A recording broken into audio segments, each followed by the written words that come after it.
compete with the digital bro world's new rising star, far-left activist Hassan Piker. And what I really want is whether it's social media influencers on Twitch, YouTube like Hassan Piker, or other kind of promoters. Some noise for Hassan Piker! Nut number 3. You must always maintain revolutionary optimism. You must always continue to organize. You must always continue to agitate, because the quicker we can create enough pressure that causes the American state to recalculate its suicide pact with Israel, the quicker we can save as many Palestinian lives possible. What's going on, everybody?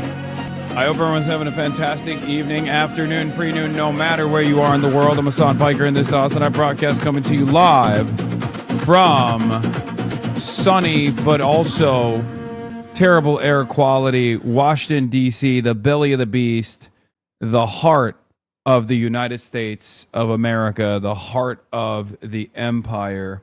We are a nation in disarray, folks. We are a nation in crisis. But regardless, here we are at the Hassan Abi broadcast to cover all of the day's news. And here at the Piker Broadcasting Service, we cover tomorrow's news today.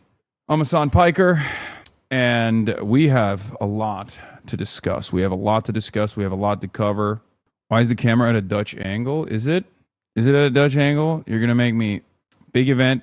You're in DC wearing the Chinese suit as the U.S. is blaming China? Yes. Always. Anyway, we're live. We're alive. And I hope everyone's having a fantastic one, because today's a beautiful day. Today's a wonderful day. Today is Saturday. I'm tired, but nevertheless, I will tell you all about today's news. Okay, so let me start off with my own personal news. This is part of the broadcast where I tell you about my personal news about what's going on in the world of Hassan Abi Piker in between the time period where I press the stop streaming button and start streaming button. So help me God, that's what I'm going to do. You already know.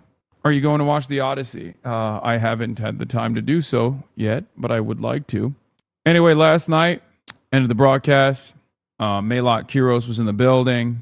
We had a fun conversation. I showed her some brain rot. People liked it.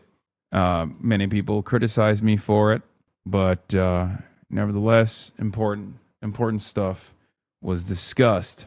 And then afterwards, we went to dinner. I went to a restaurant recommended to me by Mehdi Hassan, who lives here. It was delicious. It was Lebanese food. And then I passed the fuck out because I'm a chud-ass loser, as always. I came back to the hotel, passed the fuck out, and it's been hot. It's been hot out here. Get Mehdi on the broadcast? A lot of people are asking to get Mehdi on the broadcast. I have asked Mehdi to come on the broadcast. He was supposed to come on yesterday, but I'll do you one better, or one worse, I guess. I went on his podcast instead, because he shoots out here. He lives out here. He shoots out here. So I went on his podcast instead, and I did that this morning. I went to bed, woke up super early, couldn't sleep for some weird reason. Air quality is dog water out here, for the record, for those of you who are wondering. DC is swampland. Yeah. Have you connected with Metro DC DSA? The comrades are very excited you're in the DMV. Yes, I'm trying to see if I can get I'm trying to see if I can link up with them somehow before I leave. Amy Goodman on Odyssey. What? Guys, I don't care about the Odyssey, okay? There's a People versus Powerful Bernie AOC Abdul El Sayed with special guest rally taking place in Michigan today at 5 p.m. right before I do my speech. I'm going to be delivering a speech somewhere else. Big Z defended you on the daily. The left wing. Yeah, I know. I listened to it. There were some really good moments in that, and then there were some moments where I was like, "Come on, dude." There was one moment where I genuinely was I had to pause the podcast. Like he answered some of those questions in the most libbed up way, where I was just like, "Dude, what are we doing?" Anyway. But we'll talk about it. There was some good stuff in there too, though. I got a brief mention in it as well, which is interesting, I guess. But yeah, bro, these motherfuckers are not living in the same timeline as us. Look at that recovery speed. What is this? 秒的裁判已经在5秒了，现在再踢到了一脚，哎呦，的位置又加分，让他把控目前来说 ，OK， 哦，这脚这个白色雄鹰的得分区域，但是，我跟你也旋风队要中的，真正的命中啊！哎呦，就是有点吓人。邓宁是不会又晕了吧？哇！当面了，邓。What the fuck am I looking at? What am I even looking at? Is this real? Is this AI? Is this fake? Or is this actually real? Like, is this a real thing that's taking place? Robots have that capability already? It feels kind of fake. I mean, I know robots like that exist, but I didn't realize they had that level of mobility. Your nephew got his ass whooped? Wait, what? Jason the Ween got into a fight with the creator of Streamer University after getting slapped in the face? Wait, what? What the fuck is going on in Streamer U, man? I'm messing with my dean. Oh my! I'm dead ass. Bro, that's crazy. What the fuck? Who the fuck is this guy? What's his problem? I can't tell if this is real or not. Wait, what the hell? What is happening, bro? I stopped doing. I'm messing with my dean. Oh my! I'm dead ass. You wildin'? Oh! Oh, he smacked the shit out you, bro. Oh my god. Oh! Hey, calm down, y'all. Calm down.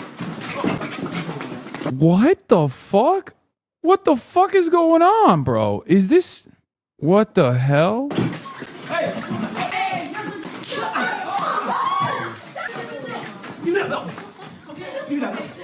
Bro, what the fuck is happening at Streamer University, dude? Wet ground, nasty ass dormitory. I feel like I'm fucking back in college.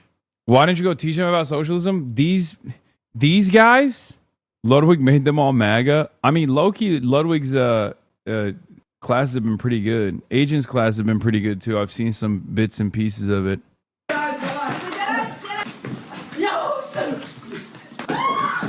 I stopped doing. Yeah, I don't understand what the fuck's going on. That's very weird. They're learning how to generate buzz. Yeah, I've never felt more 35 than I did right at this moment. I'm gonna be honest with you, dude. Don't do this, Hassan. Chat's gonna get racist. Wait, what? Racist? I'm too old, man. I'm too old for this. I just don't understand it. I don't know what the youths are up to, you know what I mean? I look at this stuff and I think to myself, what are the youths doing? Liar, you're 34? Not for long. About to be 35 in 1 week. In exactly 1 week. You're a newsman. I don't know how else to break this to you. Yeah, I had to change the glasses. Anyway, did you pull a Danny Glover from Lethal Weapon? I'm too old for this shit? Yes, because I am.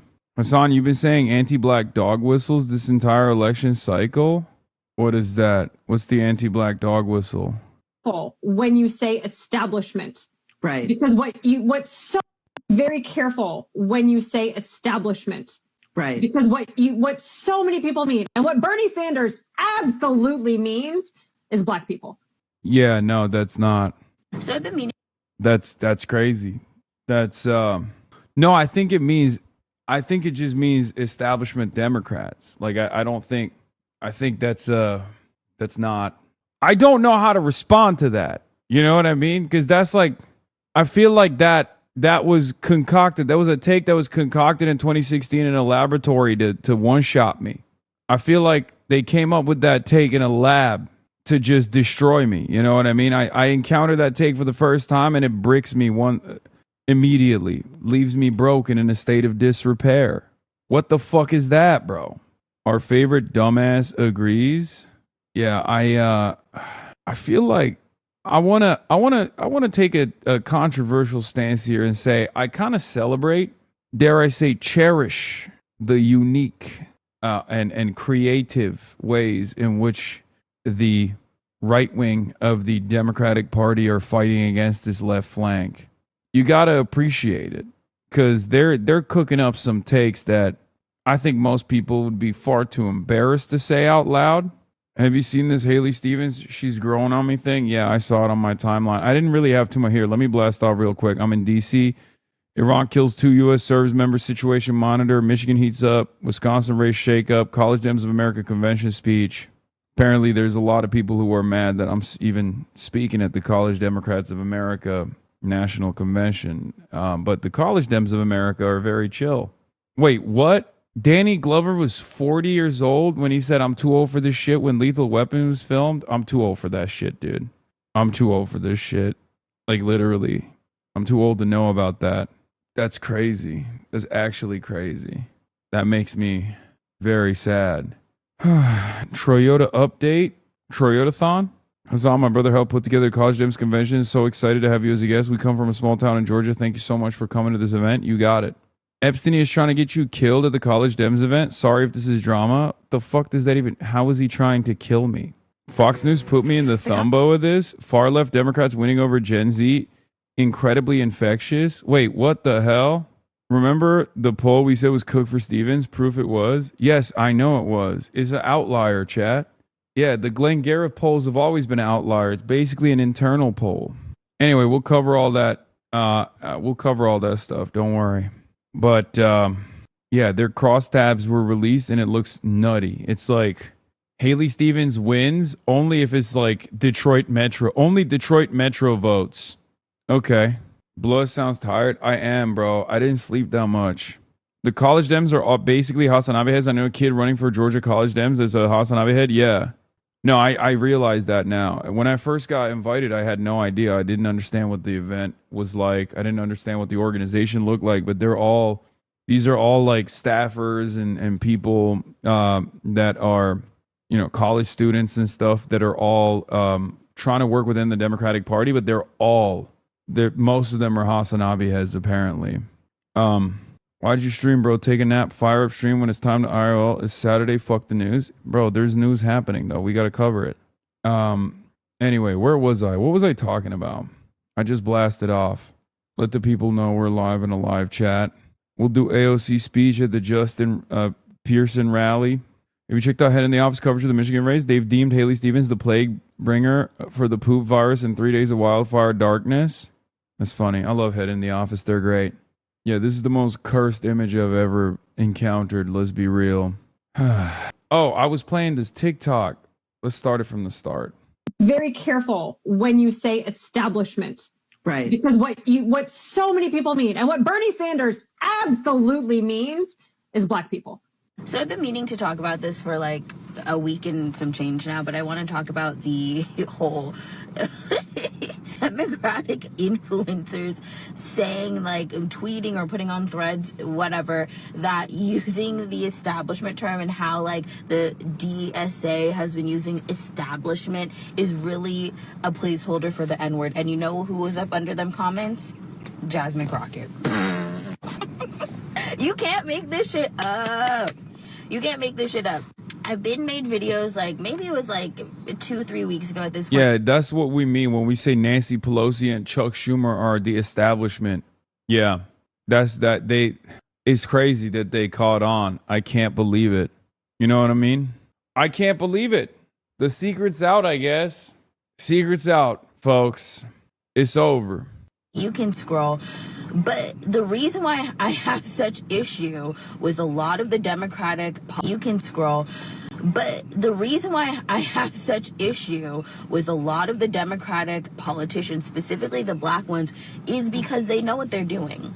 They're leasing out our identity, our radical tradition, our revolutionary history. They know. They read the books. They went to HBCUs. They were the first to do this or accomplish that. They were the only black woman in their job or whatever the fuck. They know what it is. But instead of using that position to turn back to community and hype up the things that are really central to our existence in terms of black people and pushing us forward and making sure our community is straight, making sure we have the programs we need, making sure that we are all being lifted up, they then turn that inward to enrich themselves and then market that back to you as if that's progress. The reason why these white Democratic fucking influencers are coming on here saying, doesn't that sound like the N-word?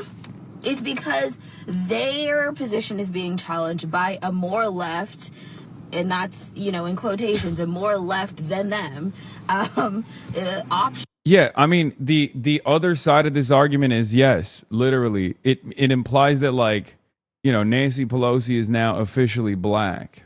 Like, establishment Democrats are black, regardless of the fact that they're not.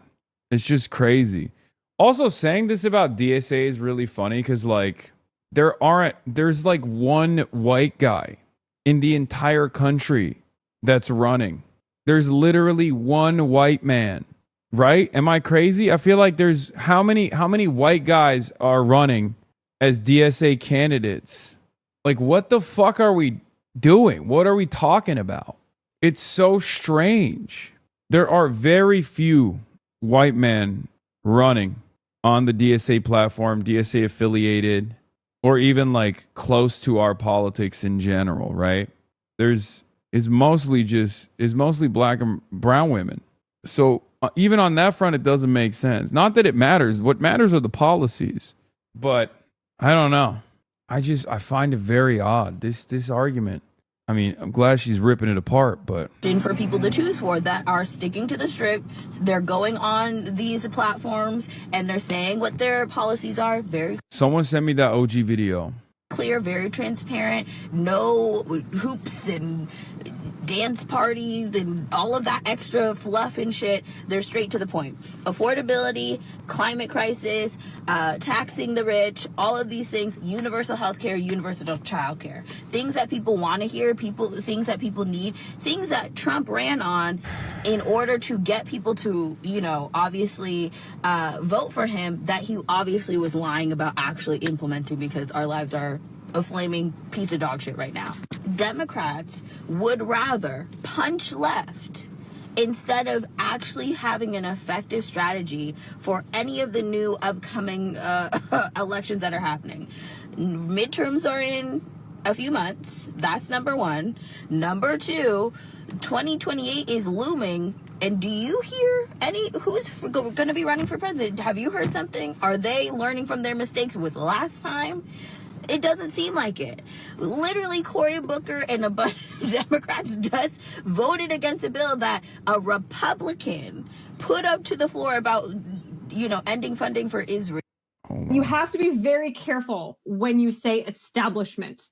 Right. Because what so many people mean, and what Bernie Sanders absolutely means, is black people. Especially from somebody who ran in two presidential primaries, because presidential primaries are often decided by black voters in the South.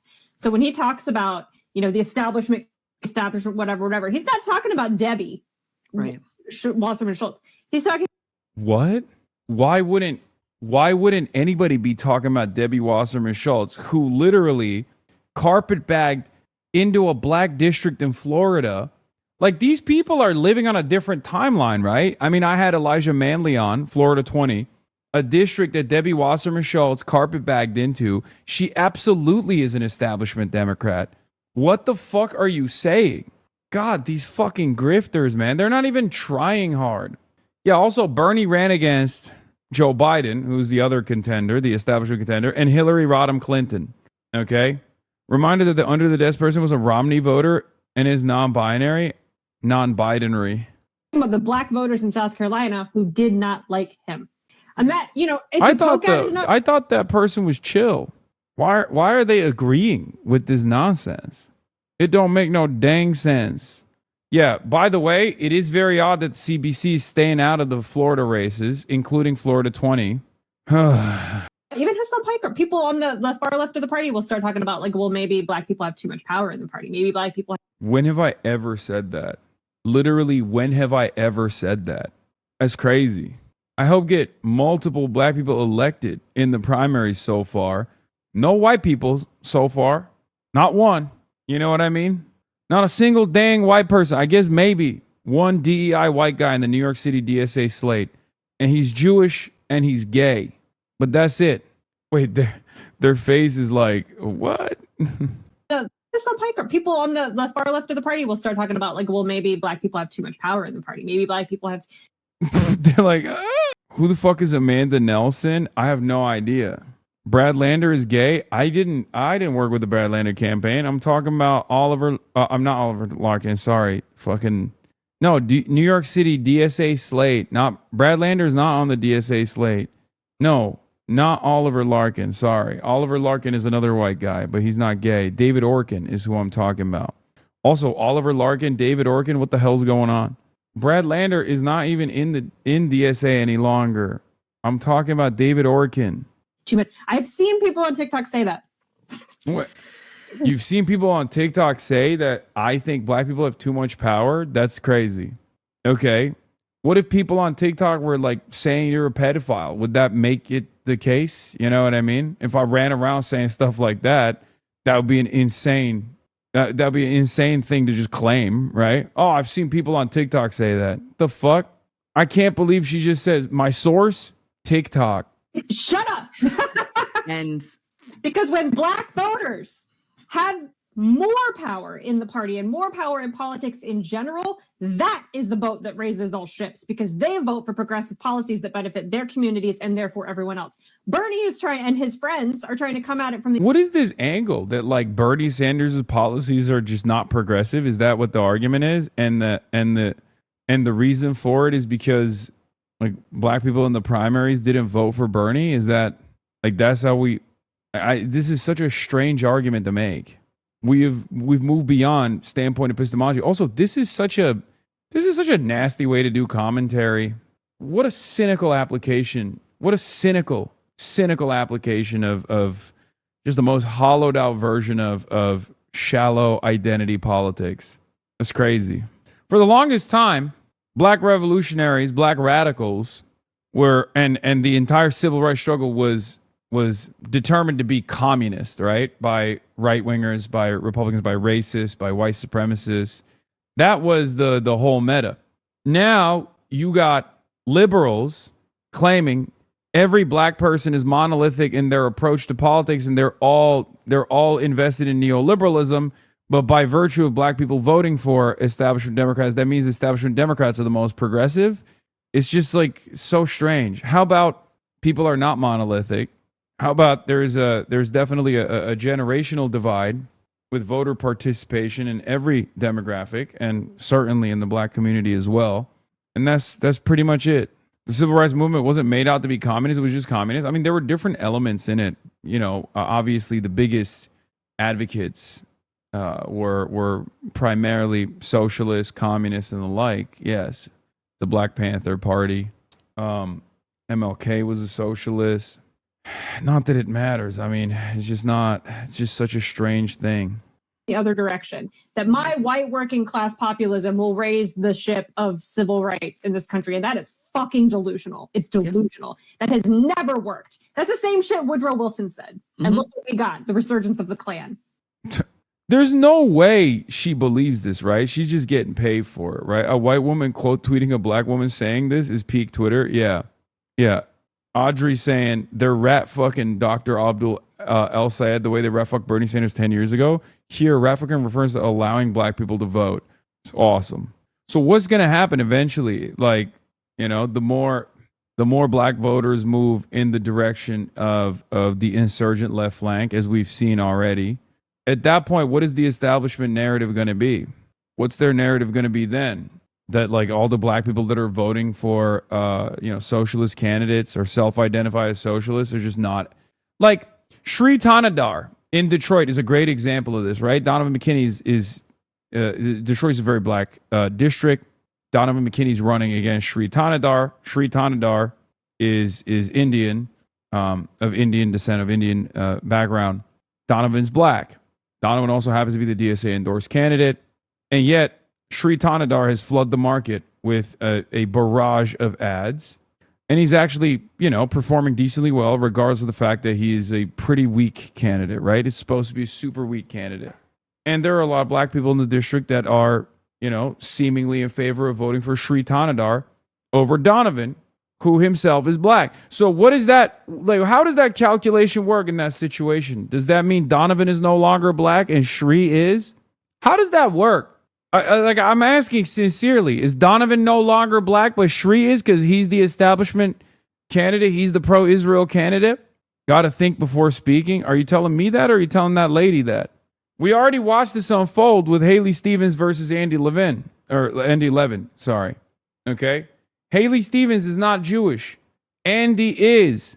AIPAC backed Haley Stevens to the hilt in the same way that they are right now in the Senate race to defeat Andy Levin, who is Jewish. Stop listening to these fucking weirdos. Okay? They don't get to dictate who's black, who's not black. They don't get to dictate who's Jewish, who's not Jewish. It's such a strange way to do politics. Your blackness or your status as a Jewish person is not determined by how comfortable or uncomfortable you make the establishment.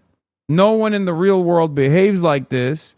It's just these weird, centrist, candidate-backed, campaign-backed, DNC-backed losers that try to present a stupid argument like this. It's ridiculous. Focus on the policies first and foremost. Okay? I think she might not be white, not nitpicking, but I don't want you to get yelled at. What, the account? This account? This account? This person's not white? Alice Poole? Are you sure? What are they, like Italian? What is...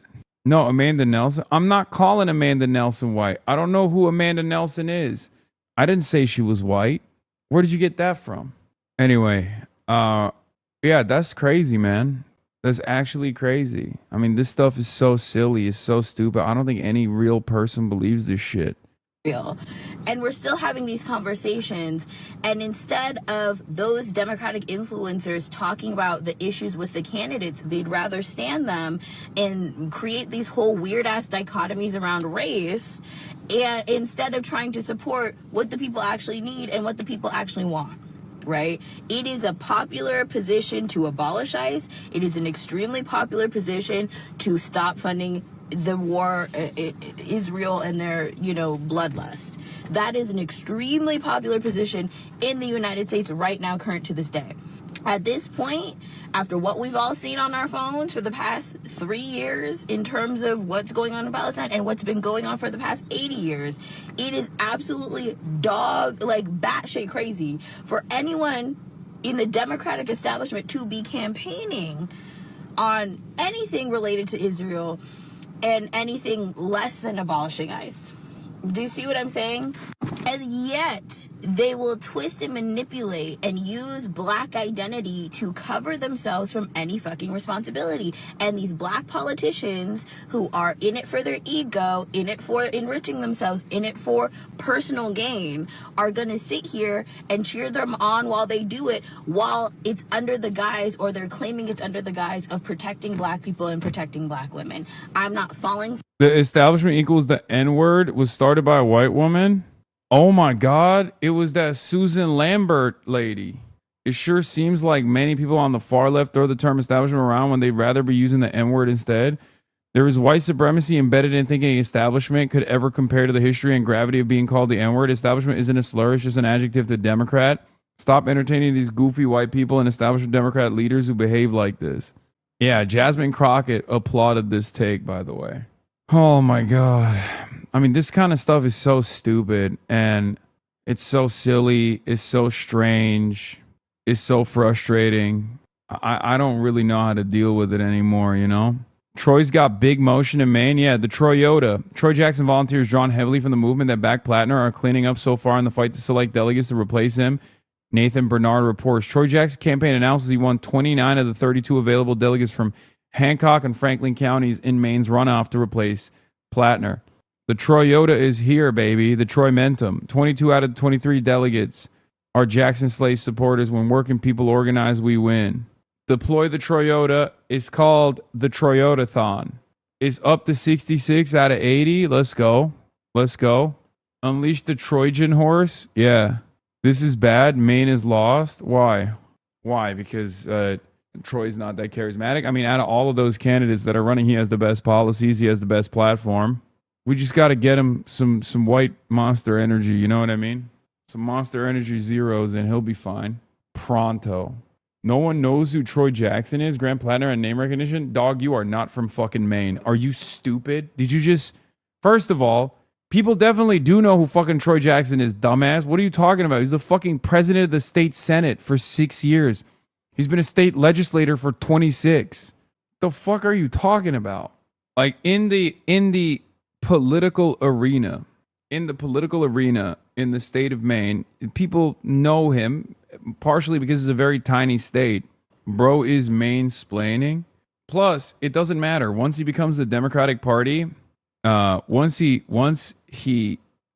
is the delegate selected candidate, there's going to be, $1 million, millions of dollars of ad spend introducing him to the entire state. Once again, what matters in that moment is that he has a pretty reliable background. He's reliable enough that people are comfortable with him. He's also throughout his Senate presidency, he's also gotten a shit ton of his bills vetoed by Janet Mills.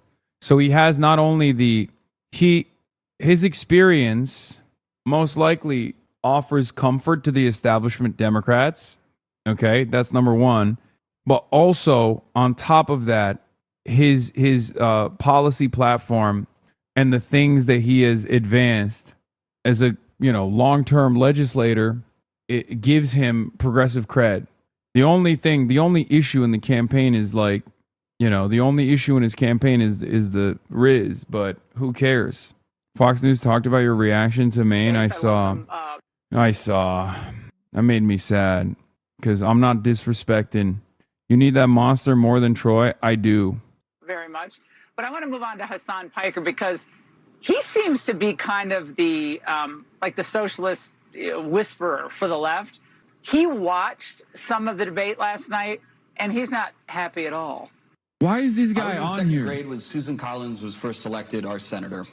Get off stage. Who are you, bro? She's helped build. Oh God, Maine politics, man. Oh my God, they're all so rizless. Okay, Matt.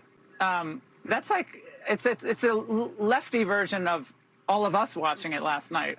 It was like Mystery Science Theater for socialists.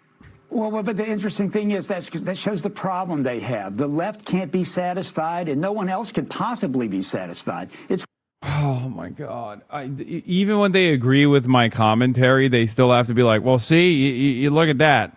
They are left unsatisfied. Yeah, they're Rizless. Whatever. It's fine. They didn't show you saying it about Troy. Yeah, deploy the Troyota. Deploy the Troyota."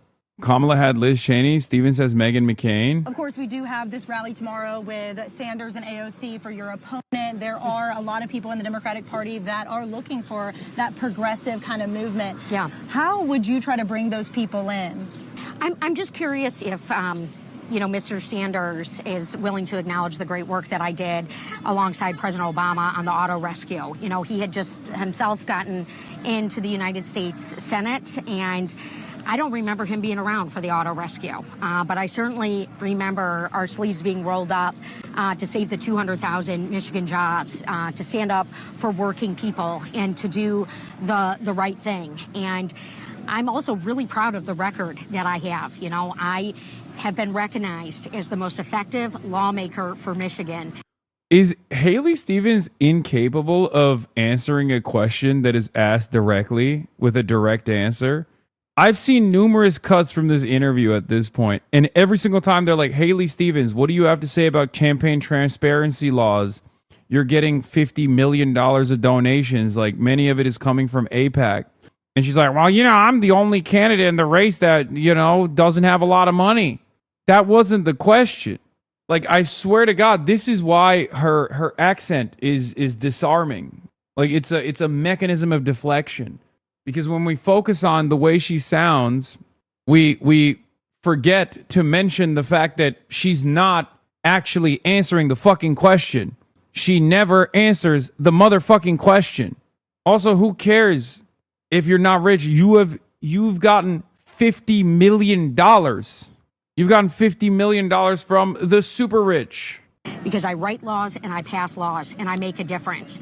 I'm not in the complaining class. You're literally complaining about Bernie Sanders on a question that was asked about, like, how will you win over the progressives if you win the primary? And your answer is, well, I'm not in the business of complaining, but I hate Bernie Sanders. Of pointing fingers. I'm in the class of winning tough elections, of making sure someone like Mike Rogers in the state of Michigan here, this is a toss-up race. It is not a guarantee. And this is why it's frankly been. Yeah, it will be a toss-up race. That's not a guarantee if you're the candidate. It will not be a toss-up race. It will be a guarantee if it's a matchup between Abdul and Mike Rogers. Bank on it. Take that shit to the bank, chat. Okay? Trust me. A few days ago, I was poking fun of Stevens, and now I think she's arguably one of the most authentic Democrats in the game. She's also got balls of steel for standing by Israel in this environment. Yeah, she's so brave for standing up for Israel. Thank God. Thank God she's getting paid $50 million for her bravery. Yeah. Rashida Tlaib cooked it too. Now, she noticed the thing that we all noticed on Twitter. Out of nowhere, everybody united in saying, I have to admit, Haley Stevens is growing on me. I can kind of see it now. Don't kill me, but she's growing on me. Guys, Haley Stevens is growing on me. She's growing on me. I can't help it. I gotta be honest, she's grown on me. If I was a Michigander, I'd cast my ballot for Congresswoman Stevens in the Dem primary. We are not posting a coordinated, organized post about how Haley Stevens has grown on me. This is all random happenstance, a random occurrence. Everyone needs to understand this is random. You could say he's grown on him as well. The more I see her in this kind of environment, the more I see her appeal. Anyway, now influencers are being paid to say she's growing on them. That will never erase the fact that Haley Stevens took corporate PAC money from the companies hurting Michiganders: AT&T, BlackRock, Blue Origin, Boeing, Charter Communications, Cigna, Comcast, Deloitte, DoorDash, DTE Energy. That was like one of the biggest damagers. Ernst & Young, General Mills, General Motors, Goldman Sachs, Guardian Life Insurance, Home Depot, Honeywell International, Humana, McDonald's, PricewaterhouseCoopers, Principal Life Insurance, Qualcomm, Stanley Black & Decker, T-Mobile, UBS, Verizon, Ally Financial, American Crystal Sugar, Applied Intuition, BASF, Celanese, Corning Inc., Cozen O'Connor, DaVita, Elevance Health, Grant Thornton Advisors, Huntington Ingalls Industries, Infineon Technologies, Inspire Brands, International Paper, Nielsen, and Nucor. This is before we get to, of course, AIPAC and AIPAC subsidiaries. You started that shit with this lady growing on you? Yeah, dog, I don't think they sound exactly like you. You're so dumb. You think they're big time Hasanabi heads. That's why they're saying it. You think the people that want the Trump administration to literally throw me in prison were in the chat watching day in, day out, and they got their notes from me when I jokingly said, her accent is growing on me. Okay. It's so important that, we go through a rigorous Democratic nominating process. We haven't seen Mike Rogers campaigning, but we have heard him saying that he wants to go to the U.S. Senate to rubber stamp Trump. He's not going to rubber stamp Michigan. He's not going to stand up for us when tariffs are wreaking havoc on our pocketbooks and our small businesses. He's not going to stand up when people are getting kicked off their health care and their... Yeah, but you are, right? That's why the utility company gave you money. The fuck? Get the fuck out of here. I mean, at least she's lying. I guess that's good. At least she's not doing the thing where it's like, better things are, I mean, she's still doing the better things are not possible shtick because these guys only have one note and one speed, right? But yeah. Utility bills just continue to go up and the billionaire class gets to run away with everything while we all pay more. He's not partnered with my friend Joe LaRussa, who's not even... Yeah. She's growing on me. Anyway, we're deploying the Toyota, so that's good. Meanwhile, if we look at her Glenn Gariff, Detroit News Glenn Gariff poll that Stevens was up by 7 points in. Adam Carson says, I'm not in the business of unskewing polls, but objectively, they're projecting a Democratic primary electorate that would have unprecedentedly high vote shares in the Detroit metro area and among black voters, both groups that heavily favor Stevens. Perhaps they're seeing something that no other pollster is, and they will be proven right. Or perhaps their model is an outlier and too friendly to Stevens. Yeah, 55% is the Detroit Metro Glenn Gariff poll participation, as opposed to 49% when you look at the averages of 2018 and 2022. I mean, I think Abdul and the campaign is going to shock the world. Straight up. That's what I think. Ben Rose has some choice words on the horrible AIPAC ads that are claiming that Barack Obama endorsed Haley Stevens this run. It's disgusting that AIPAC, which spent tens of millions attacking Obama, is now spending like crazy to lie and suggest he endorsed Haley Stevens. Is everything wrong with politics? Support Abdul El Sayed. If the Democrats What the fuck? Is it good? Is it fixed? Hello? That was strange. I don't know what happened. To that I say, what gives? You know what I mean? What gives? But yeah, as I was saying, M Israel high. I love Israel. They should be able to spend 40, 50. They should spend 100. They should be able to spend $100 million on the Democratic primary race in Michigan. I think that's the only democracy is when Israel gets to directly hand select Senate candidates. That's what I think. I hope people understand where I stand on this, you know? Why are you pocket watching? True. Why am I pocket watching the beautiful nation state of Israel? Chill, Hassan. What the hell is wrong with me, bro? That's crazy.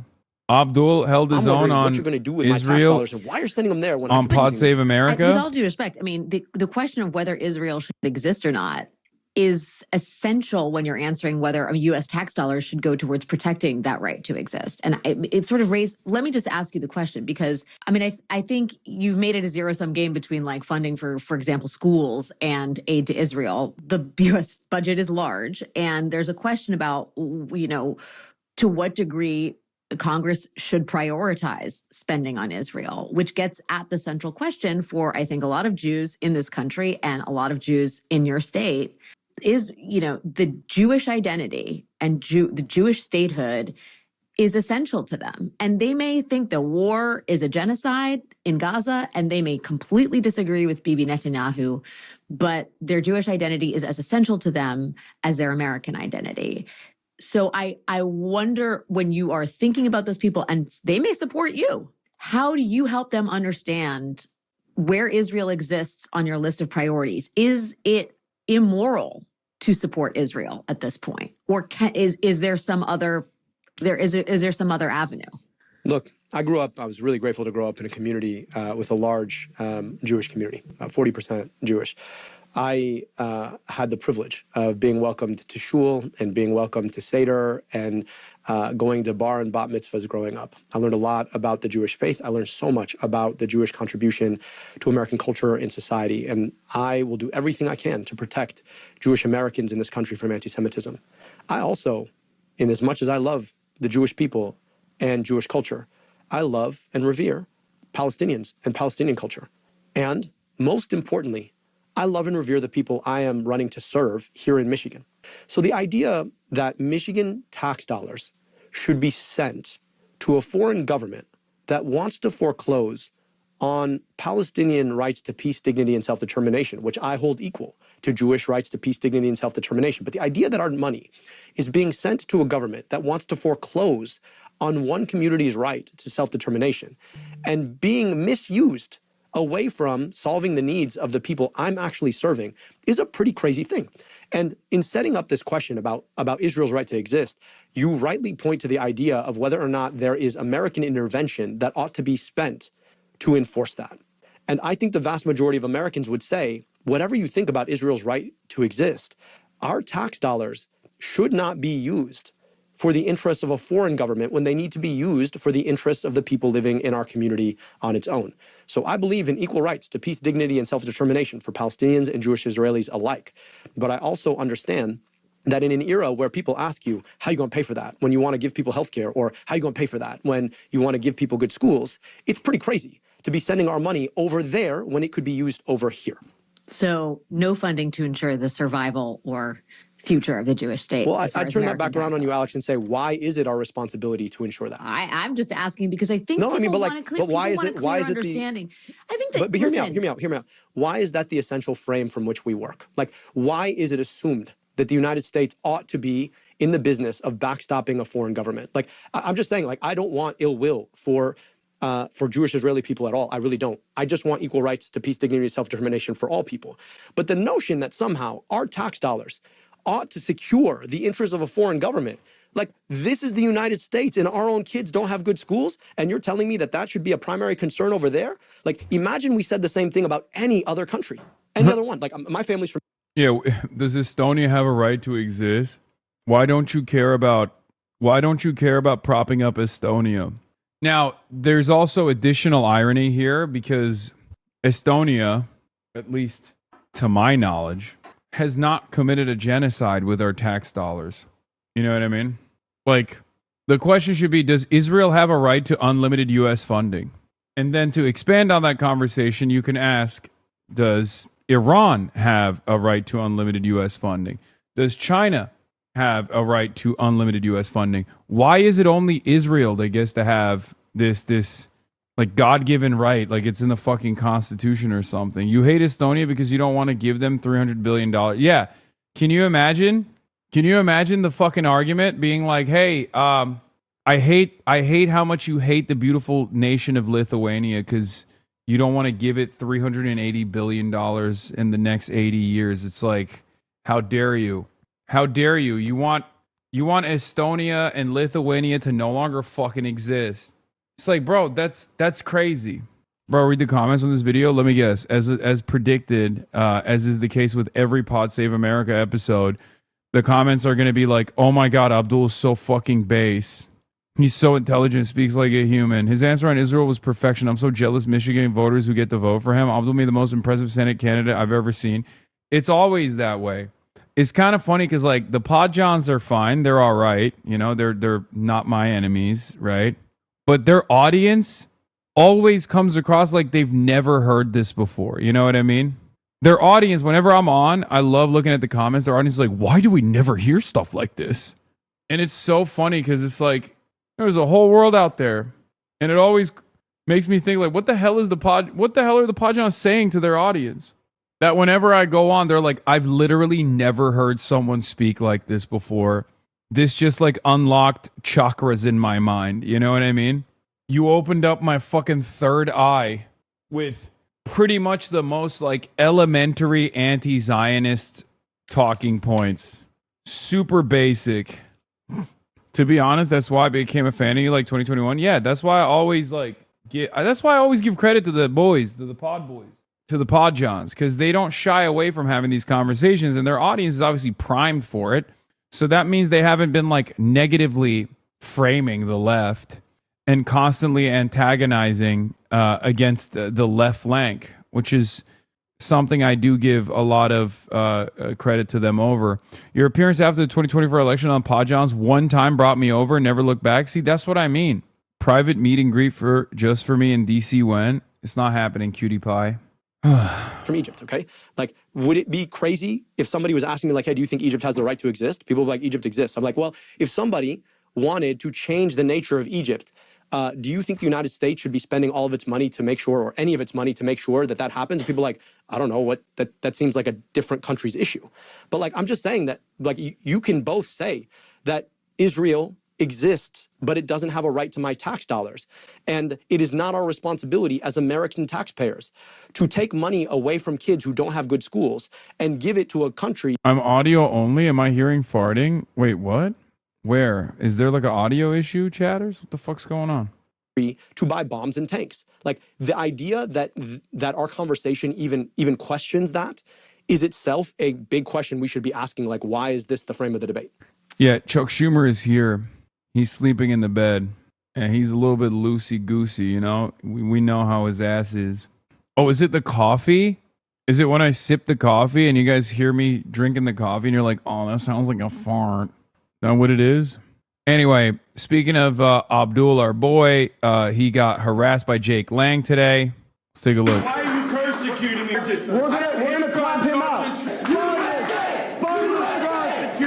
The reason I want out to USA is because he doesn't hate me. He doesn't hate AG. He don't even hate you. You know what he hates? He hates America. He hates the idea of what America was always supposed to be. Oh, God damn. That's what I'm talking about, Abdul. Oh, my God. Of the people, by the people, and for the people. Where it should not matter the color of your skin, should not matter how you pray, should not matter who you love, that you can be fully and 100% America. He hates that America. He wants America to be small. He wants America to be like him. He wants America to be hateful. He wants America to be a place that does not include. And every day that we go out there and we knock on those doors, we make an argument about what America actually is. An America that is bigger than his hate. An America that is bigger than the small-mindedness that he brings to this. An America that has a bigger heart. Dude, that's the reverse farm, baby. That's the clip. This is how you do it. This is how you do it. Uno reverse. Someone comes after you trying to farm a clip. You just flip the script on them. You flip the script on him and you get the clip instead. He had to leave crying. Nobody was afraid of him. The room was cheering him away. Ooh, god damn, that's good. Yep, that's called clip maxing. That's called clip mogging. Than the one that he has. An America that is bigger than a Donald Trump who thinks that some people don't get to belong here because of their color of their skin. An America that is bigger than the idea that we all can come together and pray how we choose or not pray at all.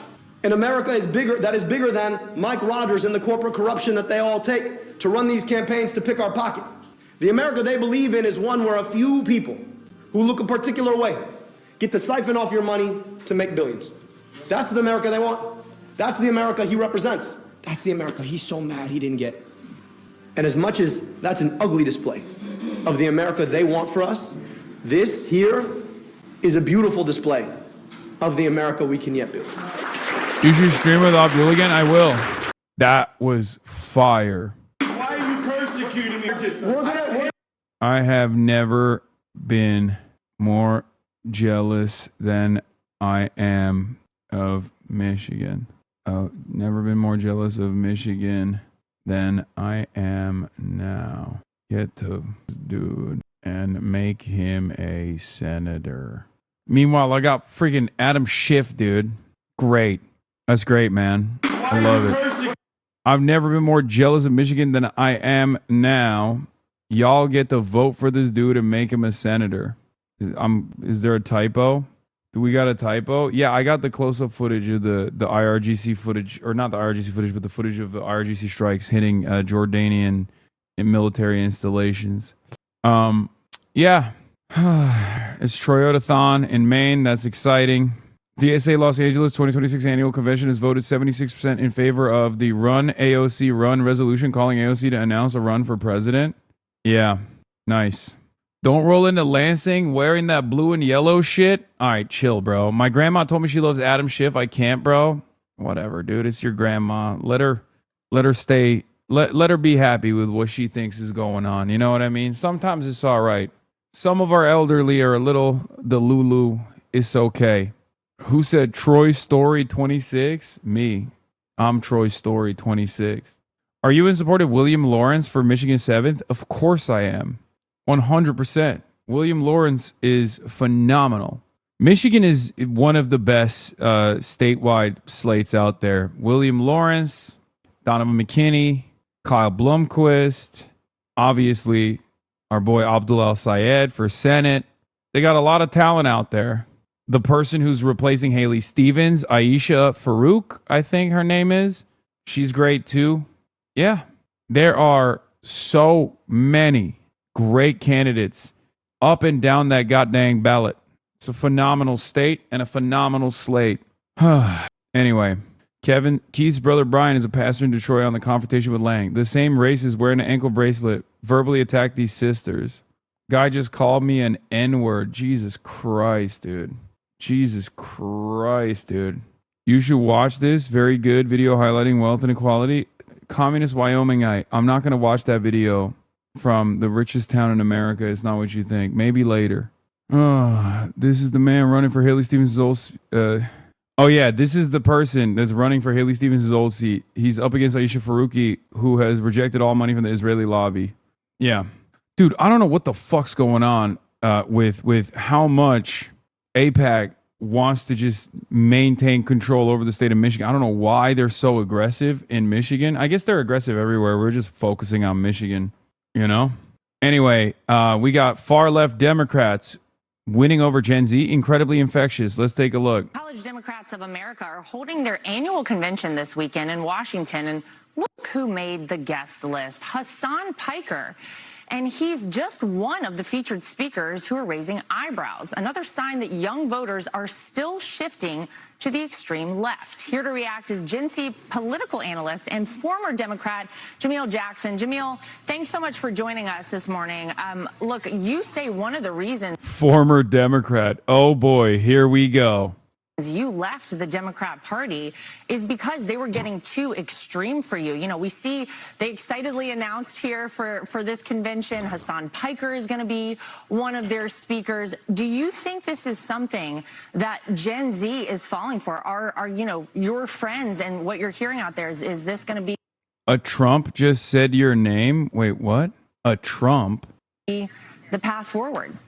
So far it is. Unfortunately, I beat Senator Fetterman to it. I left the Democratic Party over this specific issue because what the DSA and Hassan Piker is offering is actually pretty potent. They're offering... Wait, what? This guy... Oh, you meant a Trump, like Laura Trump. Okay, I got scared. This guy left the Democratic Party because of me? That's so fucking funny. As a black person, I feel like the Democrats have become too extreme, so I became a Republican. Yeah, that's what he said. Economic populism, but under that, what most people don't pay attention to is the anti-Semitism. It is the more radical and extremist and inflammatory. Wait. So you are now voting for, you're a Republican because the Democrats got too extreme, so you went with the party that rides for the Klan now? Like, what the fuck? That's crazy. Yeah, the Hassan Piker wing of the party got too extreme for me, so I became a part of the party of racists. I became a racist because Hassan was too racist for me in the Democratic Party. Language because they are ideologues. I had a friend who went to the DSA meeting a few weeks ago here in Philadelphia, and he said he can actually get behind the policies of expanding healthcare or even raising the minimum wage from $7.25 to maybe $15. But he says he's a hard no when it comes to opening up all of our prisons, abolishing ICE, abolishing the police, and honestly, open borders. What I say to I love saying stuff like that. I'm a big fan of opening up all of the prisons. Man, how about we open the schools, okay? Talk about opening something. We got to open the schools, man. What the fuck? Oh, my God. A lot of moderate Democrats, the establishment, is that they are losing this fight from the far left flank because they are too busy being the party of anti-Trump. They don't actually have a platform. They don't stand for anything, and they don't recognize why. Well, apparently the Democrats do stand for something. By your own admission, they stand for opening up the prisons, apparently, which is fucking news to me. But yeah, my favorite Hassan policy is legalizing crime. Yeah. They lost to President Trump in 2024. So far left members like Hassan Piker, they're willing to demagogue and position themselves based on slogans for younger people, talking about economic anxiety, whereas it's sort of like they're pushing more extremist language. For example, they'll start with legitimate criticisms of Israeli domestic or foreign policy to begin with. And younger people might buy into those conversations, but it quickly turns into what Hassan Piker actually believes is the elimination of the Israeli state altogether. And here on the ground in Philadelphia, it's happening from the DSA endorsing local candidates. They're taking over the local machine based on identity politics. And they're Wait, what? They're taking the local Philadelphia machine based on identity politics it's a 60% black district. What are you talking about? What identity politics? Like when Fox News says identity politics, they mean black people. Okay? That's what they mean. This guy's got to be new. This is what's going on. He's like still using some of the terminology that he would use as probably like an establishment Democrat. This seems like a new flip. This seems like a new convert. Obviously, it's not a real convert. He's not sincere. He's just a grifter. But he's still using terms that would work within the framework of a Democratic primary, and not terms that's ready for the big leagues on the Republican side. The Republican commentary here is supposed to be here. I'll tell you what it is. Okay. Since you're a recent convert, I'll explain it to you. So what you're supposed to say is like the Democrats got too extreme. That's why I left. And then I'm actually thankful that I left because the Democrats got too extreme, because I realized that the Republicans are not the party of racists. It's Democrats that are the party of the racists because they do identity politics. Okay? What you're supposed to say, write this down. What you're supposed to say is the Democrats got too extreme and I left the party. because they were doing Jew hatred. They were doing hatred of all different kinds of minorities. And the real anti-racist party is the Republicans. The Republicans are not racist. It's the Democrats that are the party of the Klan, right? Historically, you're supposed to say Democrats are the party of the Klan. And that's why I left the party. And I'm grateful that I left the party, because now I realize that I was lied to about the Republicans, because that's how, they keep people in check, to ensure that people vote for the Democrats over and over again by lying to us.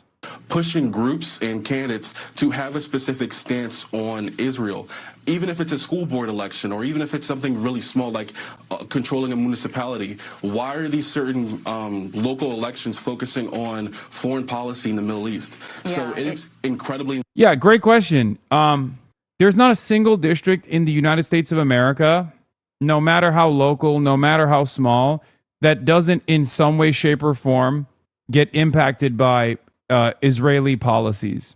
Okay? It's insane when you say it like that, but it's true. Like, down to the municipalities. I'll give you statewide examples. Like, there's anti-BDS legislation in the state of Texas, for example, in every single district. As a matter of fact, when a smaller district decided to forego their tax dollars going to Israel, Greg Abbott came in and said that's anti-Semitic and that you will no longer get any statewide backing if you actually push through this initiative that you voted on, that you decided on. You have to keep sending tax dollars to Israel. In the state of Texas, teachers, public school teachers, have to sign a loyalty pledge, an anti-BDS legislation, a loyalty pledge to the state of Israel to basically promise that you'll never boycott or demand boycotts on the state of Israel. You'll never demand divestments from the state of Israel. You'll never demand sanctions on the state of Israel. That's real. That's a real thing. Okay? So I love that these guys will turn around and be like, what is this like they did this with my Nithya Raman interview, right? When I asked Nithya Raman about like Israel related shit, and they were like, why the fuck would the mayor of Los Angeles have a take about the state of Israel? Like, you fucking stupid. Yeah, you clearly didn't listen to the conversation, because I was asking her about why she got endorsements from the Democratic majority for Israel. I was asking her about her background and the decisions that she has made in favor of Israel as a council member. The real question should be, why the fuck is Los Angeles council members making decisions on behalf of what Americans can say or can't say about the state of Israel? Why is LAPD getting trained by the Israeli occupying forces? Why is that the case? Why is Israel spending $45 million in the Michigan Senate race? These are the real questions, right? I don't want to talk about Israel. I never want to think about Israel ever again for the rest of my life, okay? The problem is, you can't really hand wave this shit away by being like, you're being silly. Especially because when you say you're being silly, people like myself will turn around. People like myself will then turn around and actually tell you exactly why Israel is such a prescient issue in American domestic politics, down to the fucking municipality. That's not my fault. You made the sandwich. Well, I guess in this case, Israel made the sandwich. Infectious. It is infectious. It is terrifying. And yeah, there seems to be no pushback for someone as extreme as Hassan Piker, and some of these radicals speaking on campuses. But we've seen how many, pro-Israel or Jewish speakers have consistently, Jamil, been canceled from a lot of these speaking engagements. And you talk to voters. We have a Fox News poll. And, whenever you ask voters, all voters, and when it comes to their thoughts towards socialism, look at this. They think all voters think 38% versus 53% to under 30. All voters think it's a good thing. Bad thing, 61% versus 47. You can see the young voters are the ones who are driving this. What do you say, though, Jamil, whenever you talk to kind of your age group out there, when you talk to Gen Z, what would you say to them to kind of pull them back? Because it's pretty clear the establishment within the Democrat Party is having a hard time reining things in. What I say to them is to stay the course. Right now, it seems really popular to go for socialism, and it's because because that's the only thing the Democrats have changed about their platform since 2024. It's new, it sounds exciting, and they're willing to give another platform a chance just because President Biden has lost a lot of trust with the establishment Democrats and the core base of voters. The truth is, the establishment moderate Democrats are not willing to talk to young people. They're not. Bro, you just left the party. Why would anybody listen to you about what the Democrats should do? I don't understand. All right, man, you left. Bye-bye. You know? I don't get it. How come you get to leave and then still complain from the outside? You know what I mean? You left, buddy. You left. The Democrats are actively demanding I be purged from the party, and I'm still kicking. You couldn't stand the heat, and you chose to get the fuck out of the kitchen. Fuck you mean? Here's what they should be doing. Why should anybody listen to you now? Am I crazy? Bro, this guy's running against Chris Rabb. Oh my God, that's awesome. He's going to get cooked. Building a viable platform for younger people. So it's really difficult for, let's say, someone like me or people who are just generally independent to talk to younger people when the DSA is giving younger people a seat at the table. They're inviting figures like Hasan Piker. They're more engaged online than 60-year-old moderate establishment Democrats. Well, we are happy to have you as part of the Republican Party, Jamil. Welcome over to our side of the aisle. We hope to see more of that happen, and we appreciate you being on with us this morning. Thanks so much. Thank you so much. Be sure to like and subscribe for all the Fox News latest on YouTube and catch full shows streaming now on Fox One. Yeah, good luck to this guy in all of his future endeavors. Anyway, here, I watched this, I listened to this podcast, and there were some really good answers, and then some answers that made me freak out a little bit. This was an interesting one. I got brought up in the Zoran interview. On what political weight you give the Israeli issue, because you are very clear about where you stand, but I'm wondering how you apply it to sort of how you look at other political actors. The left-wing streamer Hasan Piker recently said, and I'm quoting here, "Someone who will not say the truth about Israel's genocide will not stand with you and fight for you, for your health care, for your housing. It's that simple." Do you agree with that statement? Yeah, do you? Do you, Big Z? Big Z, do you? Not the Jeffrey Stunners? Are those the glasses we're matching? Someone said that's you, and they're so right. Oh, because we got the drip. We got the same drip. Is that what you're saying? Heads up, some kick streamers will be at the event today only because of your presence. Unclear what they're planning. Who are the kick streamers? Do you know? DN Darius? Is Darius still there? I got tickets. Fucking losers, man.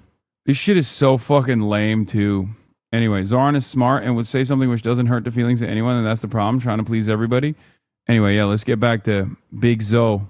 I think what we have seen from New Yorkers, what we have seen from Americans when we talk about this hunger for a new kind of politics, it's a hunger to move beyond the bankruptcy that characterizes a lot of politics today.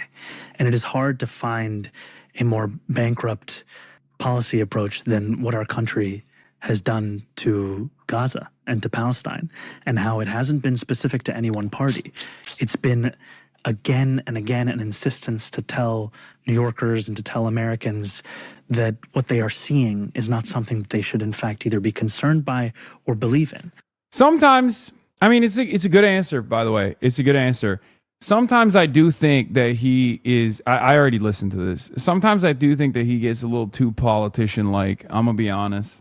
And when you talk about the rupture in trust that comes from that, it is hard to then turn to another issue and say, believe me here.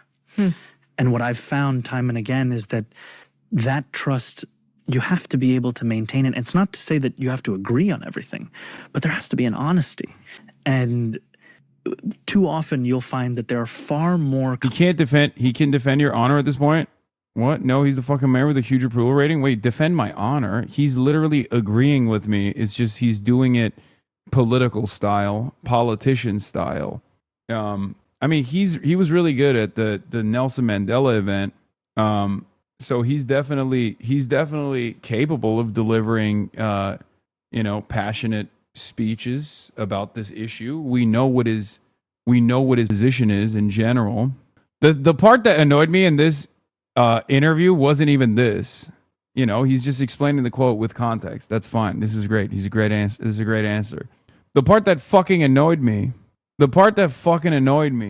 was when Lulu asks Zoran, if you had unlimited money, what would you do with New York? And his answer there made me so mad. Because he was like, exactly the policies I'm pushing now. And I was like, no, you wouldn't.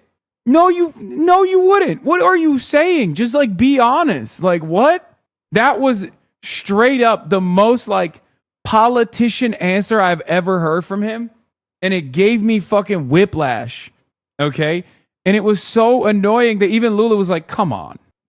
This is a thought experiment. Like, it's obviously like this is a thought experiment. It's not a trap. It's actually asking you like what your broader vision is. What a dumb thing to make you mad, Law. What the fuck? I don't know. Maybe it's because because he's such a good speaker. And he has the opportunity in that moment to deploy his speech skills and his charisma to show like a bold vision that we should be pushing for in general. It's not a trap. It's not. Not everything has to be so defensive, guys. No thought experiments or hypotheticals until a term is over, brother. Yeah, he's already running. He's running for 2020. He's running for 2029. That's my problem. Congress people who will privately tell you that something is a genocide, then publicly announce it to be so. And so long as there's an understanding of a difference in what people believe and what they're willing to say, there will be a skepticism and, frankly, a despair amongst those considering whether or not to engage themselves in politics. So should the litmus test for a politician who wants to be part of your coalition be their views on the Gaza war and their commitment to calling it a genocide? It's one litmus test. It's not the end all be all, but it's a pretty reliable one because it's one of those issues that everyone can understand. It's one of those issues that has, mass disapproval. So it basically shows that a politician is more invested in doing the bidding of corporations or PACs than the bidding of the population. That's it. You could have made the argument maybe a year ago, 2 years ago, that like there wasn't mass disapproval of Israel as there is one now, and therefore get away with it by being like, oh, I don't know enough about this. It's a foreign country. Not everyone is actually, this is a divisive issue. People are divided on it. You can't make that argument anymore because the only divide that exists on this issue is not amongst the population. It's not amongst the working class. It's not amongst the voters, especially in the Democratic Party. The only divide is between the voters and the politicians now. That's it. Anyway, Zoran's answer is very good. I'm just giving you my answer or why I say this since it was brought up as a point against Zoran kind of, or just like they asked Zoran. I think it's an important part. I wouldn't say that there's a specific litmus test as to creating a cookie cutter of a person that I would endorse in any one which seat. What I would say is that you have to have a clear vision of being able to describe things as they are and being able to fight for that which working people have been denied. But can it include those who support Israel and support America's support of Israel? I think when you asked me earlier of what is my party, I've said the Democratic Party. I'm asking you, though. Yes, and my not point what's is, in the Democratic Party, but understood. Yeah. My point is that the importance of a big. What would you do with the money? Dude, unlimited funds, immediately establishing healthcare, government-run, free grocery stores, free everything, fast and free buses, free subway, building out the public transit system in New York. The fuck?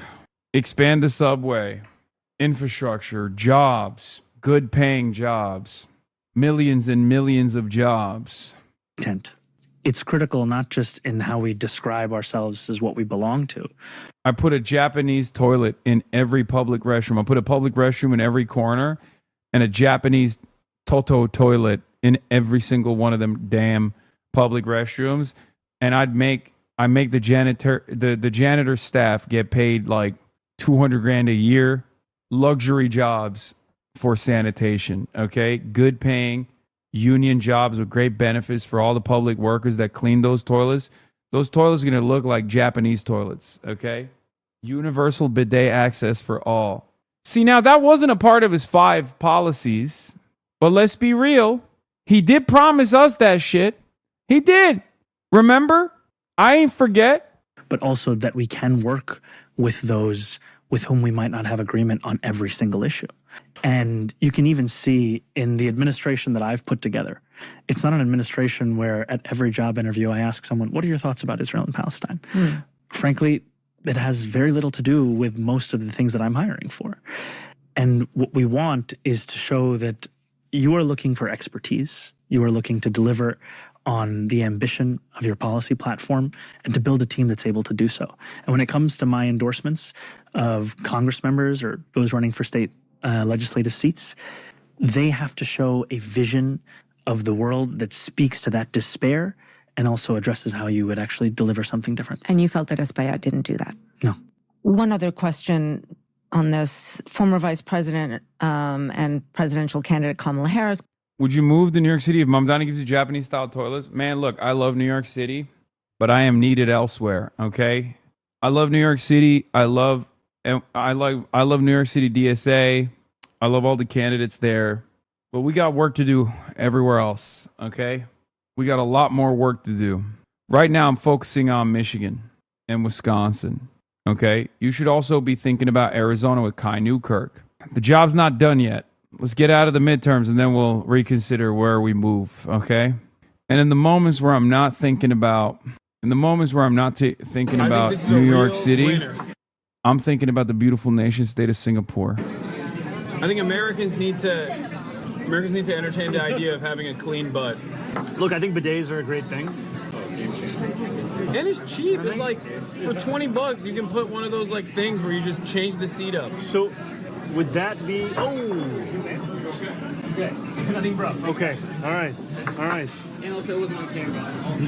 That's crazy. That's crazy word. Crazy. We got a couple extra coffees for anybody. This is the video where you add the water to coffee? Nah, I did that with Mahmoud Khalil, not with Zoran, not with Big Z. Donald, would you mind just taking one of these over there to that table? They might want some. So what's... Hold on, let me see if I can nail it. Hit it. This is a great jacket, by the way. Oh, thank you. The aftertaste resembles... That is also why Democratic voters are resenting Israel more and more, because they're receiving the message loud and clear that it is the pet project of party elites who want money and institutional ties to outweigh the voters themselves. Yeah. Ilhan Omar was turbo canceled for saying it. Ever since the pro-Israel side has said exactly the same thing as a threat. It's not about votes. It's about small, obsessive, and wealthy. It's about a small and obsessive and wealthy faction whose financial influence drowns out your votes. Yeah, I've seen this. Lemau, the dilemma Democrats is more financial than electoral. Dems can theoretically survive Jewish voter defection in non-competitive areas, but can they make up for Jewish and pro-Israel donor defections? Let's check in on their campaign coffers. The DNC has nearly $15 million on hand, but is $18 million in debt. What's crazy about this argument is that because AIPAC has funded Democrats and Republicans, they have basically upped the ante. Right? They've basically redefined how much money is being spent in these elections. So when AIPAC pulls out, which, by the way, not funded by Jewish donors in its entirety at all, AIPAC is funded by a lot of MAGA Republican donors, as a matter of fact. When AIPAC pulls out, there is a giant fundraising issue, right? This is the reality. Without the pro-Israel donations coming into the Democratic Party. This is what they've been avoiding. This is what they've been terrified of. Okay? And it's really interesting because, yes, as Dylan also notes, for years AIPAC has said it's not just wrong, but anti-Semitic to say there's a direct link between the money it raises for politicians and how lawmakers vote. Now, by ending contributions expressly on the basis of a single vote, is showing exactly how it operates. You see? AIPAC and pro-Israel donors made and basically in some ways like redefined how much money gets spent in these races, right? So they increased the bottom, like the bottom necessary for a campaign's viability. And then now they're pulling out of one side and all of a sudden they're still funding the other side. It's going to make it a little bit more difficult. Now, of course, the counter argument to this is the side that out fundraised and still lost. I'm, of course, referencing Kamala Harris, who had $1 billion, $1 billion. You still need money, okay? You obviously still need money to get in front of attack ads. It's not great when when your candidacy is mired with fake controversies that are manufactured by big donors, like big outside expenditures. We're seeing a version of this reality with the Abdul al-Sayed race. However, the side that out fundraises doesn't always win, especially if they don't have policies that match. If they don't have policies that are responsive to the needs of the masses. Kamala Harris was a great example of this, and so was Hillary Rodham Clinton in 2016. You feel me? And that's precisely the reason why you've seen plenty of campaigns this primary season get outspent 2-1, 3-1, and in the case of Abdul al-Sayed, 10-1, potentially 12-1. Think about the fundraising disparity there. 12-1.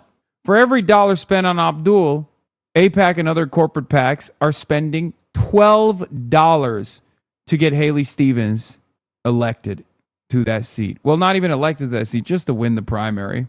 No guarantee that they'll continue spending at that level against Mike Rogers when Mike Rogers is also a servant of the same interests. Think about that. Is this a democracy? If your elections are bought and sold to the highest bidder, you don't have real elections at all. You don't have a real democracy at all. It shouldn't be this tough. It shouldn't be this tough to get the word out. It shouldn't be this tough to be able to, put yourself in front of every single voter and say, this is what I believe, this is what I stand for, vote for me and I'll fight like hell for you. But unfortunately, moneyed interests, Citizens United, and numerous other Supreme Court decisions that favor corporations being able to fundraise and spend however much money they want to has made it impossible to have an honest and just, fair and free election system. That's just the reality.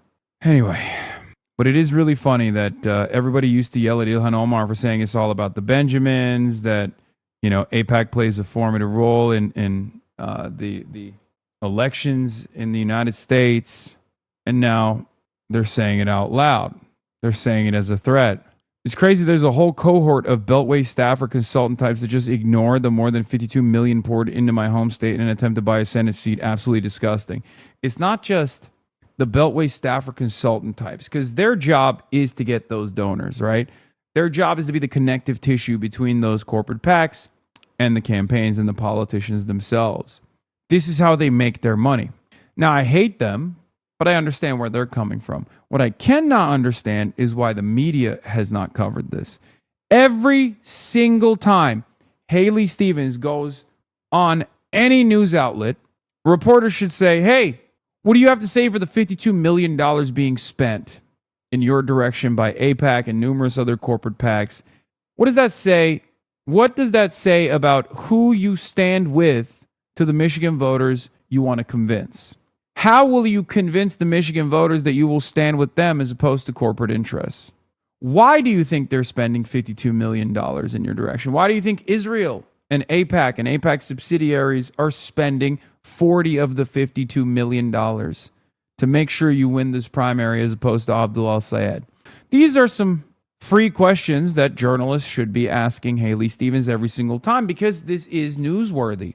This is a record-breaking amount of money that they're spending to buy this fucking seat, and I haven't heard a goddamn peep from mainstream media about it. Not a fucking peep. Meanwhile, every time Abdul goes on a fucking show, they're like, oh, no, what about this Twitch streamer that you fucking did a campaign rally with? What about this Twitch streamer? What about this Twitch streamer, Hassan Piker? What do you think is more important to the fucking Michiganders? If you're a goddamn journalist, what do you think is more important for the public to know? Whether a congresswoman who's now running for Senate is bought and fucking sold by a foreign lobby that is unbelievably toxic to the average fucking voter, especially in the Democratic Party, or a goddamn Twitch streamer who pops off every now and then. What do you think is more important for the voters? You have a duty. You have a job. Your job is to find the truth. Your job is to ask important questions. Your job is to make the public more aware of what's going on. It's not my job technically, but I'm doing it too. So it blows my mind that so many mainstream reporters have just foregone this primary responsibility. This is their most important obligation, an obligation to the truth, uncompromising obligation to the truth. That's what they're supposed to be doing. And then they're getting really nasty with it too. Fred Gutenberg, which is another anti-gun violence guy. I don't know what the fuck's up with these guys.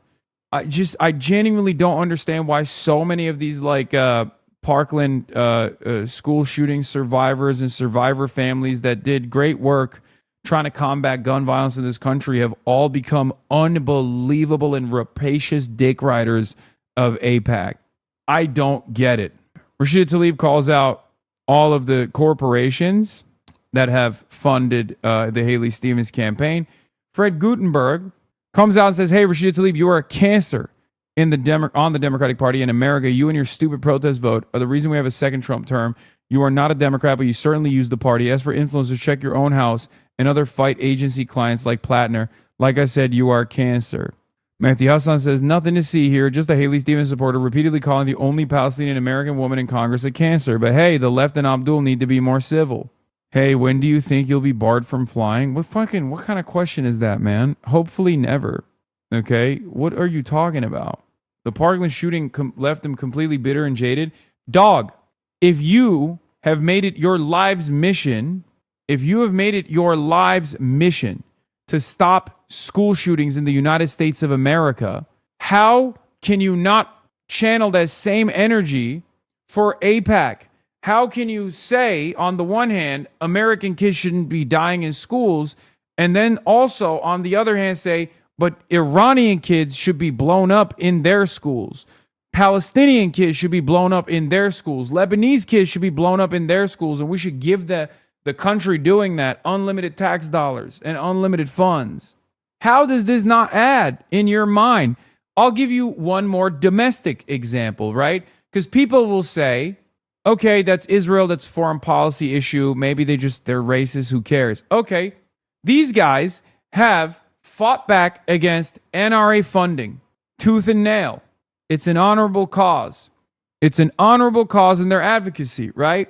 These guys hate NRA. Why do they hate NRA? Because NRA is the lobby that makes sure that there's no real legislation written that would create a sense of safety and security, common sense gun reforms, common sense gun legislation that people want, like universal background checks. The NRA has made that impossible, right? So they're very familiar with moneyed interest from special interest groups coming in and destroying the democratic process. They fucking hate that, right? They hate that shit. What is this? The Reality of Genocide, an important read? Oh, God. Like, Shannon Watts would understandably yell at people if they were backed by the NRA. If there was a Democrat that was, backed by the NRA to the tune of $50 million, Shannon Watts would be like, the fuck are you doing? You're supposed to be a Democrat, and you're backed by one of the most significant MAGA-funded special interest groups in the country. You're not a real Democrat. But Shannon Watts is doing that for AIPAC. AIPAC is also MAGA. AIPAC is also funded almost entirely by Republican billionaires, right? What the fuck?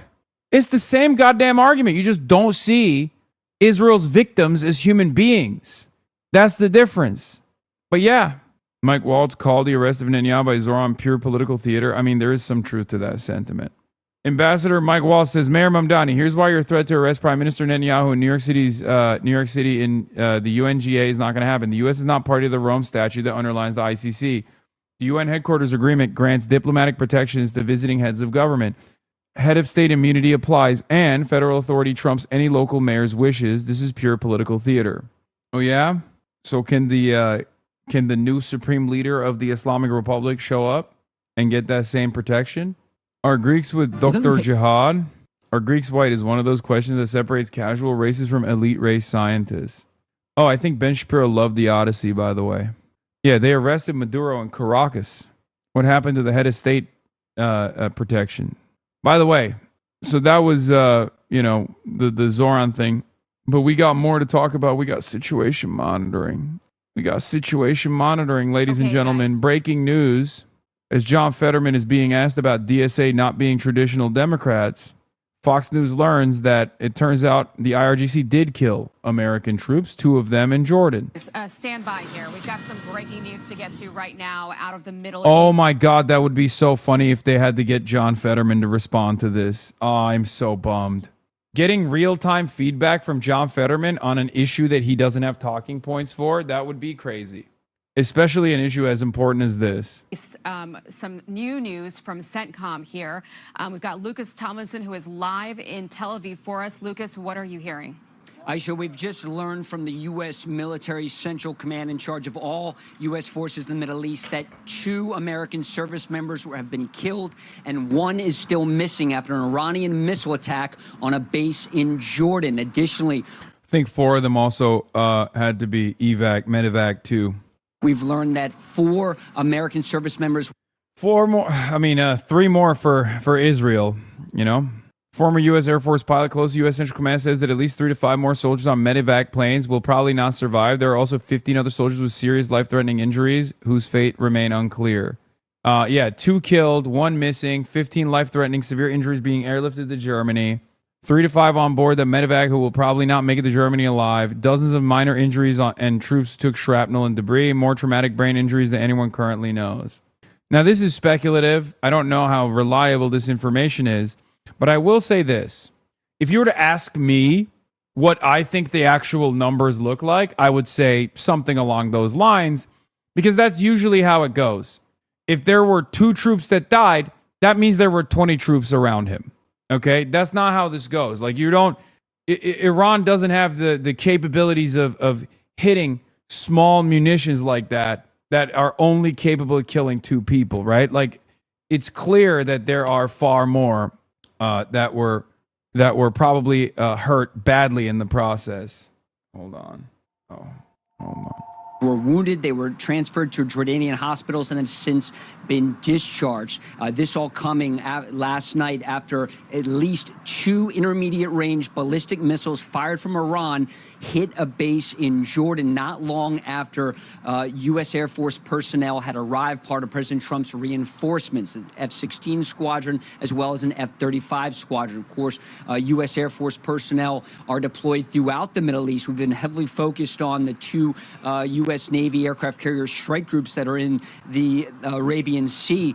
The Air Force isn't as public about where it deploys its forces, but Jordan is a major hub, along with bases here in Israel, also Qatar, UAE, and of course in Saudi Arabia. But Jordan has been a major hub. So once again, Aisha, 2 American service members have been killed. 1 is still missing, and 4 were wounded in an Iranian ballistic missile attack on a base in Jordan last evening. It is the first American casualties in months since those 6 U.S. Army personnel were killed in the early days of the war in the attack on Kuwait.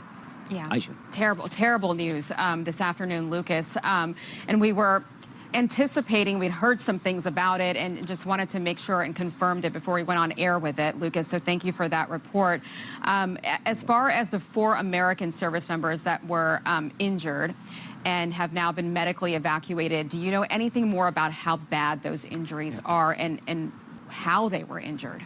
It appears they were injured when these Iranian ballistic missiles hit their intended target at this base in Jordan. Let me read the statement from U.S. Central Command, Aisha. It says, on July 17th, 2 U.S. service members in Jordan were killed in action as U.S. Central Command and partner forces defended against Iranian ballistic missile and drone attacks. Additionally, 1 service member is currently missing in action. 4 American service members were medically evacuated to Jordanian hospitals. They have since been discharged. Other personnel who were evaluated for minor injuries have returned to duty. Out of respect for the families, CENTCOM will be withholding additional information, including the identities of the fallen, until 24 hours after the next of kin have been notified. So this is the alert from the U.S. Military Central Command about 2 American service members being killed. 1 is still missing. 4 wounded in action, treated at Jordanian hospitals and discharged. But earlier, we also spoke about other wounded American service members. 10 U.S. Army soldiers, 3 U.S. Navy sailors have been wounded in recent days before this attack last night on this air base in Jordan. Aisha. And we knew that things were amping up because a senior IRGC commander this week was warning that if U.S. strikes continued for a couple of more days, and it had been going on for 7 consecutive nights, Lucas, that Iran would move into a phase of, quote, full-scale offensive operations. So they were certainly ready to amp this up, and it seems like they have. We have reached out to the White House, Lucas. I have been trying to get some sort of a...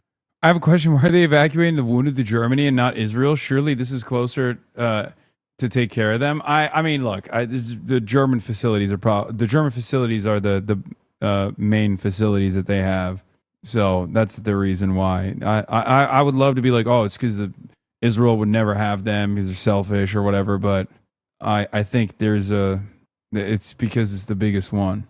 Comment from them this afternoon, and I was just checking Truth.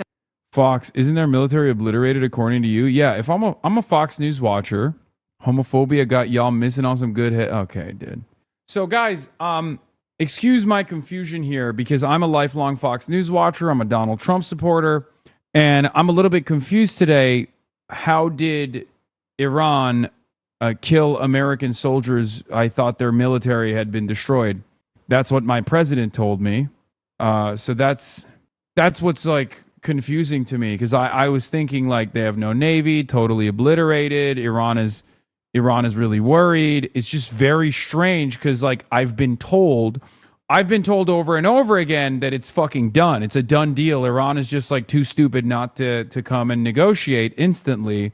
And for some reason, it almost feels like maybe we didn't win the last 100 times that Donald Trump claimed we won. Trump hasn't posted for 17 hours. Where are you, Mr. President? I need to hear from you. This is Fox. The White House just called a lid, meaning we will not expect to see or hear the president make any public appearance for the rest of the day. There's also this, obviously. Trump orders CENTCOM to open the gates of hell on Iran, Channel 14. I like that at least Channel 14, he's got a lid, but the lid doesn't extend to other countries, maybe? They're definitely planning the Kharg Island invasion. Oh, for sure. For sure. I mean, we shall see what happens tomorrow. That's the real test. That's the real question. Because, before market open, Donald Trump famously will always do one big battle, one big blow up, only to then fucking turn around and be like, just kidding, Iran, we're about to do a deal any moment now, any second now.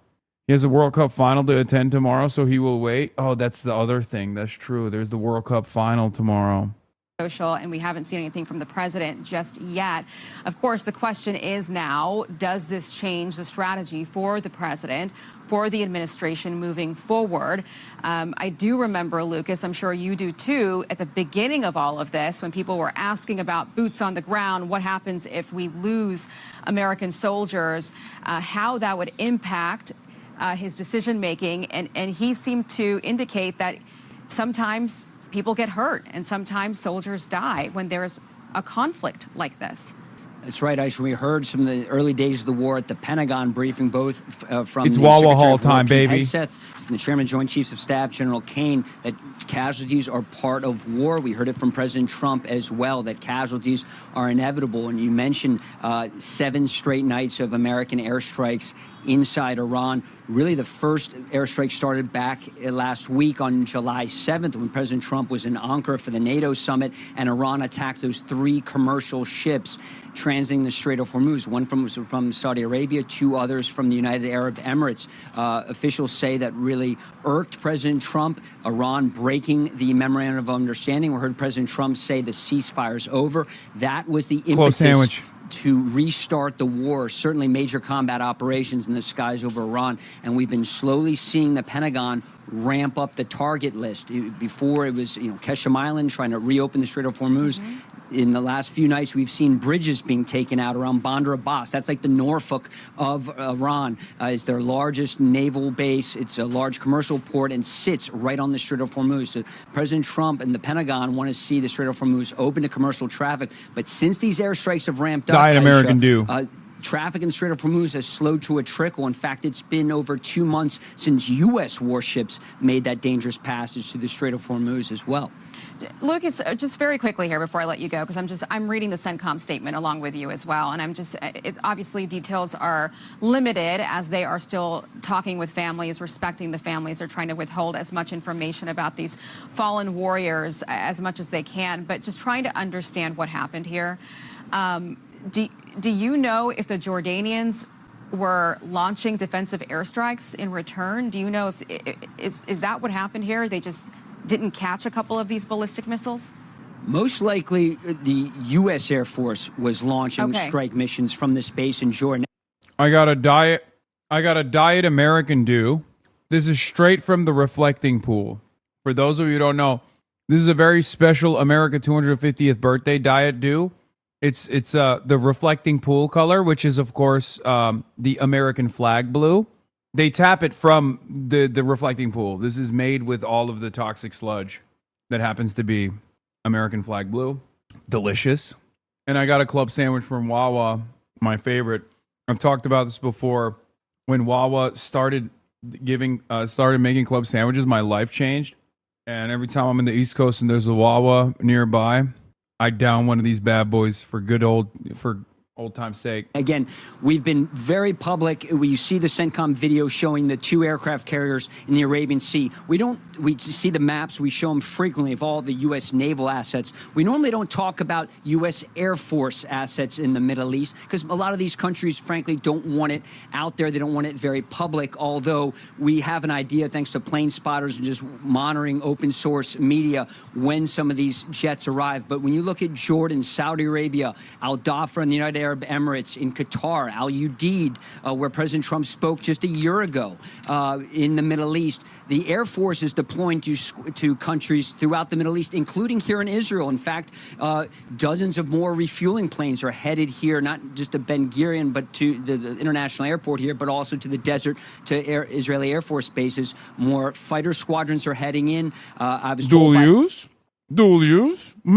Officials that in Jordan in particular, F-16 squadron from Germany was deployed there to Jordan. Also, another squadron of F-35 stealth fighter jets. Recently, we saw F-22 Raptors, also fifth-generation jets, leave the Middle East. So these were likely not just replacements, but President Trump is ramping up this conflict against Iran. And to do that, you need more firepower to do it. And it's not just the U.S. Navy, Aisha.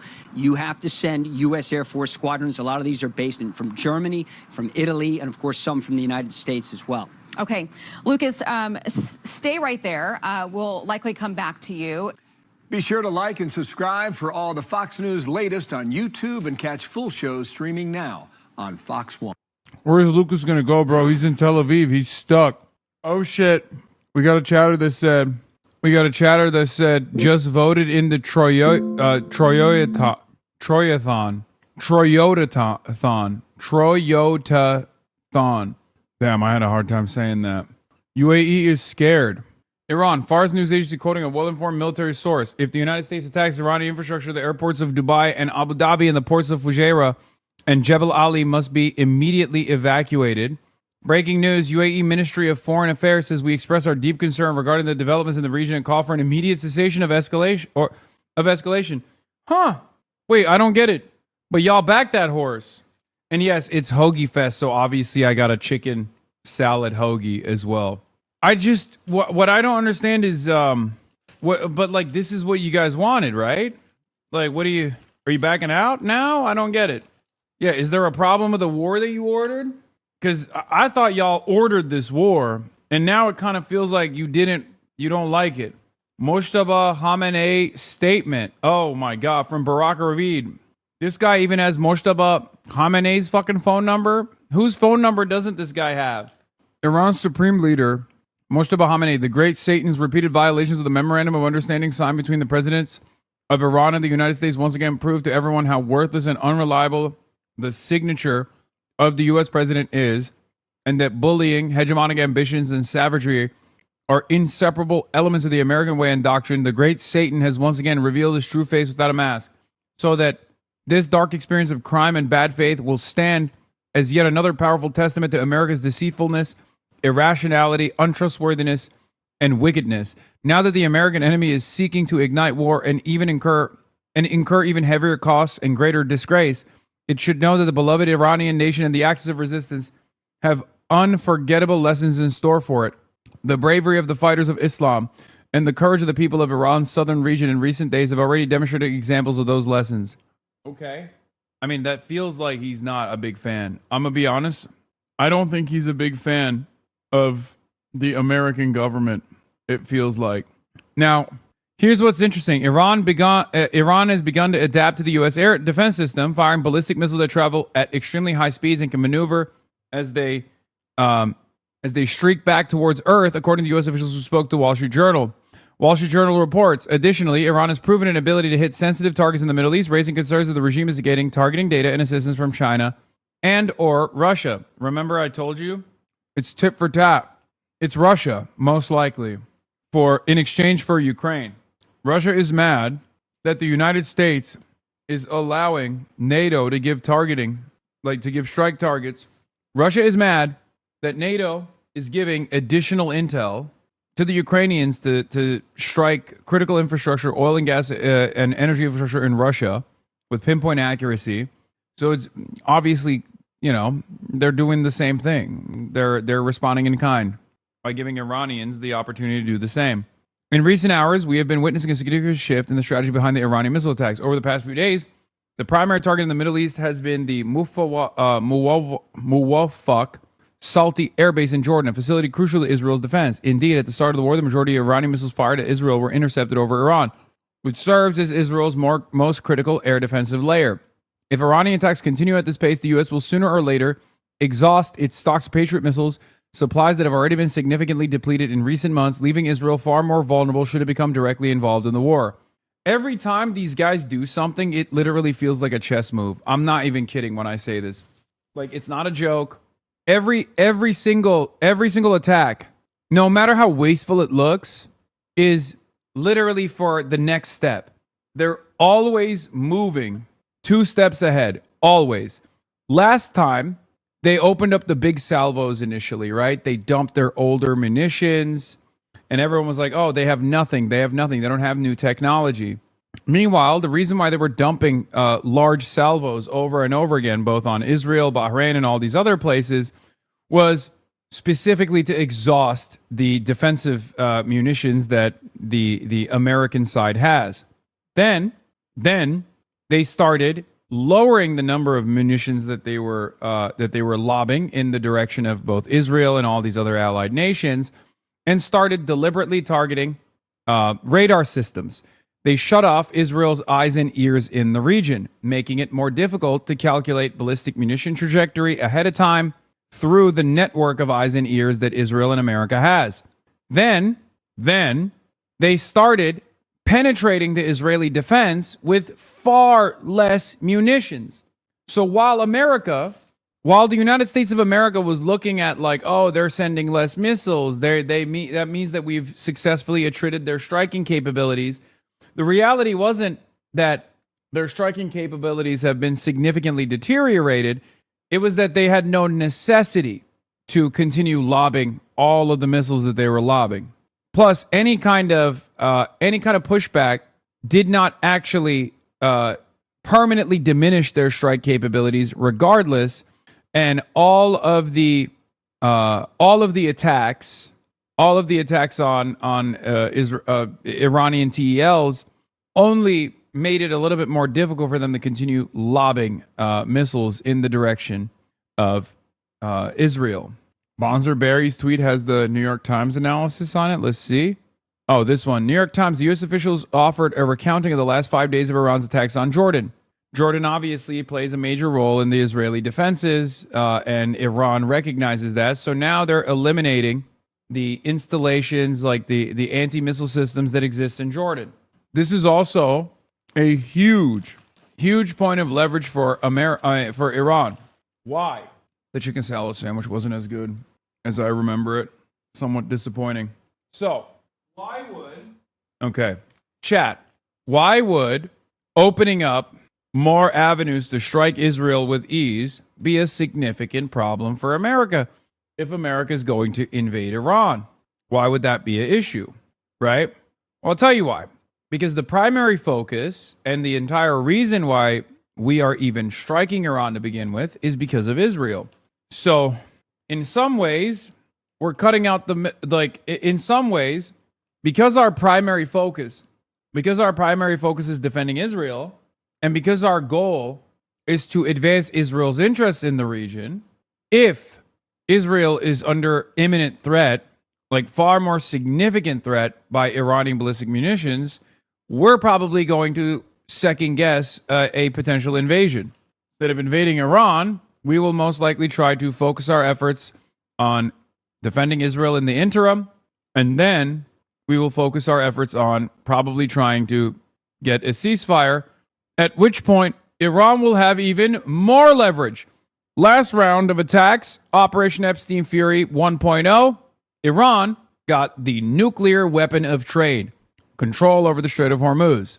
This time around, if Iran has these striking capabilities, if Iran can establish a far higher rate of successive strikes on Israeli soil, that is even bigger advantage. Bibi masterfully shifted Israel's war with Iran onto the United States, then sat back and watched it unfold from the comfort of his sofa.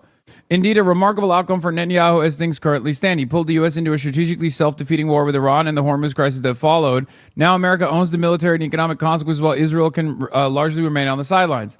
I don't think Israel is going to largely remain on the sidelines. I think there is a reason why Iran is striking Jordan. There's a reason why Iran is striking Jordan. It's because they want to strike Israel. Jordan plays a profoundly important role in interceptions, taking away a big chunk of the burden from the immediate Israeli defenses. If Jordan falls, missile penetration through the Israeli defenses will increase, especially the cheaper drones that are far slower that Iran can send in these massive barrages.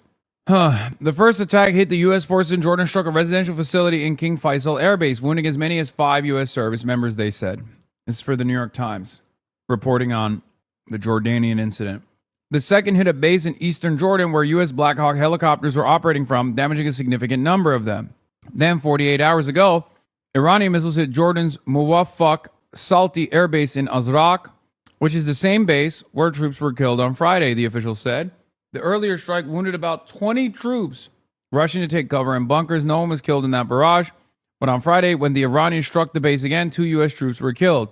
The flurry of attacks and the losses they have caused are a sign that Iranian forces not only still have ample missile stocks, but also have become more adept at evading U.S. defense systems, U.S. air defense systems, said the U.S. officials who were speaking on the condition of anonymity to discuss operational manners. By the way, dying before you could actually take cover is an indication of what?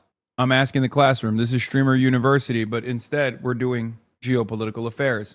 What could it be an indication of that the United States troops positioned inside of a U.S. airbase are not running fast enough to get to cover?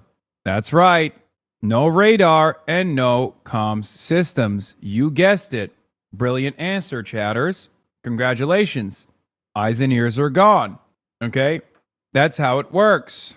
They were sleeping. Dog.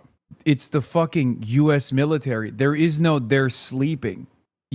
Alarms are supposed to start blaring at least 15 minutes ahead of time or however long the early advanced warning systems work. I'm not, an expert in this stuff. And you're supposed to get your fucking ass to bed. Get your ass out of bed and go to the fucking bunker. This is first-person footage captured by American service member showing the moment Iranian missiles struck Muwaffaq Salti Air Base in Jordan. The strikes hit the area where the living modules were located, resulting in the loss of at least 2 American soldiers, with 1 service member reported missing and 4 others injured. According to U.S. CENTCOM, the soldiers lost their lives while defending the base against drones and ballistic missiles, while the 4 wounded service members sustained serious injuries. The injured personnel have since been discharged from the hospital. The strike occurred on the night of July 18th. This is first-person footage captured by American service members. It's cooked. Watch the footage with audio instead. Okay, they're literally running into the bunker. No fucking air raid sirens.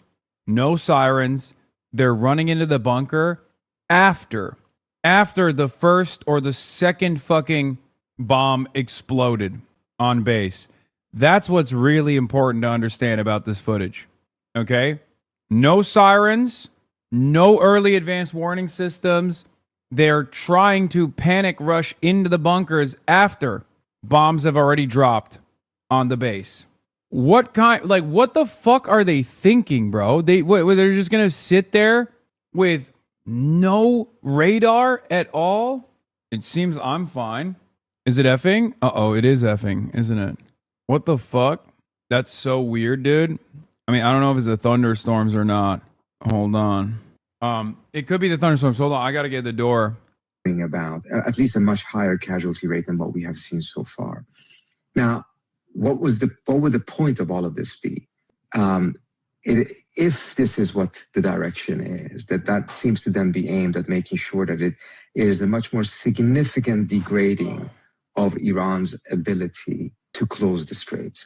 Already we've seen that before the MOU and during the MOU, the US was trying to establish a southern corridor in Omani waters that would be militarily fortified, and as a result, the Iranians would not have the same ability of closing that. So if war resumed, part of the strait would still be open.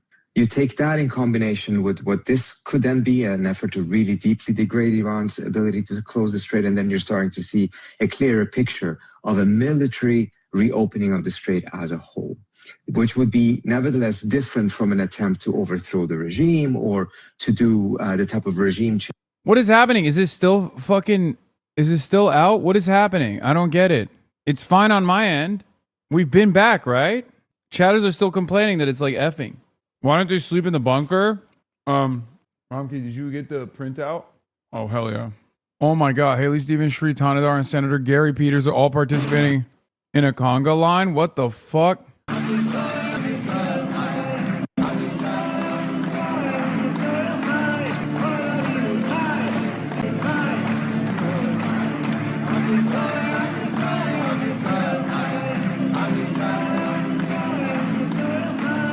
Honest with you, I've only seen her this excited about talking about Michigan and Israel. One makes sense, the other doesn't. What's all that? Okay. We're gonna get picked up like 10 minutes, I think. 15 minutes, 10 minutes, something like that. Oh man. Do you fuck with black holes? Like space exploration? Wait, are we getting titty cam now? Yes. Crazy that Jocelyn Benson is there when her husband used to work with Abdul when he was the health director for Detroit. Yeah.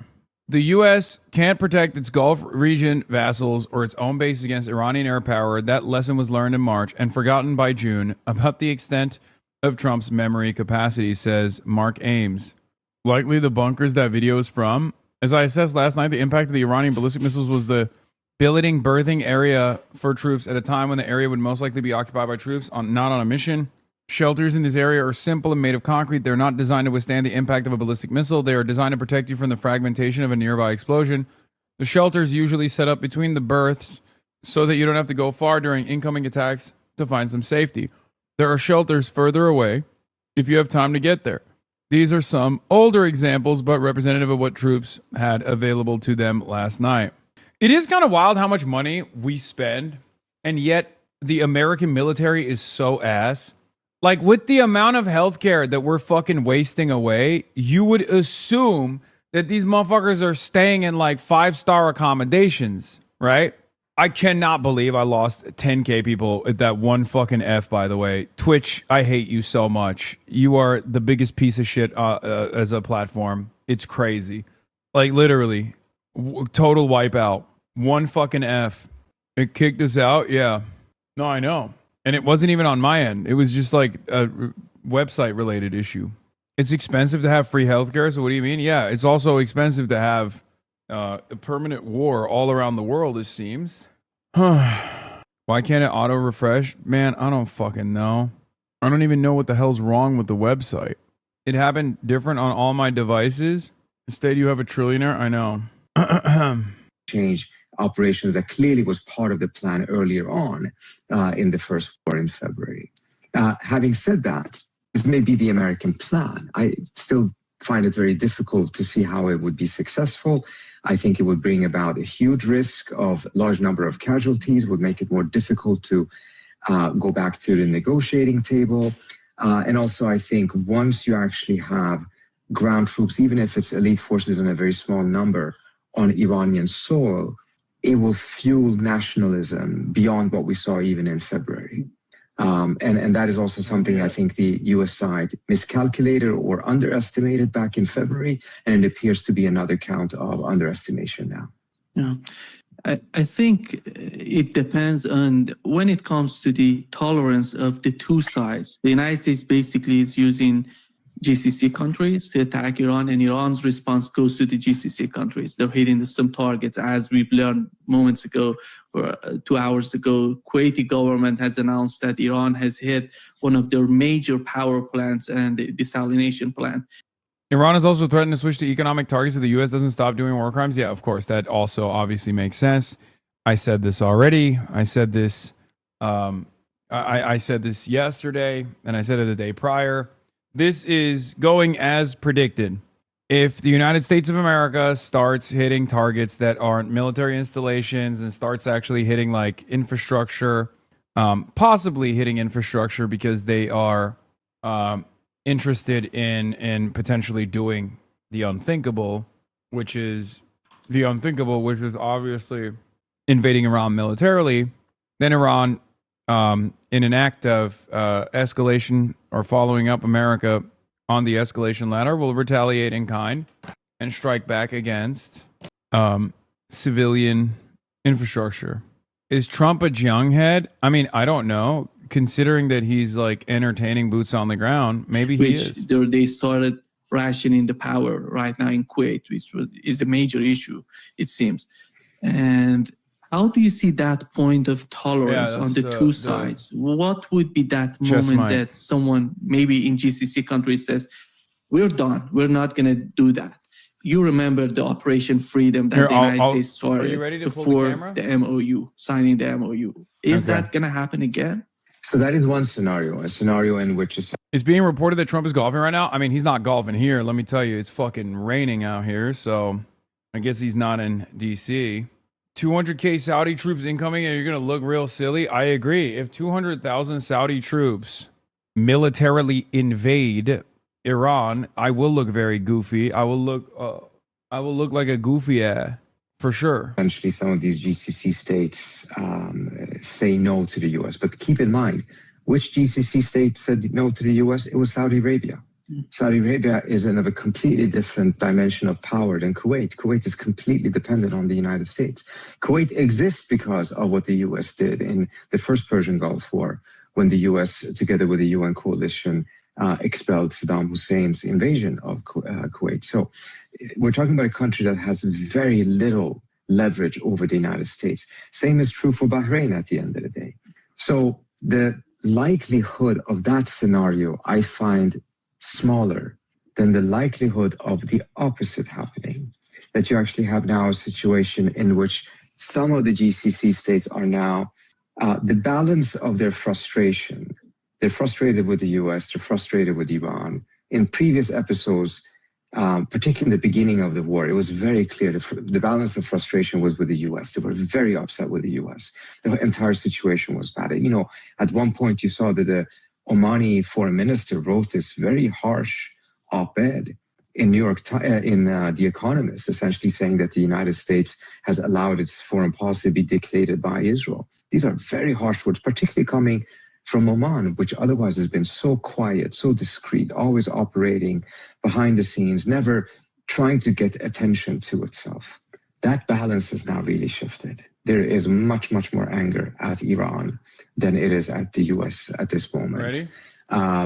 There is anger because they believe that the Iranians should not have attacked the ships during the MOU with the strikes. And as you remember, they were mostly GCC ships. They believe that this was an overreaction. They believe that the Iranians closed the strait too fast, so that the Iranians moved up the escalation ladder much, much faster than what they've done before. There was a meeting in Muscat, as you remember, 10 days or so ago, that unfortunately failed. They did not reach a deal. But the Iranians apparently bombed Oman immediately afterwards, just hours after the foreign minister had been in Muscat. So there is also a scenario now that in which many of these GCC states are believing that the Iranians are too aggressive. And as a result, also you're seeing a bit more of a coalescence. Audio only chatter. Who is the guy that sounds like Trita Parsi, Executive Vice President of Quincy Institute? Damn. You got it, chatter. You got it. It is Trita Parsi, Executive Vice President of the Quincy Institute. What is this? France's goalie is paid by England? 0-2 before 20-minute match time is crazy?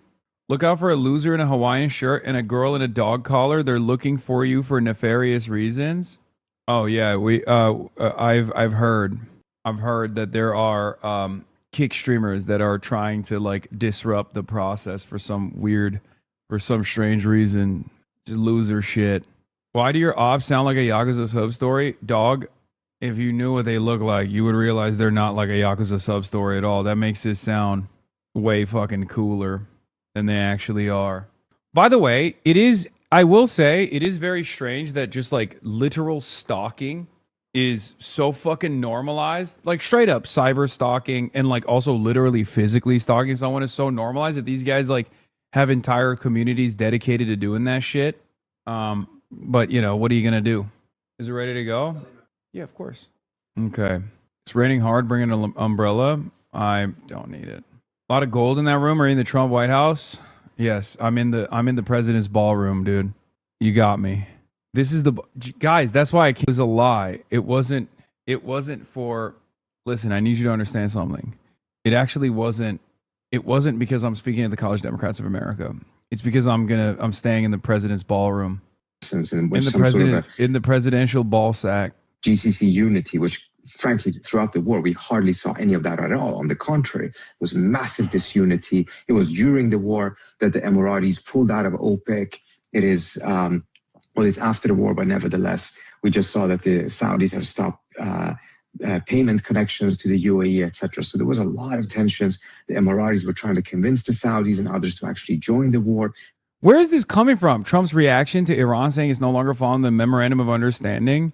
I couldn't care less, News Nation. I thought he had a lid. What happened? It's the paid Truth Social subscription? Wait, is that what they're getting? Are they getting it straight from the source? I thought he wasn't doing interviews. I thought he wasn't giving any information out. But he's out here. First, we heard from Channel 14. He's like talking to Israeli news. And on top of that, he's talking to fucking Newsroom or Newsmax. What's next, bro? Is he going to do a One America News Network hit too? Yeah, I can't believe the president is a Patreon poster, early subscriber poster. It's incredible.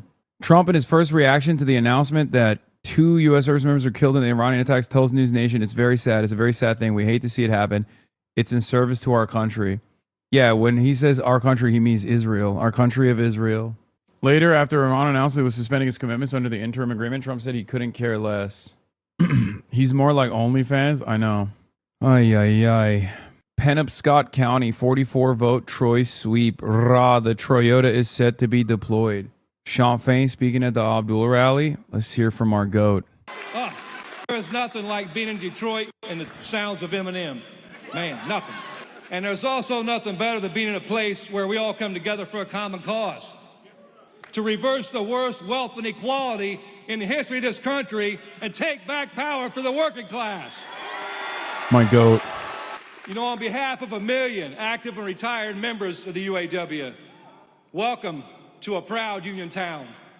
You know, Michigan is a sacred place for the UAW. It's the home of the sit-down strikes of the 1930s that lit the labor movement, and lit it on fire and gave birth to the American dream. An American dream that said working class people could have a dignified life, a life where you could raise a family, you could own a home, you could take the kids to the doctor without worrying about breaking the bank. You could retire knowing that you were going to be okay because you had a pension and health care that you earned. You know, but over the last 40 years, corporate greed has wreaked havoc on our communities. And the billionaire class turns around and tells us it's our fault. They tell us workers make too much money. They tell us pensions aren't realistic. They say that we don't deserve the dignity that we fought so hard to win. And then they told us that it wasn't the billionaire class we should blame. They told us to blame immigrants. They tell us to blame people that look different than you, or love different than you, or pray different than you. And now that same billionaire class is pumping millions of dollars into our politics. All you have to do is turn on the TV here in Michigan, and you see corporate and AIPAC-funded bullshit blanketing the airwaves.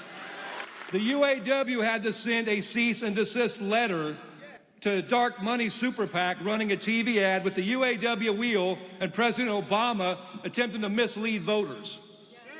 And you think about that. The same corporations and billionaires who have screwed working people in this country over and over again are funneling dark money organizations. They don't have to tell you where their money comes from, so they can blanket the airwaves with their bullshit and try to mislead working class people as they vote. Is that okay with you? No. Hell no.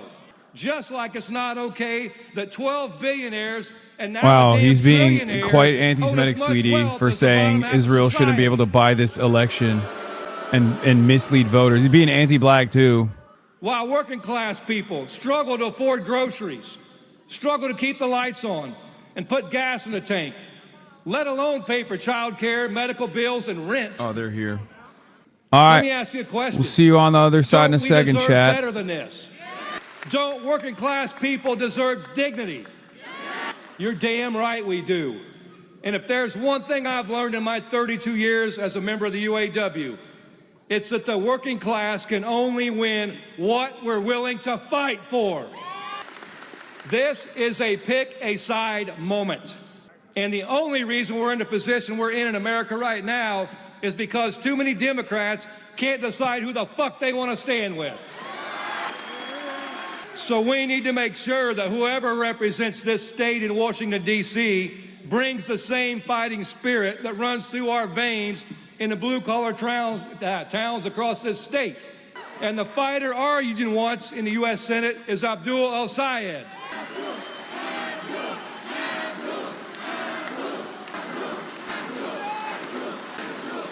You know, a few weeks back, Abdul spoke to our UAW Constitutional Convention, where over 1,000 UAW delegates gathered in Detroit. UAW members from all over the country and from every part of Michigan, from Detroit to Flint to Three Rivers to northern Michigan, and they were on their feet. And these people also come from all over the political spectrum. We have members that are Republicans, we have members that are Democrats, we have members that are independent, we have members that don't give a damn about any of these parties. But the thing that was cool that day is they were all saying the same thing after Abdul spoke. They were saying, this guy understands me. This guy gets me. We love this guy. That's because working class people are done with politics as usual. Politics that tell us we can't think too big. We can't expect too much. We can't be too bold. It's the same thing the boss tells workers all the time. Don't ask for livable wages. Don't ask for good health care. Don't ask for a secure retirement. Don't ask for time off. Don't ask for dignity. And we know that's all bullshit. It's the same thing the companies told us in 2023. And then tens of thousands of auto workers had the courage to stand up against the big three and say, enough is enough. We struck all three companies at the same time. And we fought and we won. It's what American Axle Workers said last month. 1,000 members of UAW Local 2093 went on strike. They never wavered, and they won their demands. They fought, and they won. Also in the last month, right here in Warren, Michigan, 1,000 UAW Local 400 members of Bridgewater Interiors let the company know that if they wanted to fuck around, they were going to find out. So the company decided to give workers the raise that they deserved and that they demanded. They fought and they won. You know, the political class always tells us not to ask for much. Don't ask for Medicare for all. Don't ask for billionaires to stop buying our political system. Don't ask for enough money to afford a damn life. Well, Abdul is calling bullshit on that. He's building a real working class movement that, like our union says loud and proud, we deserve better. That's why the UAW is going all out in this Senate primary and is going to fight like hell for Abdul, because we know Abdul will fight like hell for us.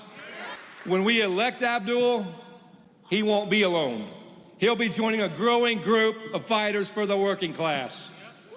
Another kind of political movement that is possible. It's one that's built by, of, and for working class people. And our next speaker knows all about building a movement. She's inspired millions to actually fight, to run for office, to go on strike. She's helped build one of the most inspiring political movements that I've seen. And it's an honor to stand shoulder to shoulder with her. I've learned from her, and I know everyone in this room has. So Detroit, please join me in welcoming this badass fighter for the working class, our friend, Alexandria Ocasio-Cortez.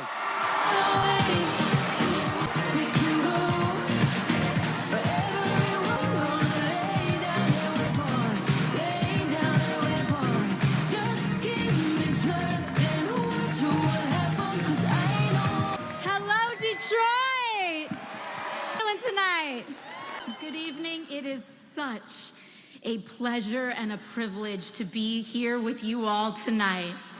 And I want to first thank UAW President. Yeah. At this point. All right. I think You're good? Yeah. Okay, cool.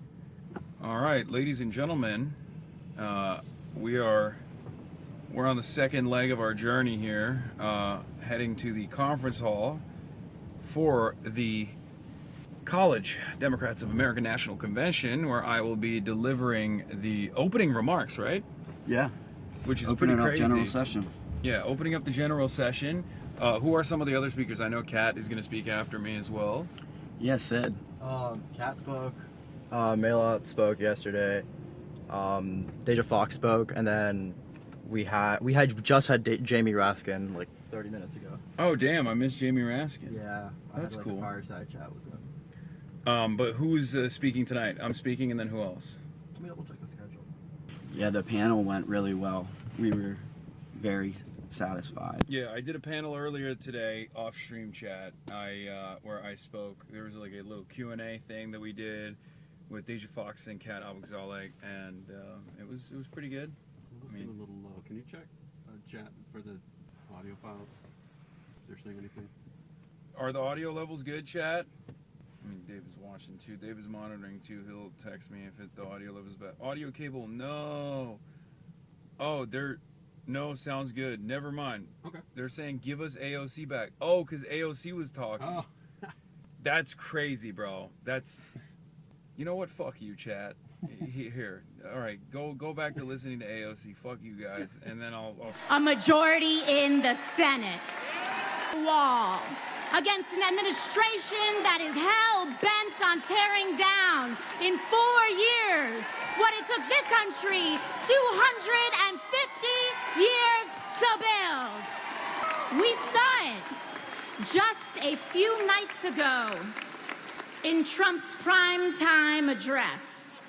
And for those of you who wisely tuned it out, Donald Trump spent most of his speech rehashing the same big old tired lie that he actually, quote unquote, won the 2020 election.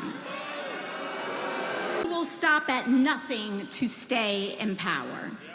And we know that it has nothing to do with true or false. They will do everything they can to try to overturn our democracy in November. And if we do not take back the House and the Senate, we're going to make it a whole lot easier for him and his cronies to do just that. So Michigan, we have no time to waste. The question before us is, how do we win a durable majority? How do we get out of this pattern that we seem to have been stuck in for years?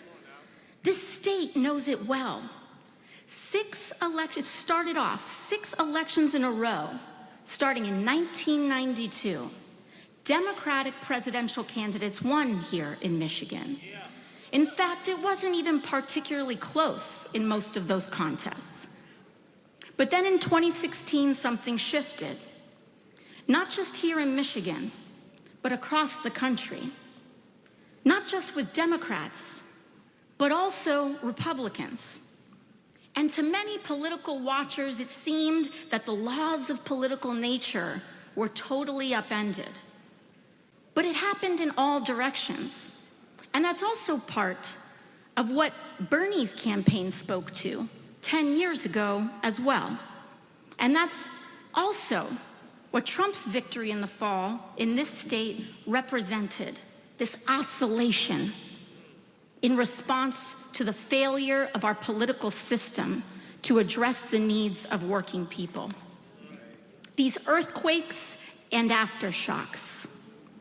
2 years after 2016, we had another aftershock across the country. And as a part of that, I went from being a waitress to winning a primary against a 20-year Democratic incumbent who was meant to be the next Speaker of the House. So I get it, Michigan, because my frustrations, precisely because the stakes of Republican leadership are so high, precisely because of their corruption, their discrimination, the gutting of voting rights, I understood the stakes of cleaning up my own backyard back here at home. That we had to look at our contributions and why people like my family and my neighborhood felt so failed by the party in charge of championing the working class and saying, how can we be better? In fact, we have a responsibility to be. And all of us have been trying to get a handle on what all of that means ever since.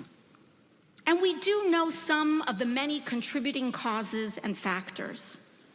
Like, yes, one of the causes, deep causes, have been bad trade deals that hollowed out states like Michigan. Another cause was the record income inequality and the Great Recession spurred on by unchecked greed on Wall Street.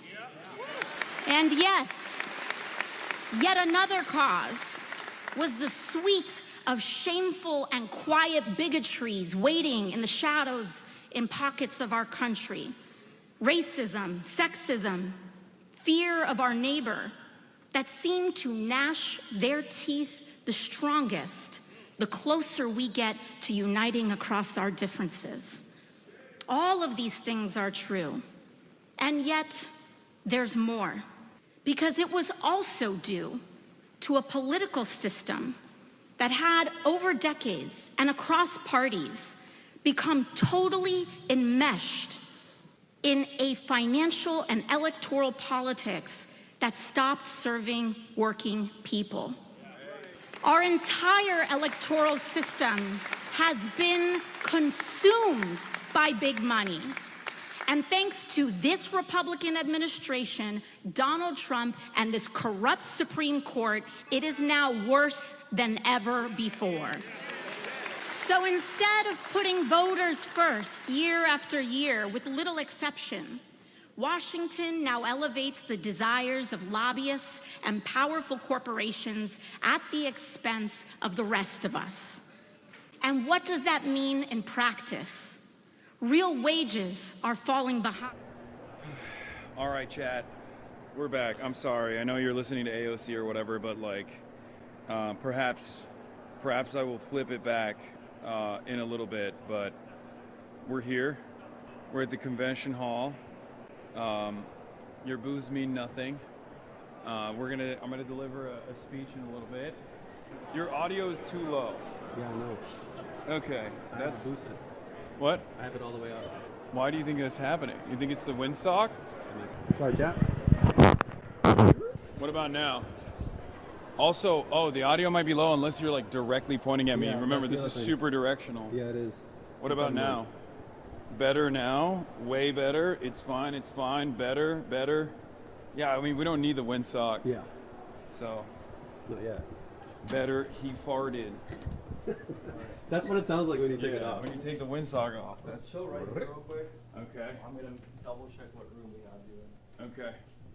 It's a little quiet, but there's a lot of room to raise the volume bar, 100%. But when you use this input, you can only control it from here. You can't control it from the camera. Huh. Yeah. What about the dials on it? Where you I have tweak? it all the way up to 10. Plus 20. Okay. That's and weird. I took off the low cut too. But maybe some audio files can Yeah. advise me. Or, yeah, whatever the one we have. We can always just switch to the labs. That's true, but the labs are really bad with the mic. I feel like it's we'd have it's to switch up crunchy. completely. It's super crunchy. You brought the labs, all right? Yeah, they're right. Oh hell yeah! This is it? The whole room just for me? I mean, he can chill here. I mean, I'm just We're gonna live. have Kat and everyone else come through as well. I mean, like, no one's here besides me. Okay, that's chill. No one uses this room except here. So, yeah. Damn. Are you on sound, by the way? Yeah, what's up? Cool. Nice to meet you. Great to meet you. Tate. I'm live right now. Oh, you're Just- live right now? Yeah. That's crazy. Oh, my. Yeah, are you're we on stream. Twitch? Yeah, that's wild. We have a spread of British delicacies that have been brought to you by one of our Dems Abroad people. Prophet Strand. Wow, that's. How does that work? So Dems abroad? They're likely college students that are Americans that just study abroad, and there's just a high concentration of them that happen to be Democrats. Okay. So we've Rumke, also remember, like, this is not being picked up audio-wise, probably. Yeah. We should have done there's a dual use, but with the switcher, where it could pick up both the audio from. That's what this is for. Yeah. It's supposed to be able to pick up the audio and the lav mic. Yeah. And I realized as we were in the cab that I didn't bring the adapter for the second port. There's a third port, but you can't do both. No, okay. Either It's I fine. I can have it and I can switch to the labs or to the shotgun. Yeah. But not both. Yeah, no, I understand. It's all good. I couldn't find that adapter. Yeah, no, it was in the bag, I'm pretty sure, but. Hi. This is a nice screen. Yeah. Is the room that I'm going to be speaking in similar to this, or? Yeah, the same one as before our big. Oh, the same one as before. Okay. Yeah. Oh, they got Irn-Bru. This is Irish, isn't it? Or Scottish? It's not Irish. It's Scottish. Right? Am I saying? Is it correct? The shotgun mic is usually fine unless this isn't his equipment. No, this is a directional mic. It's a different kind of shotgun, chat. The normal shotguns that we use are not as good at picking up from long distance when you like aim it in a specific direction. This one has to be aimed directly at the speaker at all times, otherwise you won't be able to hear it. Like there's no audio. It doesn't really like pick up audio from the sides at all. And then the Tato is Irish. I know that. Yeah, maybe David will be able to help out. It is cold as fuck in here. Holy shit. Yeah, probably. Yeah. Did they bring these for her son? No, I think they just brought it in general. Friends from abroad. Should we do an impromptu tier list? I don't want to eat right now. I'm already full as fuck from that Wawa club sandwich I crushed. You guys don't know how good you have it out here if you're out here with the Wawas. No Wawas in LA. It's the only L for LA. Well, that and no good bagels, no good subs. But I guess Jersey Mike's can, that I can make do with that. Oh man. So the speech is supposed to start when? At 6:10. All right, so in 20 minutes. Okay, so we got 20 more minutes, chat. 20 more minutes until the speech starts. And who else is gonna be here? Kat's gonna be here? Yes. Okay. Kat Abghazaleh is gonna be joining us. Dave is working on troubleshooting. Mike is fine when it's facing you. Yeah, I know. That's fix hair in back. What is it? Which side is what's fucked up? Sunset Sinkhole. 20 more minutes of low audio. Yeah. Wait, is it still low audio? I was turned away from you in a second. Is it still low audio or is it not low audio when I'm speaking directly? Because if it's low audio, then we'll just flip to the fucking law mics and it's fine. I think it might be a good idea. They're saying no. Audio is leveled Yeah, well. but like, unless I'm standing next to you over there, that's like all the audio is gonna come off the speakers. But Do you want to hook up into the? we can swap. No, that won't work. Let's just switch to the law mics. Fuck it. Do you wanna flip the lav mic to you, and if we need it, I'll enable it on my end. Yeah, Because I won't be able to do it once you're up there. Yeah. All right. We'll just switch it to the lavs. Yep. Yeah. All right. Hold up, Okay. chat. Let's just switch to the lav. Okay. Yeah. Cool. I'm gonna put this down. There was a click that happened, and the audio levels got a lot more quiet when in the car. Make sure the on switch is flipped on the mic itself, so it's getting phantom power. Yeah, it's on. It wouldn't. We wouldn't hear anything if that wasn't on. Let me. Let's do some clicking. Okay. Oh, is that better? Is that better? Was that actually? That actually is better, isn't it? Wait, is it? I see a lot more. Wait. That actually might have really improved it. Wait, what did you click off? So instead of, I took away the 20 decibel. Oh, it's way better. Holy fuck, we can hear him way better. Wow. Whoa, it's so loud. I can bring it down a little bit. Okay, now you can. Way louder now. That's so funny. All right. Problem solved. Much. Oh yeah, that's loud as fuck. I can hear I can bring myself. it down, like in the middle, at the middle spot. That's fine. I mean, I think it's okay. Louder. This looks good. It's in the middle now, Chad. Is that all right? Louder. Loud as fuck. Really good audio and the camera's crisp. Okay, good. Wow. Them saying that click? I was like, wait a second. Yeah. Thank you, Chatter. Click whoever for you. knows the click. It was David. Thanks, David. Should I put the sock back on? Another. I mean, there's no wind. Yeah, there's not. What's the It's sock just in my for? pocket. No, I got a sock in my pocket. Okay. No, we're good. It's too low. Okay, I'll bring it back up, guys. I'm sorry, all right? I'm sorry. There we go. Ready for the way too dank. Should I, I'm gonna test out the speech. I'm gonna get up there and do it. Okay. Let's do it. Let's see. Wait, It's good. It would be a funny bit if you like start it and we show the audience. Yeah. Okay, yeah, let's do that. Well, we'll wait for him to be done working. Oh, you good? Go ahead. Oh, no. If you guys bother you, we can. No, it's You fine. sure? I was gonna get up there and Oh, okay, of course. Let me no, just but do it you quickly. do your 5 thing. minutes. Hold Yeah, on. you do your thing.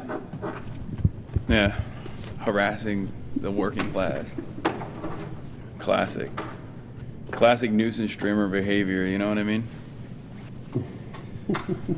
Dude, I am so unbelievably tired. I don't even know how this is possible. Cooked. Chad, I'm turning on low cut. Another click. What does that do? The AC that people hear, low cut kind of takes that out. Wait, really? Yeah. They can hear the AC? Yeah, I saw somebody say that. That's Yeah. They're audio perverts, dude. That's fucking nut. They can hear the AC. Yeah. The low rumble of the AC. Did that help, Chad? I don't think that person actually is in the chat anymore because they when they heard the click, they heard your hair move. They heard your hair move and they were like, "This is unbearable. I'm fucking leaving. I have audio sensory issues." Yep, I hear it. I lost to the AC. Craig. Okay. We're good to go. I hear your stomach rumbling. He said. Wow. All right. Oh my God. Okay. Here we are. Hold on. Where are you gonna film from? That's a question for these guys. Where am I going to stand when I'm in the room? You have a stage, like a platform. No, but that's too far. We don't have a. Okay, great. Yeah, we don't have the proper. Yeah, I don't have a tripod or anything. We don't have the proper. What do you call it? Yeah. Plus, you'll be too far for the mic too. Yeah. Okay. But I could tap into a mult box. You guys have a mult box? Okay, cool. Okay. All right. This is way more awkward than delivering a speech in front of an audience. I just realized this is like way worse because there's like 3 people in here. All right. Enough applause, everybody. Enough. What a great honor to be here in the heart of American empire, in the belly of the beast, speaking to the future activists of the Democratic Party, but as an outsider currently pushing an insurgency. No applause. No. Stop. To be honest, I'm a little bit confused. When I first got the call from the College Democrats of America, I thought to myself, perhaps the Center for American Progress has openly put a hit out for me. Maybe it's a trap. After all, it's not a secret that there are many people in the Democratic Party who simply wish I would go away, who wish that the movement would go away. Well, I'm here to tell you, we are here to stay. Applause break. That's crazy. What the fuck? Oh.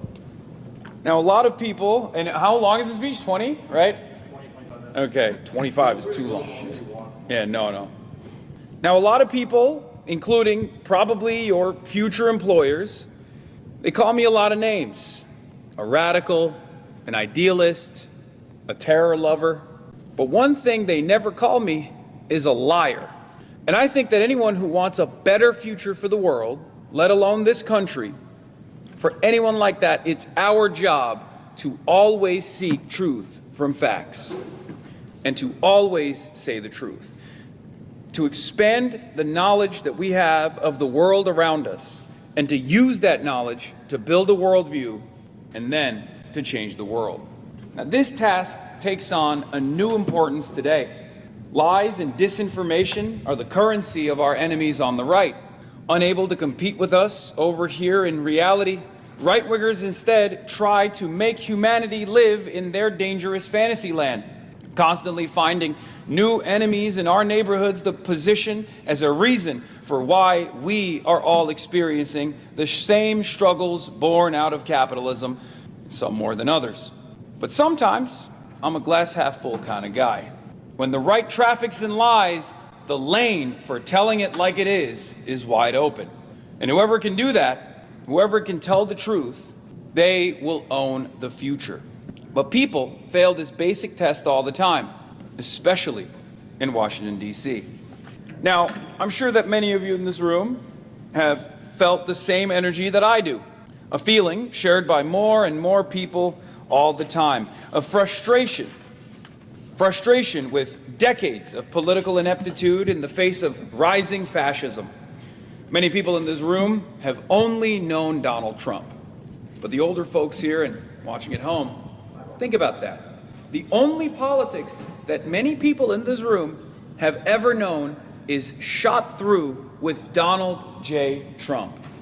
Political life shaped from above by a narcissistic tyrant who enriches himself, his ridiculous family, the Epstein class, as well as the billionaires who were too smart to get caught going to Little St. James Island, and even ones who were uninvited because their vibes were too atrocious for the other pedophiles. Elon Musk. Now, although American politicians have never been much at truth-telling, for over 10 years, the terms of our discourse have been set by this megalomaniacal pervert. The late writer Mike Davis summed up our situation well in his final published essay a few years ago. He said, unlike the high Cold War, when politburos, parliaments, presidential cabinets, and general staffs to some extent balanced megalomania at the top, there are few safety switches between today's maximum leaders and Armageddon. Never has so much fused economic, media, and military power been put into the hands of so few people. To you, young people of America who have chosen to enter the world of electoral politics, I know that you have grown up in this degraded era where bigotry and deceit are so blatantly rewarded in society. An era in which our rulers would rather us choke on wildfire smoke than re-examine how our way of life damages our planet, the only home we'll ever know. This wretched era in which the third world is staring down disaster because of the upheaval caused by ours and Israel's war on Iran. This ridiculous era in which a Supreme Court dominated by religious nutjobs rewrites our laws at will. In this world, I know, even just a little bit of truth can feel like a life raft. It's why so many of you are in this room, because you meet other people like yourselves, and you talk about these problems together, and you feel both less alone and closer to the truth. Now, it's fair to say, as I mentioned already, that I'm not the friend of many people in the Democratic Party, but that's okay. In politics, if you're everyone's friend, then you are no one's friend.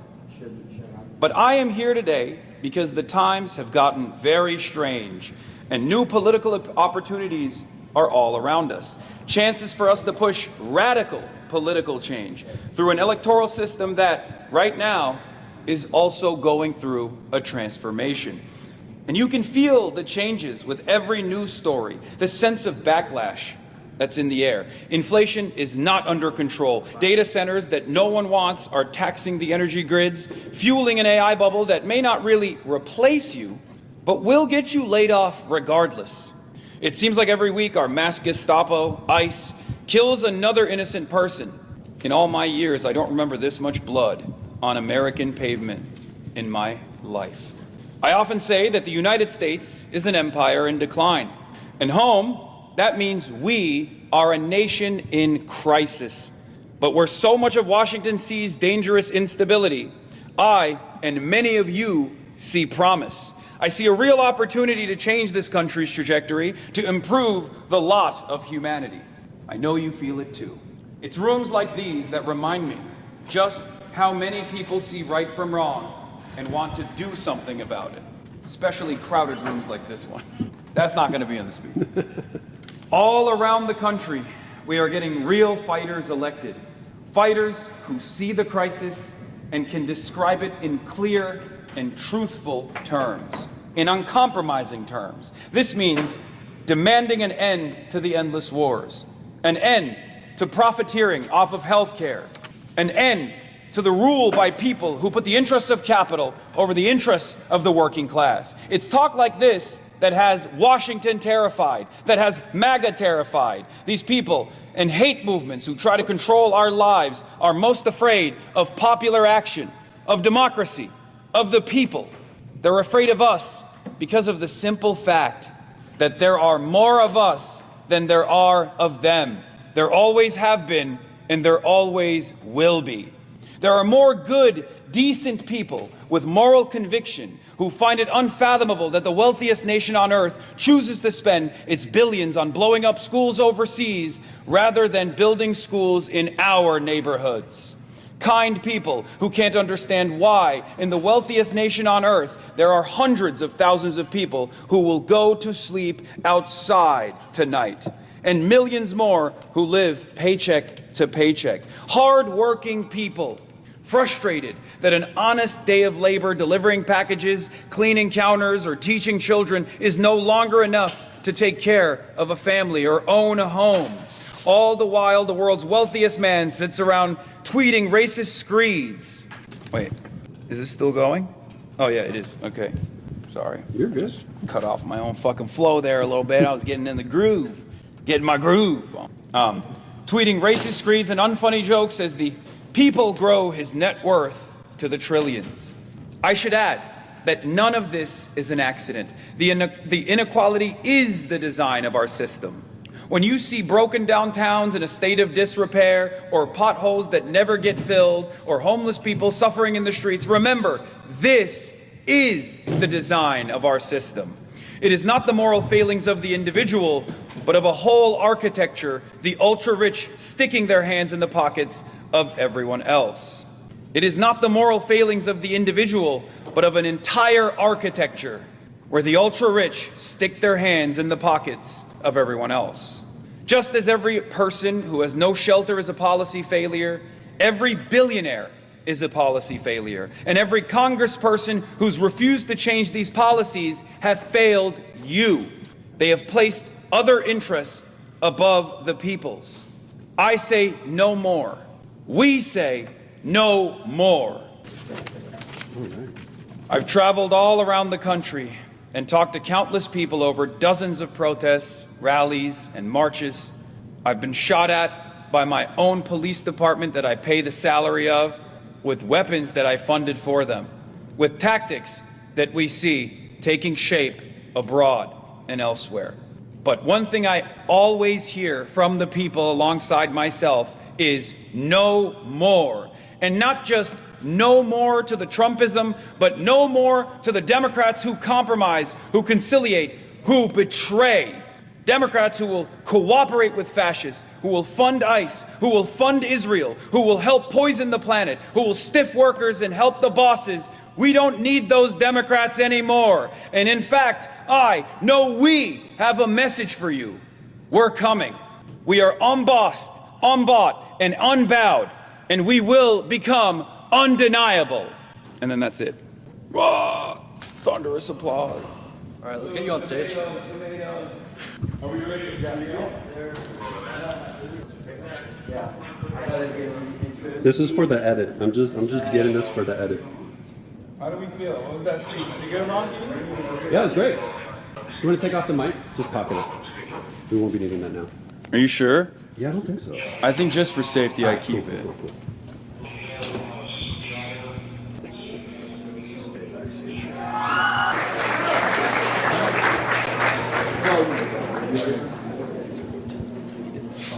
The disability caucus, my personal favorite caucus. Can we go back in the hallway? Okay. So it's Ava to be the next. No, Vanessa to be the next.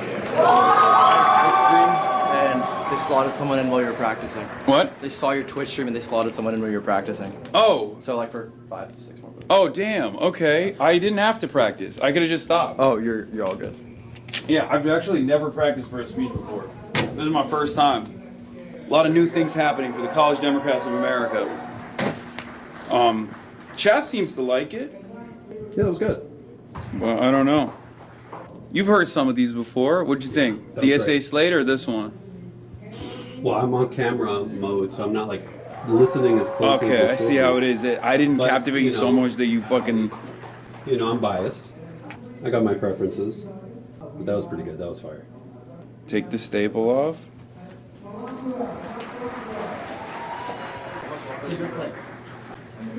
All right. Well, we got chairs. I still will have to introduce him. Well, he could be in the hallway.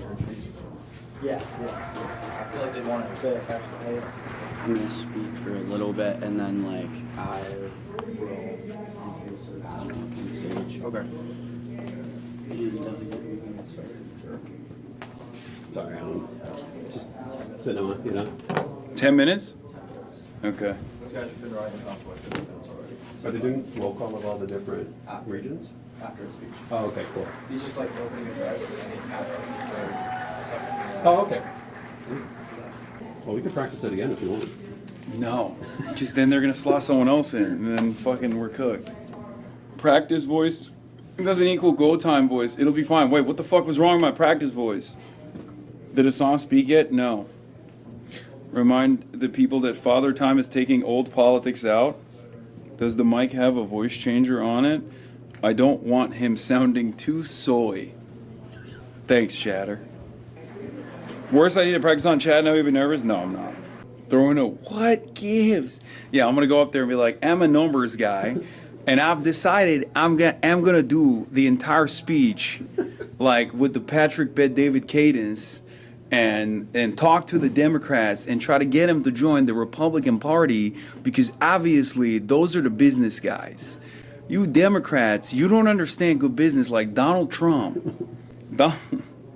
Donald Trump is a big businessman, and I'm a numbers guy, and I ChatGPT it, I grok it, and I found out that all of you Democrats, all of you young Democrats, when you get older, you are going to become Republican. Talk about Singapore? Okay, I'm going to get up there and be like, I'm here to talk to you about the glorious city-state of Singapore, its beautiful ports, and also my undying love and loyalty to making sure that free flow trade continues through all straits, from the Strait of Hormuz to Malacca. Bob el-Mandeb to the Straits of Hormuz, to the Strait of Malacca, and beyond. Singapore, more like Singaports. That's what I think of all the time. I love import, I love export, I love commerce, and I love trade. Except for one man, and one man only. His name, More Pegasus. M. Pegasus. More Pegasus. Morpega Slob. He goes by many names, but the one I know him as is criminal. Morpegasus for the longest time has betrayed the beautiful nation state of Singapore, the land that he occupies and resides in, the laws and the fantastic criminal justice system that has maintained its integrity until now. Morpegasus has slandered and defamed an international shipping magnate, me, Hassan Hassanabi Piker. Yeah, you can do 25 minutes of that. Yeah. This is the real speech. Are you guys live still? Yeah. Oh, yeah. Do you know what GON means? G-O-N. G-O-N? Yeah, we got like 50 people comment that under our ticket link. No? I have no idea. Prove. Someone called Hassani GON. It sounds like another chat. It's over, Another little buddy. community. Hassan got you banned. Sure. I have no idea what that is. Like, isn't Hunter Hunter? I don't know. People give time to savor those amazing points and concepts. Let them savor those tasty morsels. Oh, they're saying Gon Fit maybe? Like Hunter Hunter? Because they're saying I look like a Japanese schoolboy whenever I wear the... Hey, let's do the fit check. Yeah, fit check. Hey. We got the crepes on. Yeah. Oh, let me do that again. Crepes. Boom. Boom. Here we go. Yeah. Sheesh. I can't wait to talk about international shipping in the beautiful city-state of Singapore. Sponsor still talking. Is coming home, lad? You mean third place? That's what's coming home. Where am I positioned? Anywhere? Okay, cool. Yes, I saw that in all my years and the ended in my life redundant. I know. I was freestyling in some of it. He's coming home. He's coming. Football's coming home. He's coming home. He's coming home. He's coming. Third place coming home. 64 years of her. Never stopped me dreaming. Zipper check? No, my zipper's fine. Third place coming home. Bro, you have to say Turby Derby at least once during the speech? Yeah, I'm not going to do that, man. Even though he lives in my heart. The governor of South Dakota. Turby Derby. Is this song going to get a mic so it's clear? No. We're going to fuck this up. We're going to make sure that you can't hear anything. Fake assassination? Sick. Fight, fight, fight. Damn, bro, the sponsor is really taking his time. This is ethical beach prep. I should go in there. Film it. I think it's probably fine. U.S. CENTCOM announces strikes on Iran. I mean, that's not surprising, I don't think. Do we have an ETA?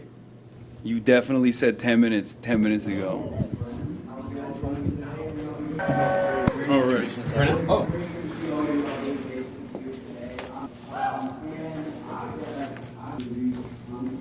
Sadly, I graduated back in May, which apparently qualifies me ancient wisdom to you all. But here is some unwarranted advice for you all. But first, and I need to say this clearly, I am incredibly proud of our team. We had only a few months to rebuild a fundraising program that honestly needed to be rebuilt from the ground up. In that short time, this team raised and secured more than $300,000 for college Democrats in this convention. And for this convention, without selling out the values that brought us all here today. That did not happen because of one person or one big check. It happened because people made the calls, built the relationships, and followed up on believing that this organization was worth investing in. Are we worth investing in this organization? That is what organized power looks like. Now, to my advice. Who has heard a politician say, by show of hands, there's power in your voice, and walked away wondering, what does that even mean? There is power in your willingness to use it, but having a voice does not automatically give you power. The power to stand up, to stop doom scrolling, and actually do something to change our country and our lives for the better. One voice can start a conversation. Thousands of organized voices can take back the House, take back the Senate, and take back the freedoms stolen from us. Let me hear it from you. Take back the Senate. Take back the Senate. Take back the House. Take back the House. College Democrats, we are not fighting to take freedom away from anybody like the people on the other side of the aisle. We are fighting to win our freedoms back. Liberty means learning without classrooms and politicians censoring your classroom. Organizing a union without retaliation. Deciding what happens to your own body. Voting without another barrier in your way. Getting sick without losing your education, your home, or your future. And who agrees? Simply saying Trump is bad is not good enough anymore. Yes, Donald Trump is dangerous, but he did not emerge from nowhere. He is the product of a corrupted system that turns financial insecurity into resentment, public failure into private profit, and turns working people against one another while someone else writes the rules for us. No more. I say no more. Do we say no more, college Democrats? Let's try name what that system looks like. The military-industrial complex can always find money for another contract, while students are told there's never enough money for tuition. There's never These enough guys are money crazy. for grades. There's never Can enough they money chat? for funding, Can you guys hear? housing, or classrooms. Big Pharma looks at sickness and sees revenue. Big Tech and big AI, I guess now, looks at your attention, your anger, and your data and sees another product. You, corporate landlords in big capital, look at a home where somebody should be able to build a life and see an asset to buy. Then they raise the rent on us and sell it back to us at a price we can't even afford. They are looting our bank accounts, our time, our security, our liberty, our happiness, our chance to own things that we buy. Nevertheless, a home. They do not need a secret meeting. The system already rewards them for extracting more while giving us less. And while working people fight one another over scraps, the people who wrote the rules walk away with the whole damn table. We are not against people succeeding, we are against the system where a handful of people succeed by making everybody else poorer, less healthy, less free, and less libertarian. A new Democratic Party must name that system, name who profits, and organize enough people to change it without blaming our neighbors. He's like, abolish the commodity form. By the concentration of power Jail and wealth landlords. in the country. When I say a new Democratic Party, I do not mean a new logo or another slogan from a consulting firm. I mean a new way of operating, a party that trusts young people with responsibility, a party of workers, students, renters, parents, and seniors, a party defined not only by what we oppose, but by what we build together. He's gonna say, liquidate the kulaks. So, take 3 things home. Stop doing Collectivize the farmland. Do something. Encourage your neighbors, friends, families to get up and do something. But I know you all here are doing that. You traveled from all around the country to come here together, meet your fellow college Democrats, and organize for a better tomorrow. So I implore you, take the next step. Take on a seat in the Democratic Committee at the state, local, national level. In Pennsylvania, college Democrats and young Democrats are doing exactly that. We're winning seats in our state committee and our local committees and filling seats that otherwise would go, unfilled, vacant, or appointed by party chairs and leadership in smoky back rooms. We say no more to that. Second, pick up a fight. It's gonna be tough to upstage this guy. Choose a race, choose a campus, or one material goal. Ripping the Third, whole take speech. someone with you. Invite the quiet person into the conversation. Give a new member real responsibility. Build relationships with labor and community organizations and fellow clubs on campus. And when you gain power, open the door wider behind you and uplift others like the people who helped you get there. That is how we build a new Democratic Party. And CDA has proven that principles do not make us powerless. During my term, we rejected corporate, dark money, military-industrial complex, and AIPAC-aligned money. And still, we transformed our organization from an organization with a 3-digit budget into a 6-digit budget. We can do this shit for real, guys.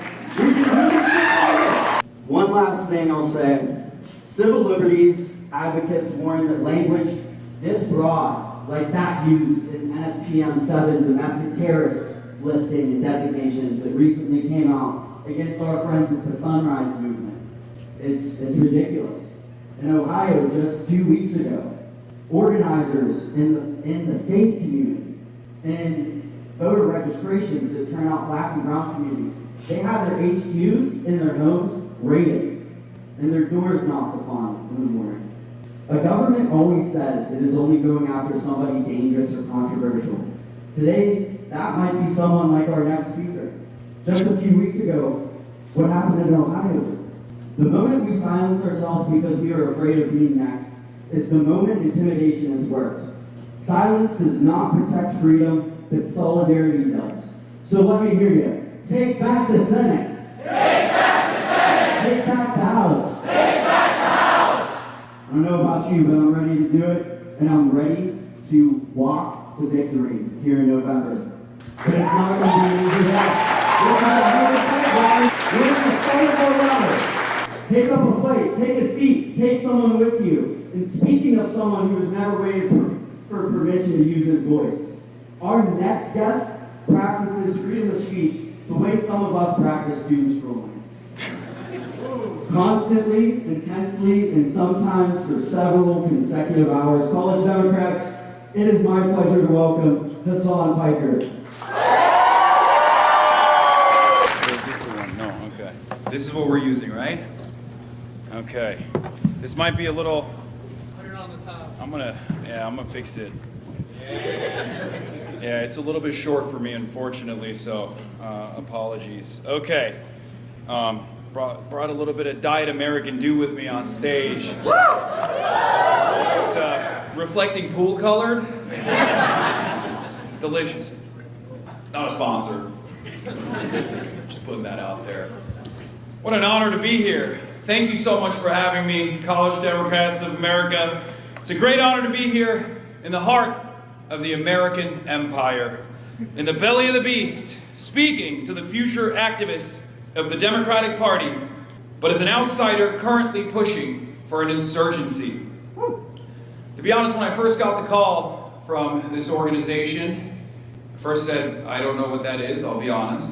I apologize. And then they told me they hadn't held a national convention of this size since the Nixon era. So give yourselves a round of applause for that. And then I was a little worried, I'll admit. Me and the Democratic Party were not so close as of late, as many of you know. I thought to myself, perhaps the Center for American Progress has set up a trap for me. Near attended, are you in the room? I apologize for everything I've said.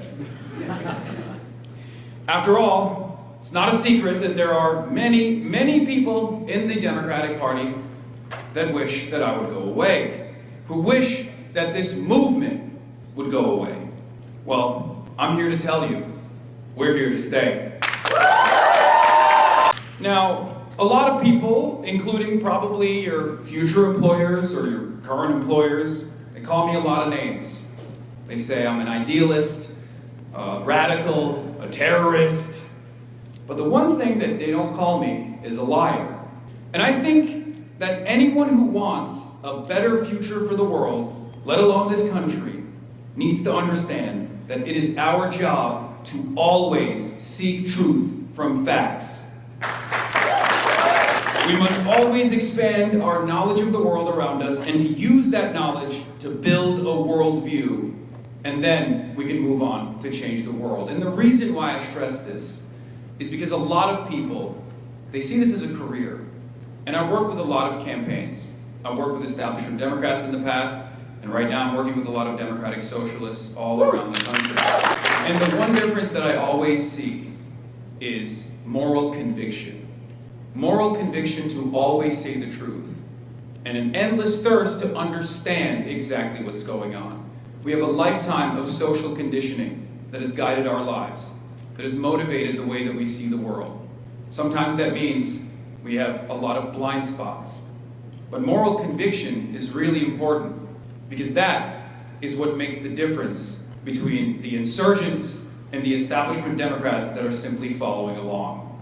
And I think that anyone and everyone here must constantly push for this. This task takes on a new importance today. Lies and disinformation are the currency of our enemies on the right. Unable to compete with us over here in reality, right-wingers instead try to make humanity live in their dangerous fantasy land, constantly finding new enemies in our neighborhoods to position as a reason for why we are all experiencing the same struggles born out of capitalism. But sometimes, I'm a glass half full kind of guy. When the right traffics in lies, the lane for telling it like it is wide open. And whoever can do that, whoever can tell the truth, they will own the future. But people fail this basic test all the time, especially in Washington, D.C. Now, I'm sure that many of you in this room feel the same energy that I do, a feeling shared by more and more people all the time, of frustration with decades of political ineptitude in the face of rising fascism. Many people in this room have only known Trump, but to the older folks here and also watching at home, think about that for a second.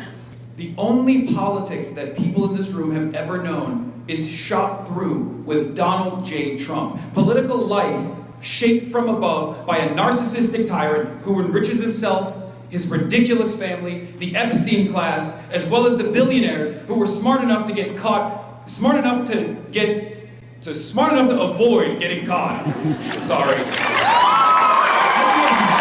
As well as the billionaires who were too smart to get caught, going to Little St. James, and even a billionaire who was uninvited from Little St. James Island because his lives were that atrocious for the pedophiles. Although American politicians have never been much at truth-telling, for over 10 years, the terms of our discourse have been set by a megalomaniacal pervert.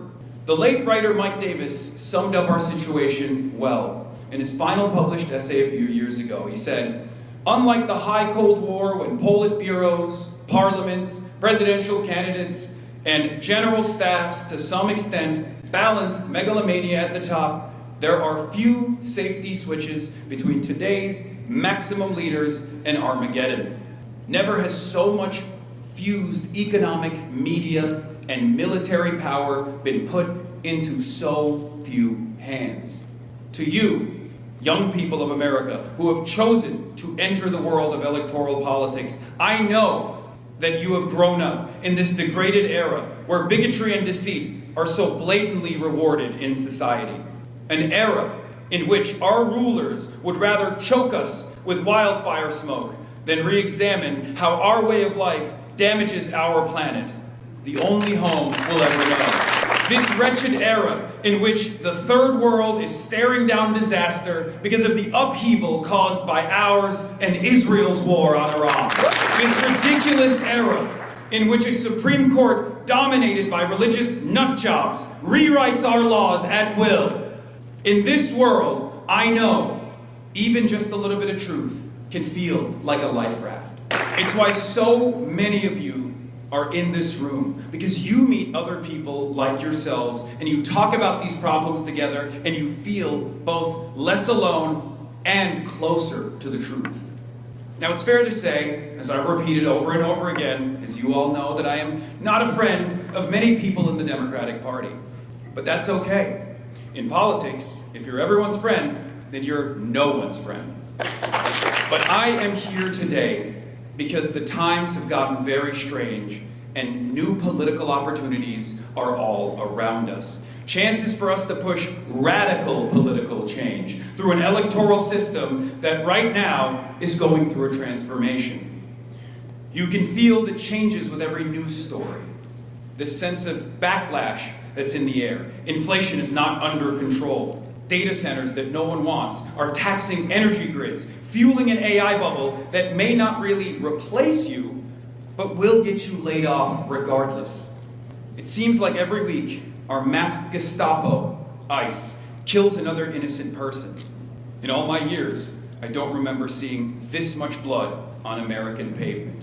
I often say that the United States is an empire in decline, and home That means we are a nation in crisis. But where so much of Washington sees dangerous instability, I and many of you see promise. I see a real opportunity to change this country's trajectory, to improve the lot of humanity. And I know you feel it too. It's rooms like these that remind me just how many people see right from wrong and want to do something about it. All around the country, we're getting real fighters elected. Fighters who see the crisis and can describe it in clear and truthful terms. This means demanding an end to the endless wars, an end to profiteering off of healthcare, an end to the rule by people who put the interests of capital over the interests of the working class. It's talk like this that has Washington terrified. It's talk like this that has MAGA terrified. These people in hate movements who try to control our lives are most afraid of popular action, of democracy, of the people. They're afraid of us because of the simple fact that there are more of us than there are of them. There always have been, and there always will be. There are more good, decent people with moral conviction who find it unfathomable that the wealthiest nation on earth chooses to spend its billions blowing up schools overseas rather than building schools in our neighborhoods.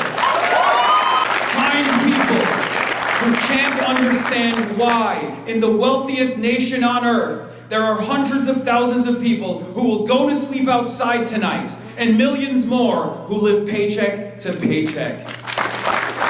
Hardworking people, frustrated that an honest day of labor delivering packages, cleaning counters, or teaching children is no longer enough to take care of a family or own a home. All the while, the world's wealthiest man sits around tweeting racist screeds and unfunny jokes as people grow his net worth into the trillions.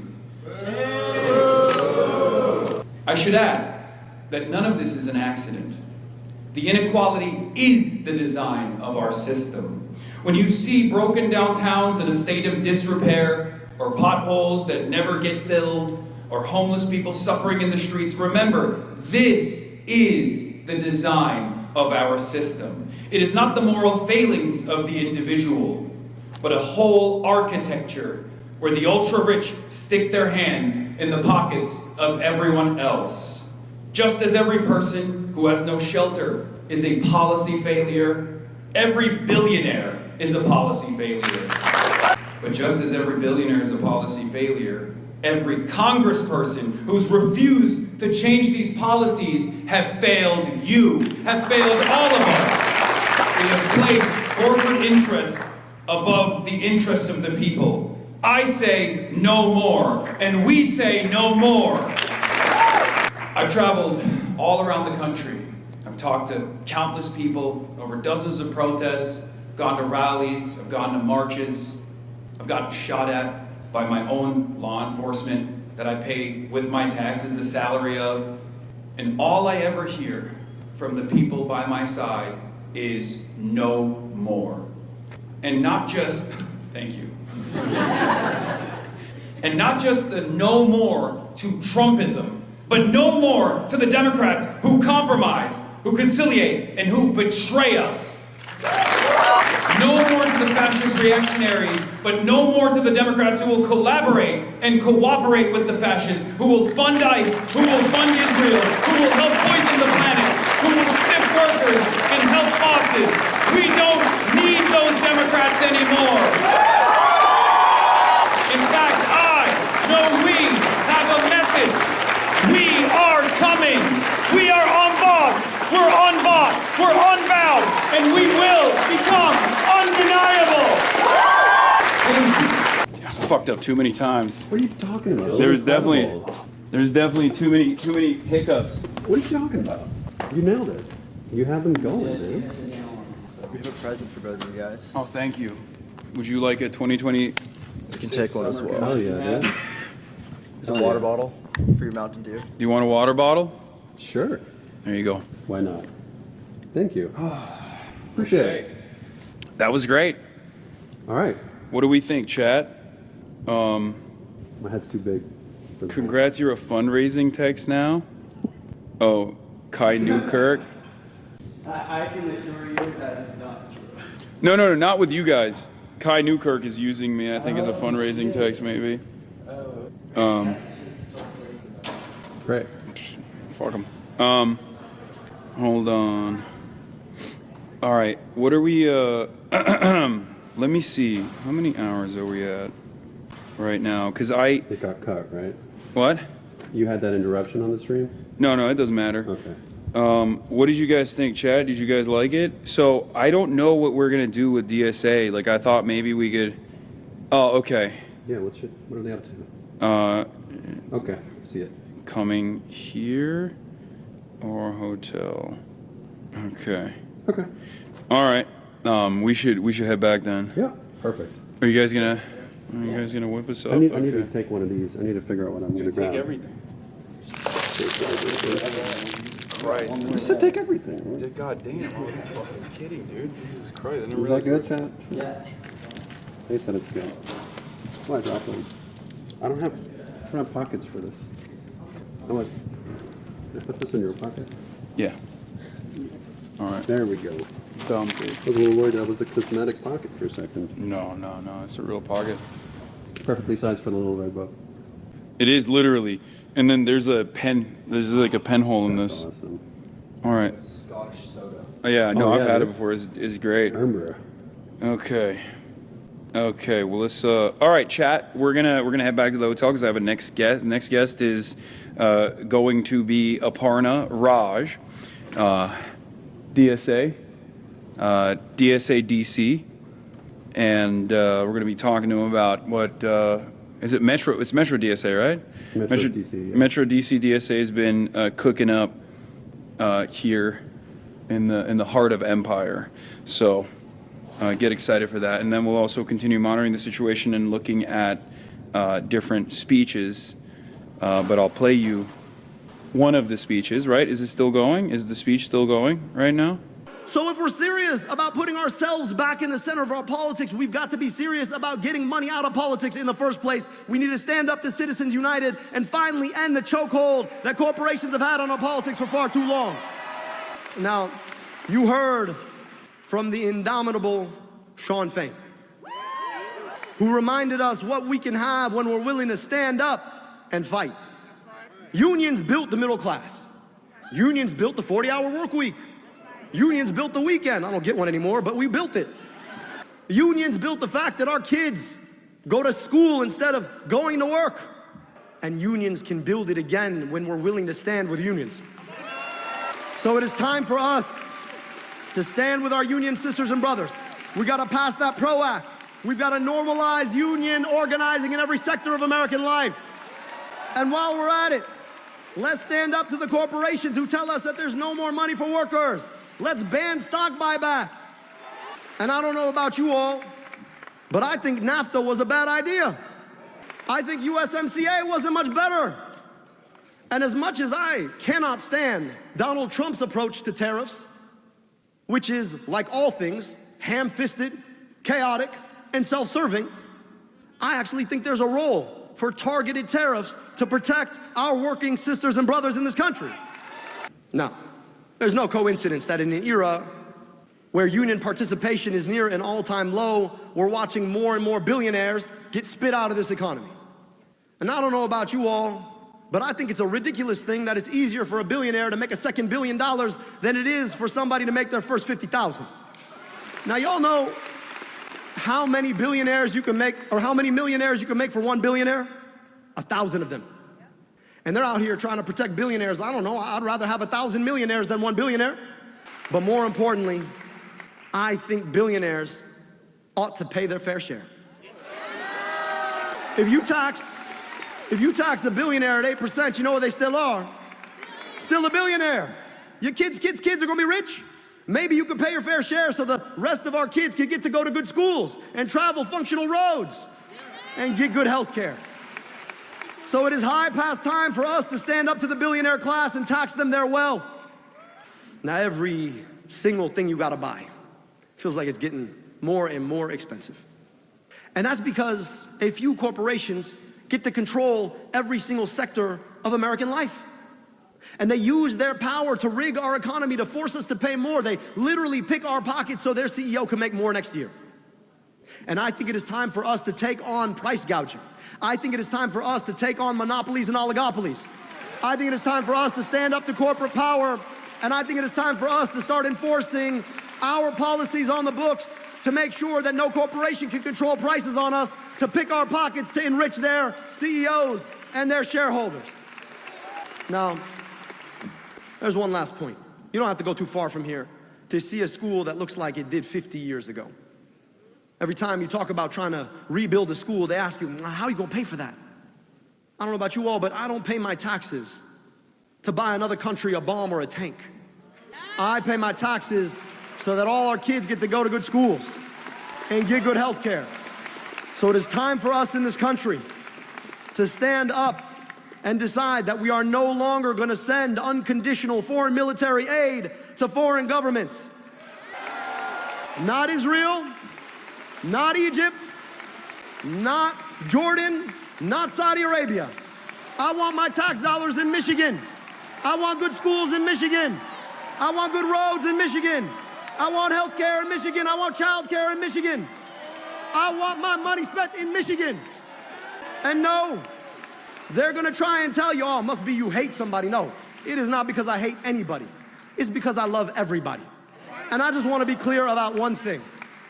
I love and revere and deeply appreciate Judaism and the Jewish people. And I love and revere and deeply appreciate the Palestinian people and their history and their culture and their tradition.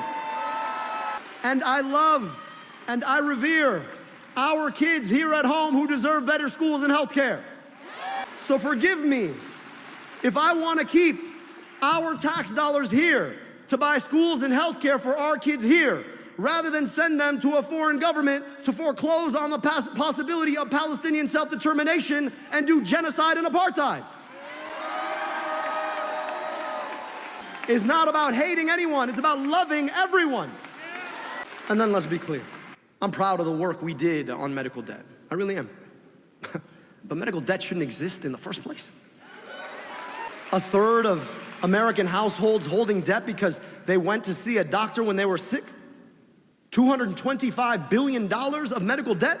That is more than the GDP of half the states in this country in medical debt. And we can wipe away all of that medical debt. And I just want to give you all some numbers here, okay? You can erase all the medical debt in this country for a penny on the dollar. So if you're doing the math, $225 billion, you can erase for what? About $2.25 billion? I want you to think about how much we are wasting dropping bombs in foreign countries.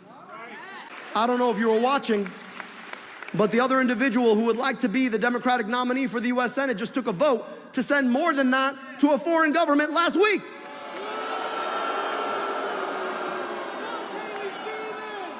We gotta be serious, y'all. And then we've gotta be serious about the fact that nobody should incur medical debt again in the future. And the best single way to prevent that from happening is to finally meet the unmet promise of America and guarantee everybody health care through Medicare for all. Now look, I know I'm not supposed to run for office. Got the wrong name. Apparently, if you pray like this and not like this, I pray the wrong way. I got the wrong profession, but I'm also not gonna stand here and tell you what you cannot have and should not fight for. I'm not gonna tell you that you cannot have nice things in the richest, most powerful country in the world. I'm not gonna tell you that we've gotta make peace with the corporations who nickel and dime us at every turn, and that if they want something, we gotta go on and give it to them. I'm not gonna tell you any of those things. And if you've been watching, they've taken to calling me dangerous. Now, I don't know why you would call somebody who looks like me, with a name like mine, dangerous. It's an interesting adjective to use. Nobody's ever called somebody who looks like me dangerous. So I just wanna ask, if you're a child forced to breathe at the end of a smokestack, you think I'm dangerous? Or a kid sitting in the back of the classroom who couldn't see the blackboard, who got that first pair of glasses. If you're that kid, I'm not dangerous. If you're a worker who wants our economy to work for you, I'm not dangerous. If you're somebody sitting in medical debt, wondering what your financial future is because you deign to see a doctor in the richest, most powerful country in the world, if you're that person, I'm not dangerous. If you're somebody who wants government to work for you, I'm not dangerous. I might just be the one person running for US Senate who actually wants to serve you. But if you're the CEO of DTE, you damn well better believe I'm dangerous. If you're Blue Cross Blue Shield shareholders, yep, I'm dangerous. If you're a corporation wanting to buy a politician with their PAC, I'm dangerous. If you're AIPAC and want to send our money abroad, you damn well better believe I'm dangerous. If you're Chuck Schumer and want to keep doling out corporate money to elect people who are going to do your bidding, I am so damn dangerous. But if you're somebody who wants government to work for you, I aim to be the best friend you ever had. Now look, I told you, my childhood taught me just how blessed I was to be on the other side of an accident of history that had me born here. And earlier this month, we commemorated the 250th anniversary of this country. And it's been a moment of reflection, I think, for a lot of us, particularly considering who was president in this moment. Now, they want to sell us a fake, phony sense, a cartoon of what America is. America's no cartoon. America is an incredible place with flaws. A history of Indian removal, chattel slavery, the far too long fight for women's suffrage, the discrimination on who could immigrate here, Jim Crow, segregation. And as you reflect on those past 250, I think it's important for us to ask, how do we make sense of those flaws? America has one incredible gift, and that is the indelible capacity to correct.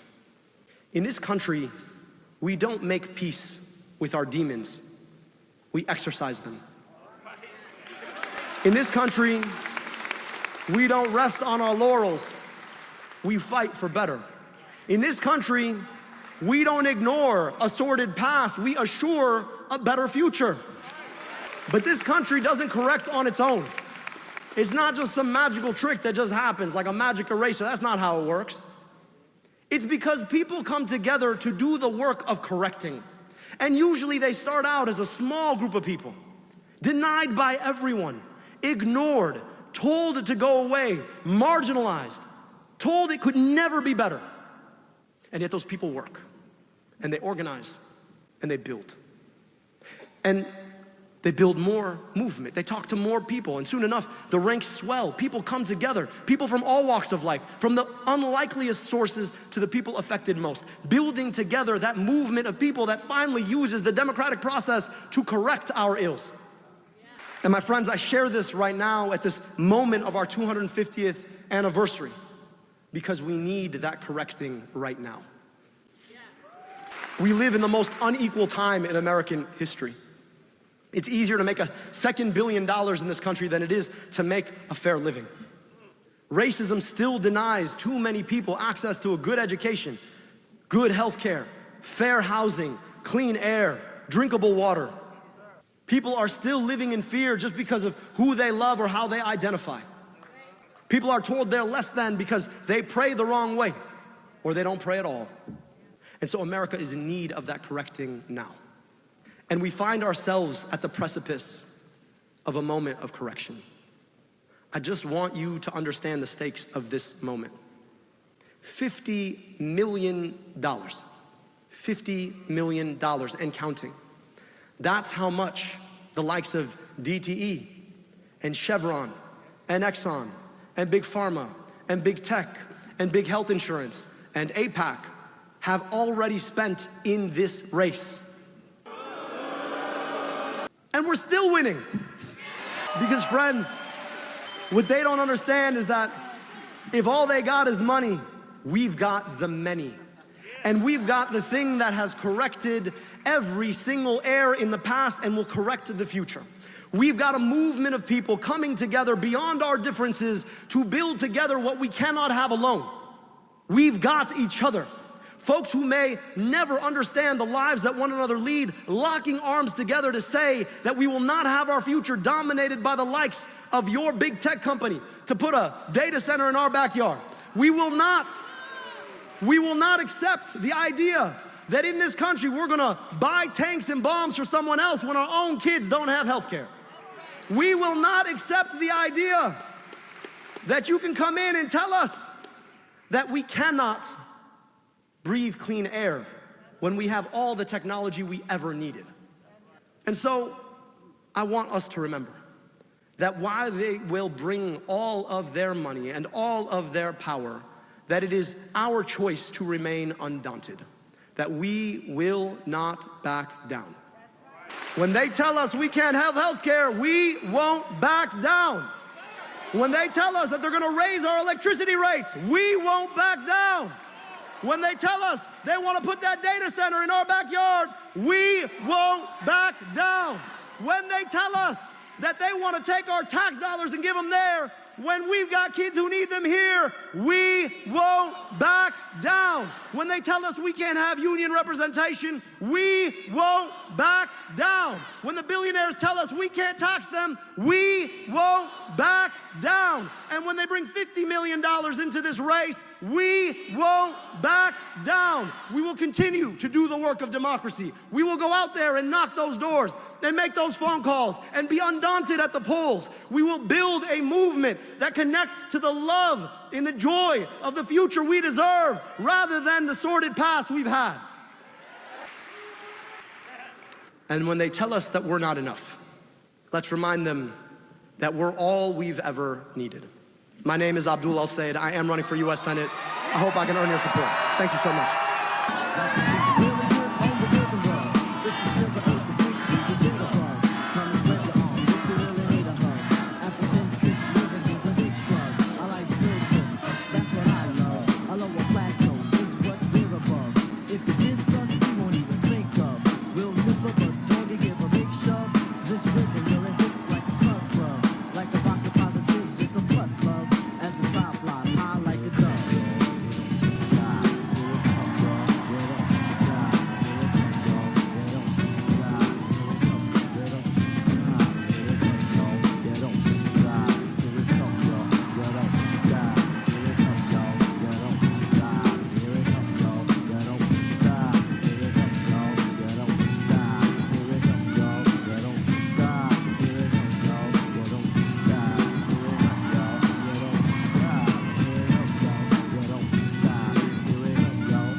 Talk about perfect timing, huh?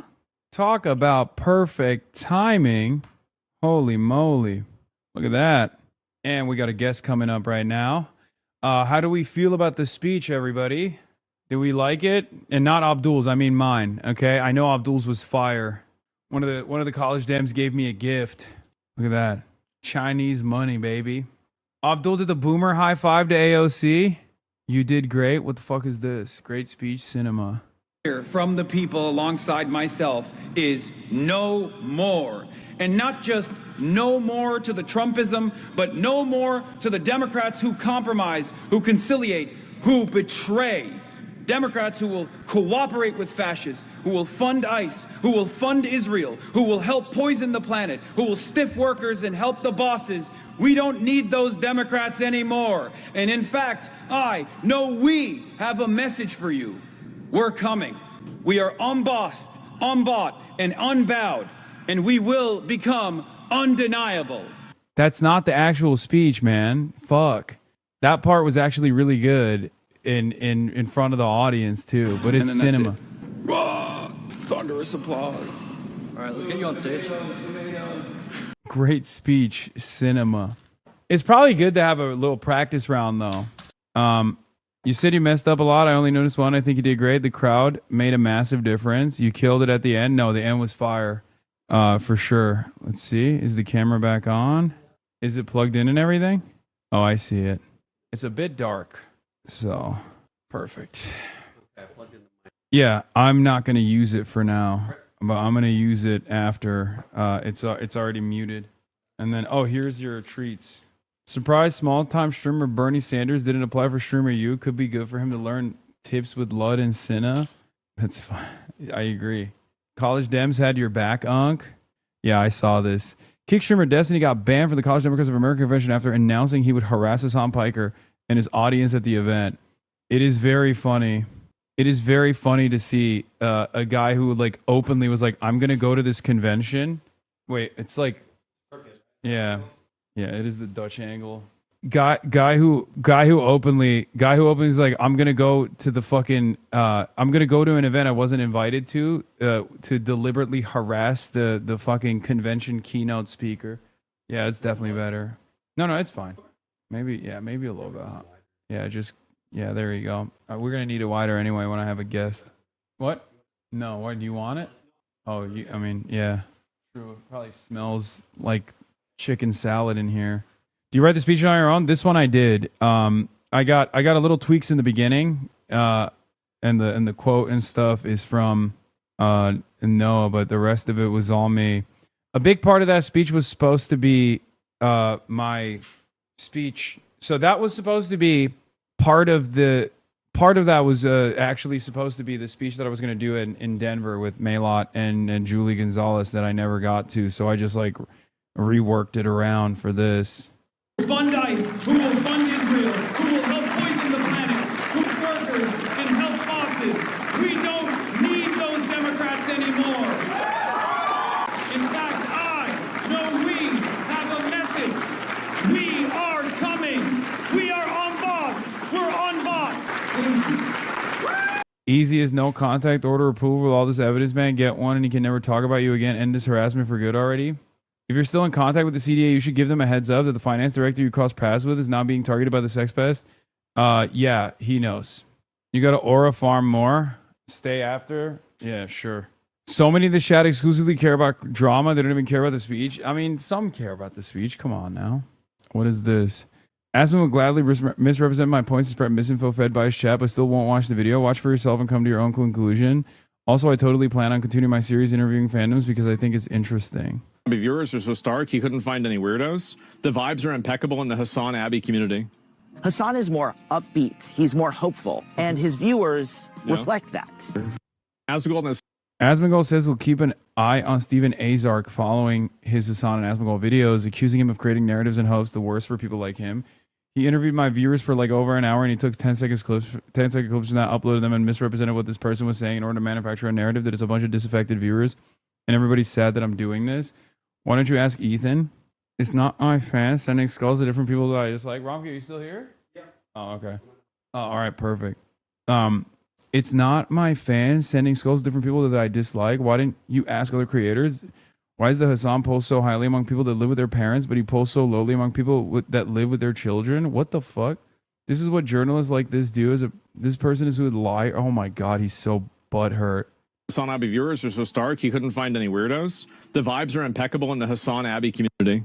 Hassan is more upbeat. He's more hopeful, and his. I like that he just straight up will repeat this delusion that like I and my community sent like fucking skulls to Ethan's house or something. It's fucking awesome. Certainly love that. Hey, thanks a lot, Ethan Klein, for making shit up that straight up anti-Semitic, Nazi-aligned content creators use. Yeah, none of the Asmold's audience showed their faces. It's funny. Yeah, I wonder why. Viewers reflect that. But I also wanted weirdos. And this guy says, This is the guy, by the way. This is the guy that made the YouTube video about me. So he interviewed my viewers for like over an hour, and he took 10-second clips from that over an hour interview, and he uploaded them and then misrepresented what this person was saying in order to manufacture a narrative that it's a bunch of disaffected viewers and everybody's sad that I'm doing this. But I also wanted weirdos. And this guy says, if you speak to Hassan fans, you will be speaking to absolute lunatics who will threaten to rape and kill you over a minor difference of opinion. That's the difference between the two audiences. Nobody has threatened me with any of those yet. I desperately wanted to get people who weren't the most normal human beings. I wanted those that were outlandish. People that could kind of match the energy of my Asmongold people. But I just couldn't find any. Why didn't you ask Ethan? What? It's not my fans that are sending skulls to different people that I dislike. Why didn't you do that? Why didn't you ask other creators? I looked through hundreds of messages, and they were all fairly normal people. Oh, they're here already? With The jobs. It's really funny that he thinks that, you know, if they were to ask creators like, oh, what do you think about Hassan's community versus Asmongold's community?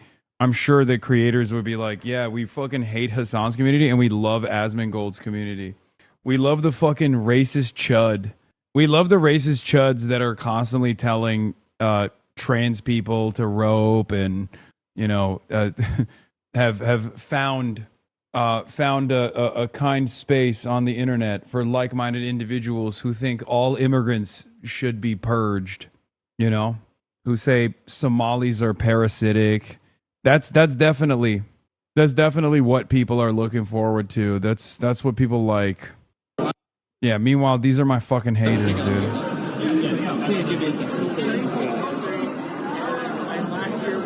It's just crazy because this is like, I think he thought because it's like Democrat in the name, he thought like, oh no, this will be fine.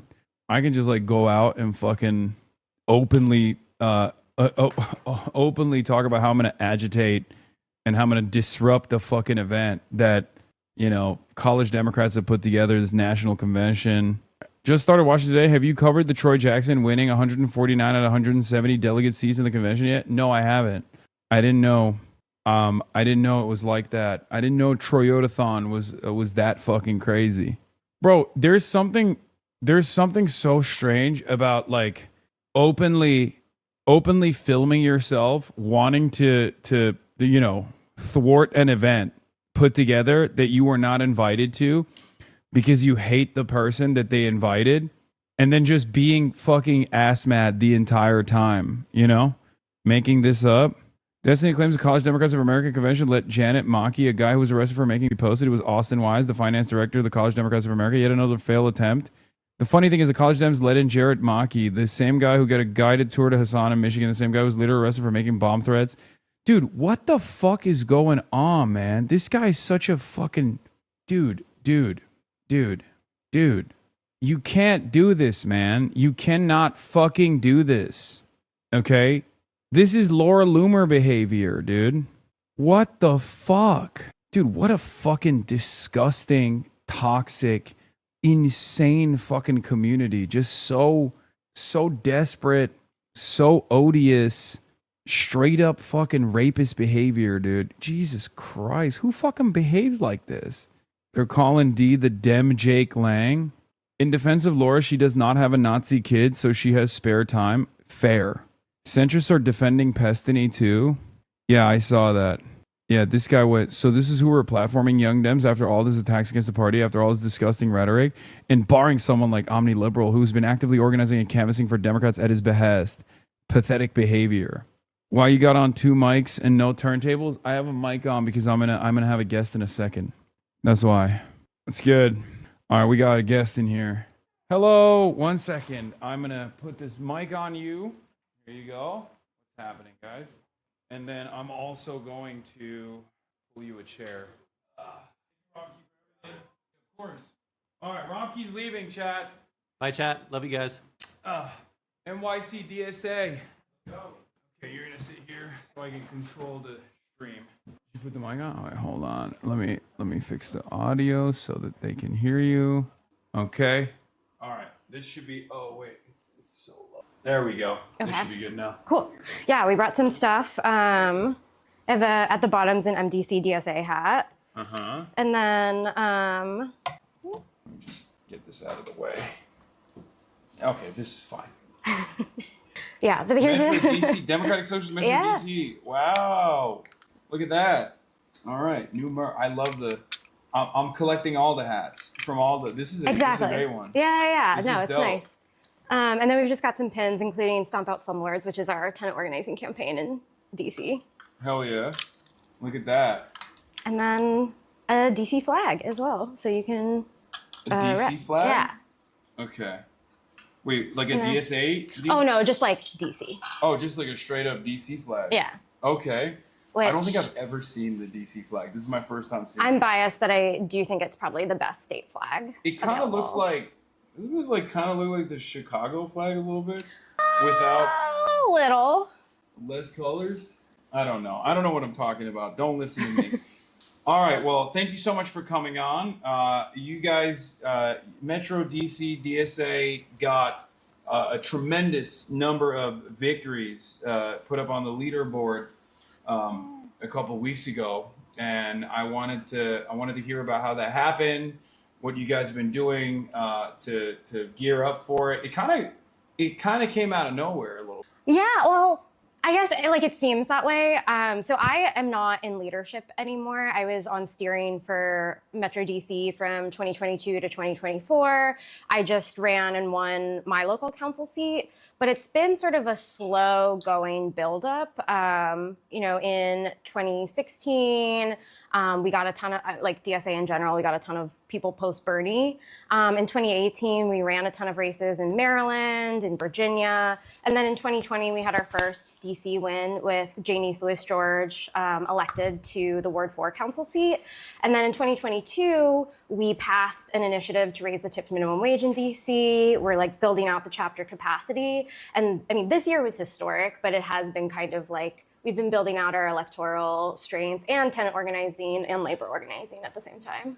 So what's going to happen? Is Trump going to actually take over DC now? Like, is there a real fear there? I mean, I think there's definitely a fear, but I think like he's threatened to take over DC. He also has like sent ICE into our streets. He sent you've seen he sent the National Guard, not just downtown, but into our neighborhoods and everything.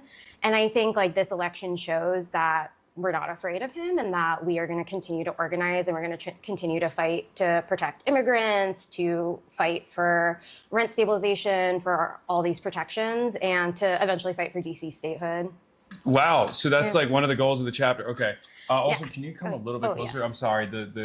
This is a little bit busted because we're, this is my remote setup. So no, but this is great. There's like issues with the focus, unfortunately. There's issues with the audio. Everyone is mad. Oh no.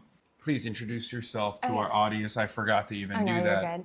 Hi everyone, my name's Aparna Raj. I have been a Metro DC DSA member since 2018 or 2019. I have been a tenant organizer with the chapter, was the chair of the chapter, and I just won the Democratic Party for the Ward 1 DC council seat.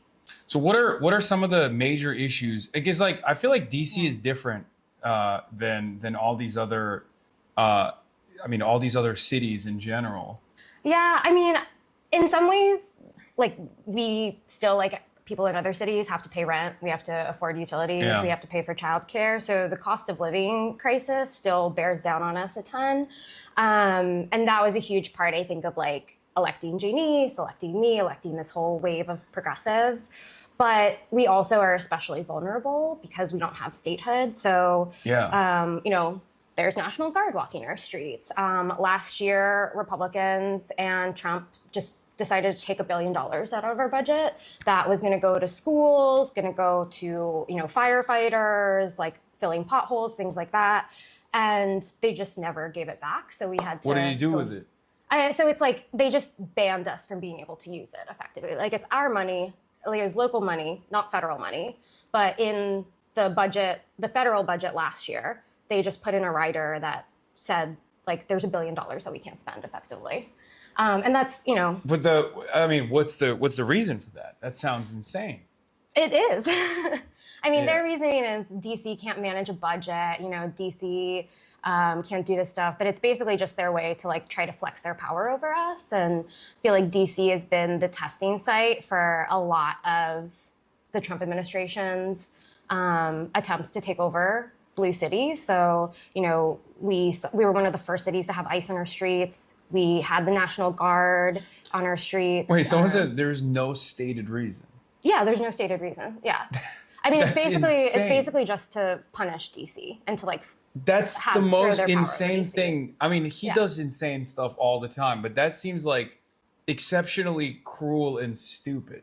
Oh yeah. And so like we were down on the Hill and also like we were in, Democratic senators' offices trying to lobby them, and so many of them did not care. Like, because for them it's like DC, like 2 years ago, or not 2 years ago, in 2023, we passed criminal code revisions, like common sense, public safety, like very, very middle of the road stuff.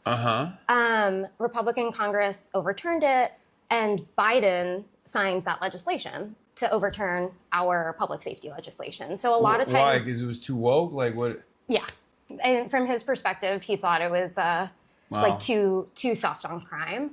But like we've seen establishment Democrats and Republicans both kind of using DC as their bargaining chip on a lot of things. And so that's why we need statehood. We need to be able to be protected the same way a lot of other states are. Yeah, but then it's going to be a blue state. So which state are we chopping? I think we could in merge. order to create a balance. 50. I mean, I think 51's a great number, but we could always always 52. merge the Yeah, but not to make Puerto it even Rico. numbers. That's even Okay. So I'm saying DC obviously blue, right? Yeah. It's obviously going to be blue. It's a deep blue city. Which state are you cutting in half so that it's 52? And why is it North Dakota? Oh, no, I think the Dakotas should merge. That's why. That's how you want to. Well, then that's one less state, one less red state. But I mean, I don't think like This is exactly the kind of yeah. woke nonsense that's coming from the Democratic Socialists of America chat. That's Yeah. crazy.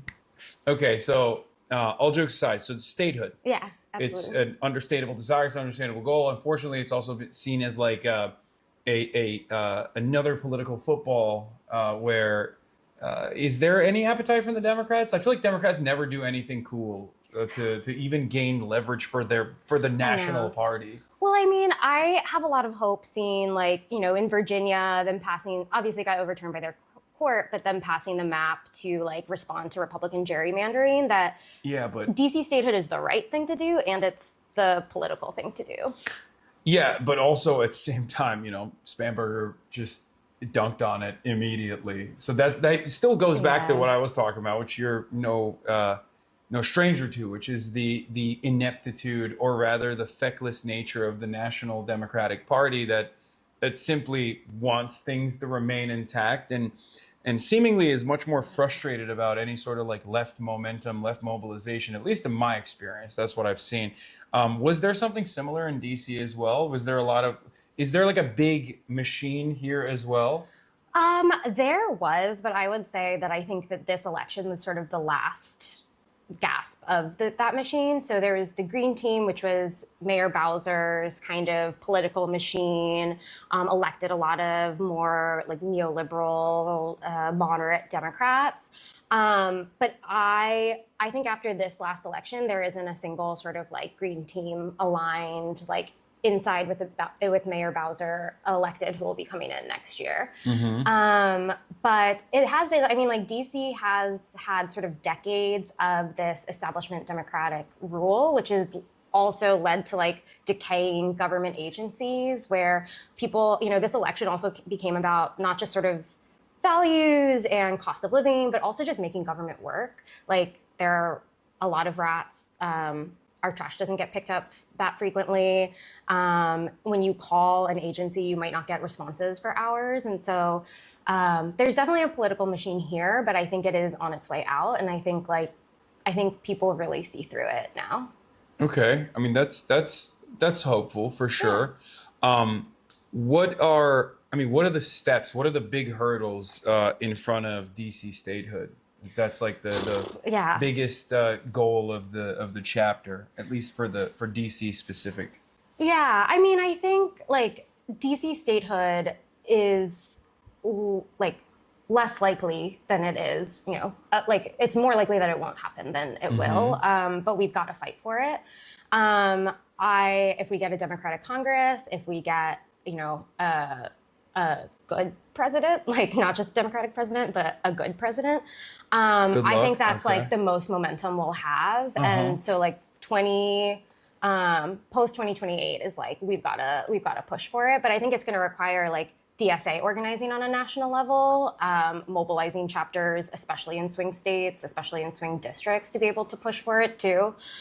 Because, like I said, when you go into those Senate offices and you go into those Hill offices, they don't really care about DC. They How care big is this about chapter? people at home.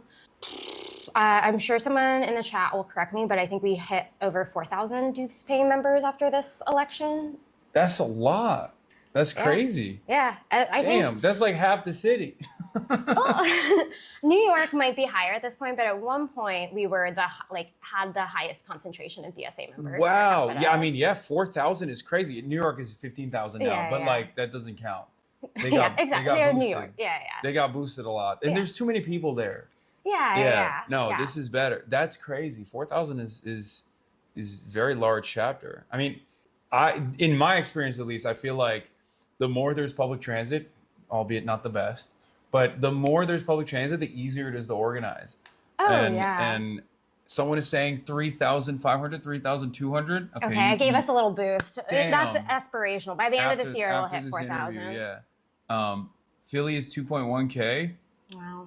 Yeah, you guys are. I Yeah. mean, that's a big number, chat. Yeah. That's a huge chapter. It might be one of the biggest chapters in the country, I think, right? I think we're fourth. I think it goes New York City, LA, or we might be third. I think maybe we're third, and then Chicago's fourth. But Wow. yeah. That's cool. But yeah, so we have been kind of grinding a little quietly. And for us too, it's just like we're Maryland, DC, and Virginia. So like it's a big reach. So, which is kind of nice because there are elections every year for us, but it also means like we're a lot more spread out too. Mm-hmm. Oh, so you guys like cross-pollinate. You work on all the other, you work on all the Virginia stuff too. and Maryland Yeah. stuff as Yeah. well. And there are some ballot initiatives this year that I think our Nova chapter or Nova branch has endorsed. Okay, that's cool. All right, you guys have any questions? I'm in MD Eastern Shore. How do I join? How does someone join? If they're in Is that might be a separate chapter? DSAUSA.org/join. But DSAUSA.org/join, and you can figure it out on your own.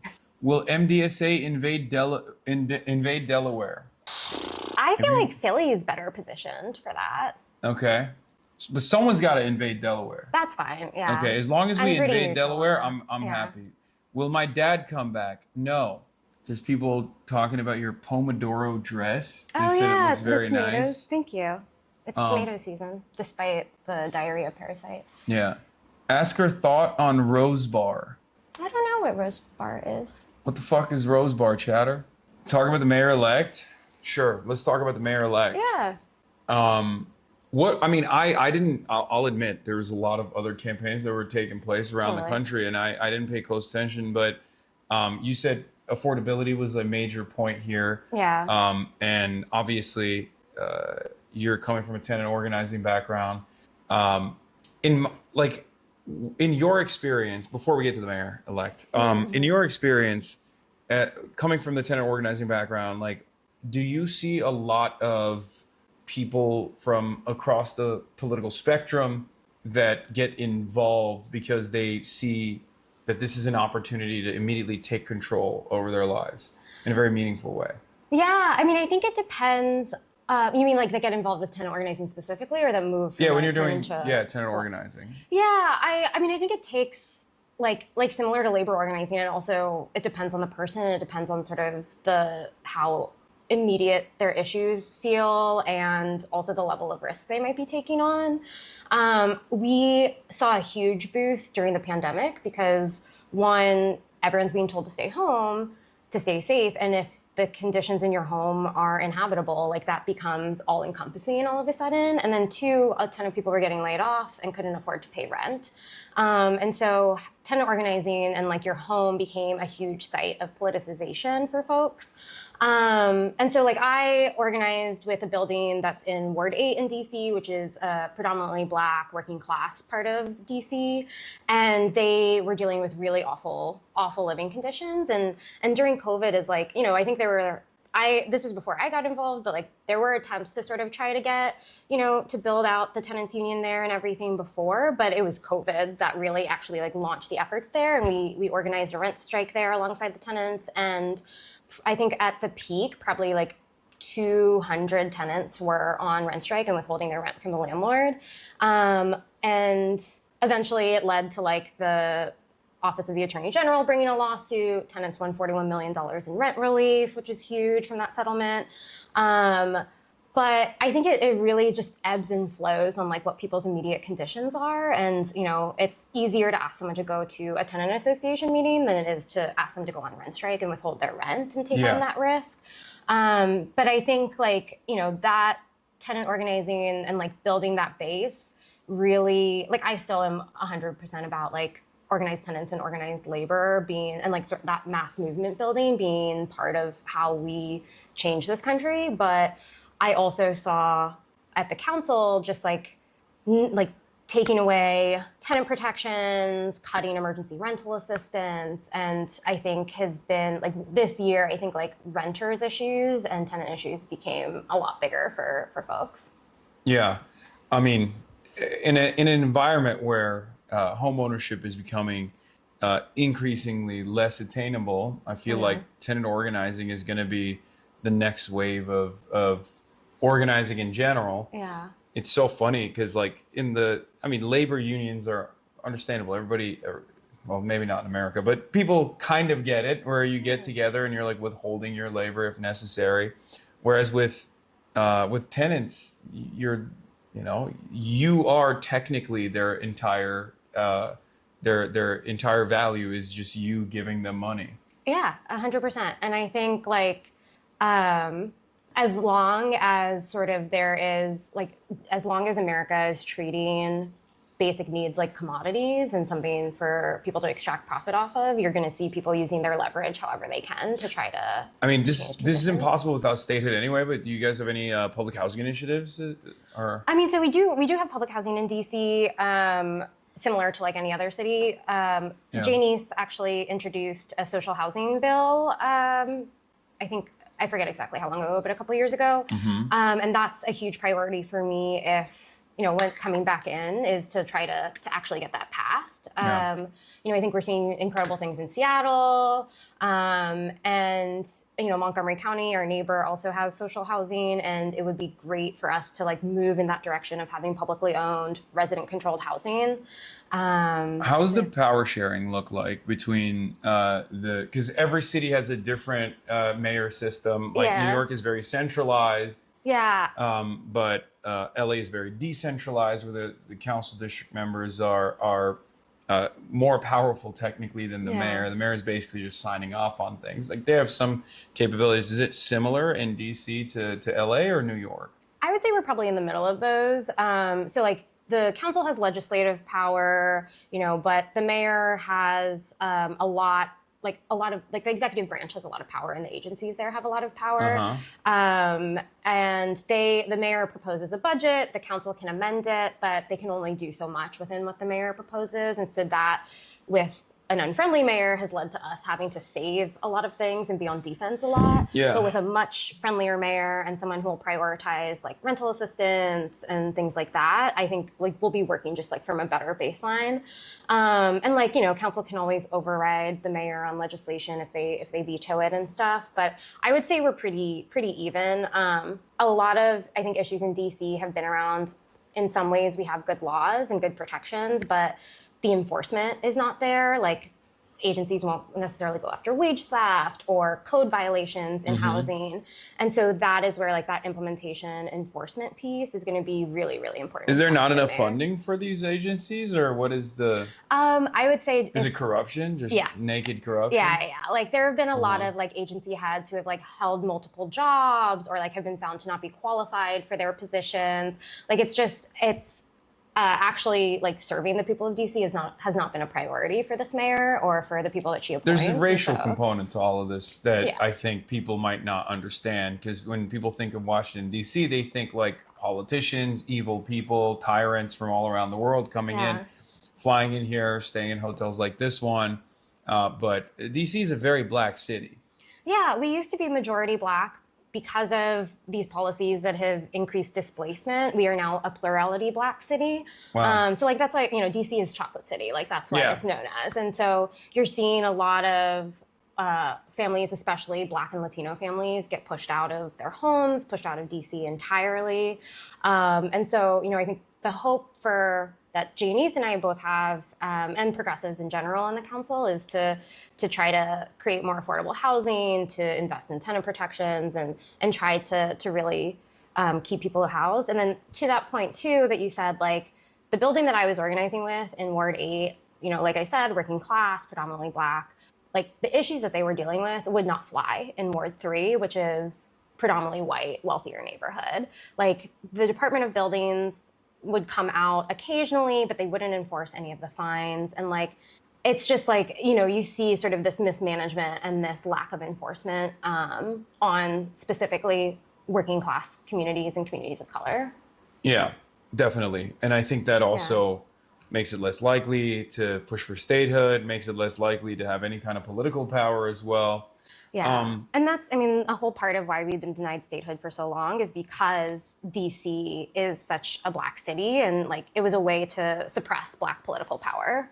All right, we got a nerd in here. Official membership numbers are 3,763, fourth largest after New York City, LA, and at large. Oh, well, at large doesn't count. I mean, I had no idea. That's crazy. Someone is calling out your sorority. Kyle! Yeah, said, great, sorority girls doing good things. You both mentioned earlier that public transit makes it easier for DSA chapters to organize. There are planet/discussions regarding organizing within more suburban or rural areas that can also benefit from DSA candidates and agendas.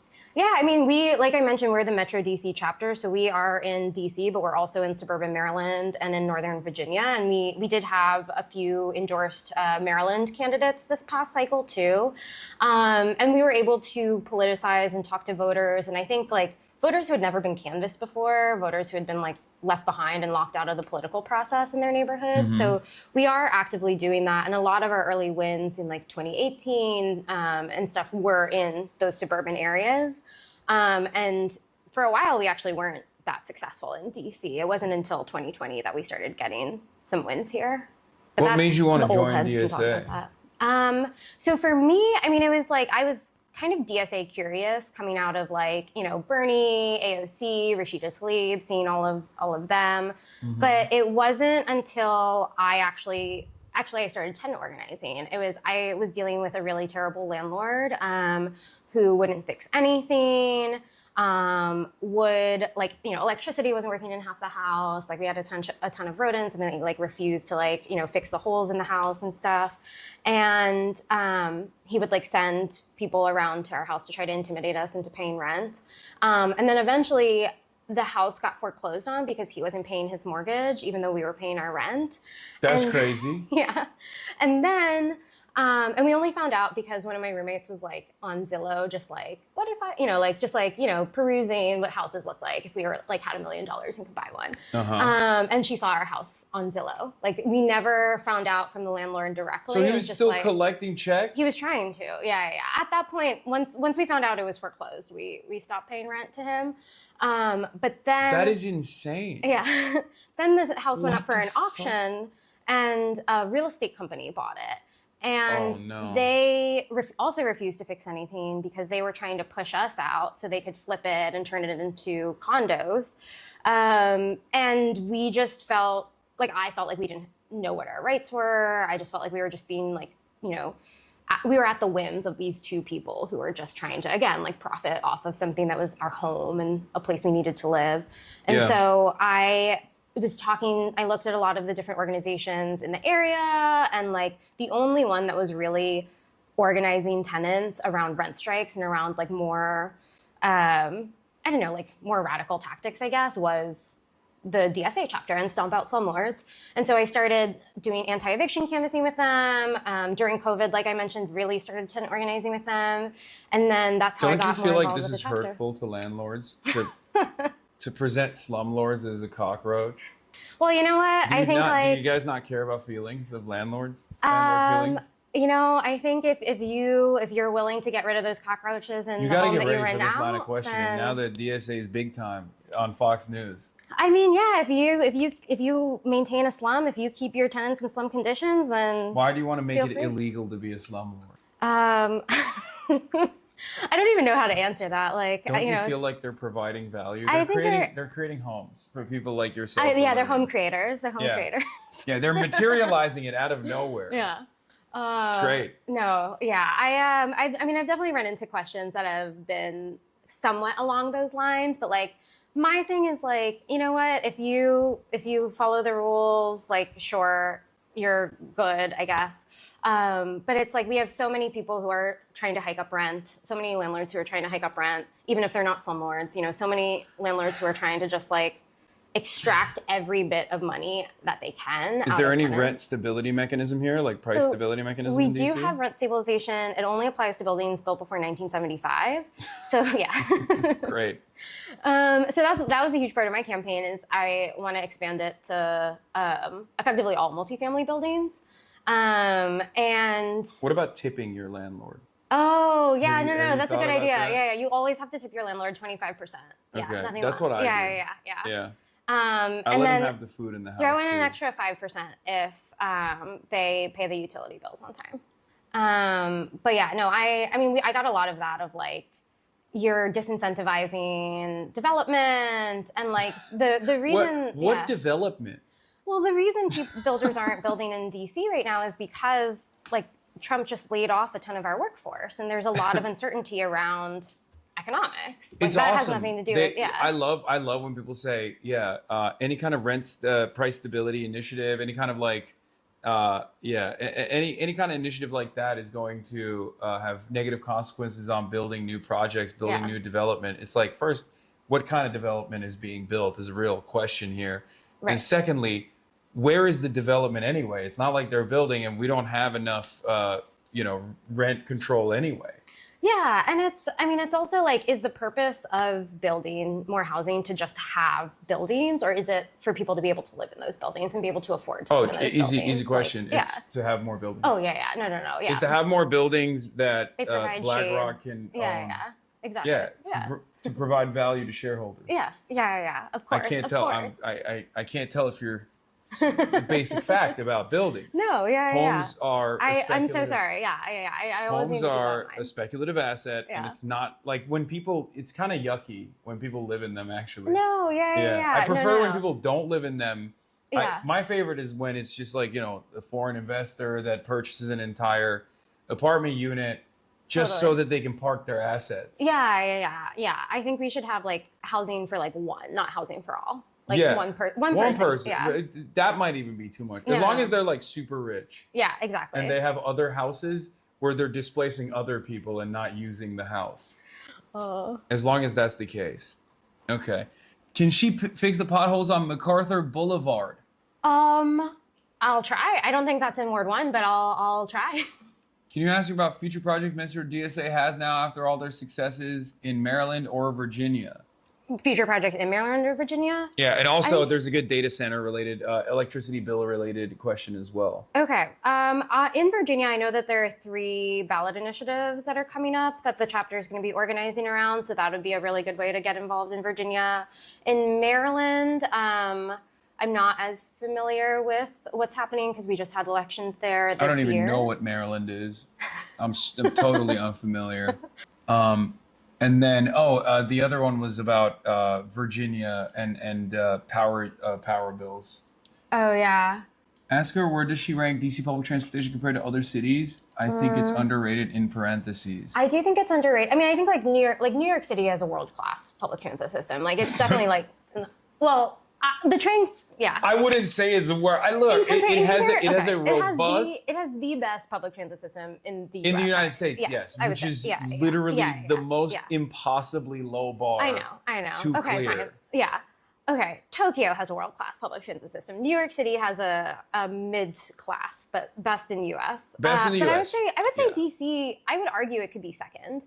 Like I can get effectively, I mean, it's not as reliable as it should be yet. It's not like routes aren't as direct as they could be yet, but between metro and buses, I feel like I can get Is there anywhere. any initiative to build more lines? Or Yeah, I mean, I think less than the metro itself. I think the bus system is where people are prioritizing, like trying to get it to be more reliable, trying to get routes to like increase the number of routes, build more bus priority lanes, things like that.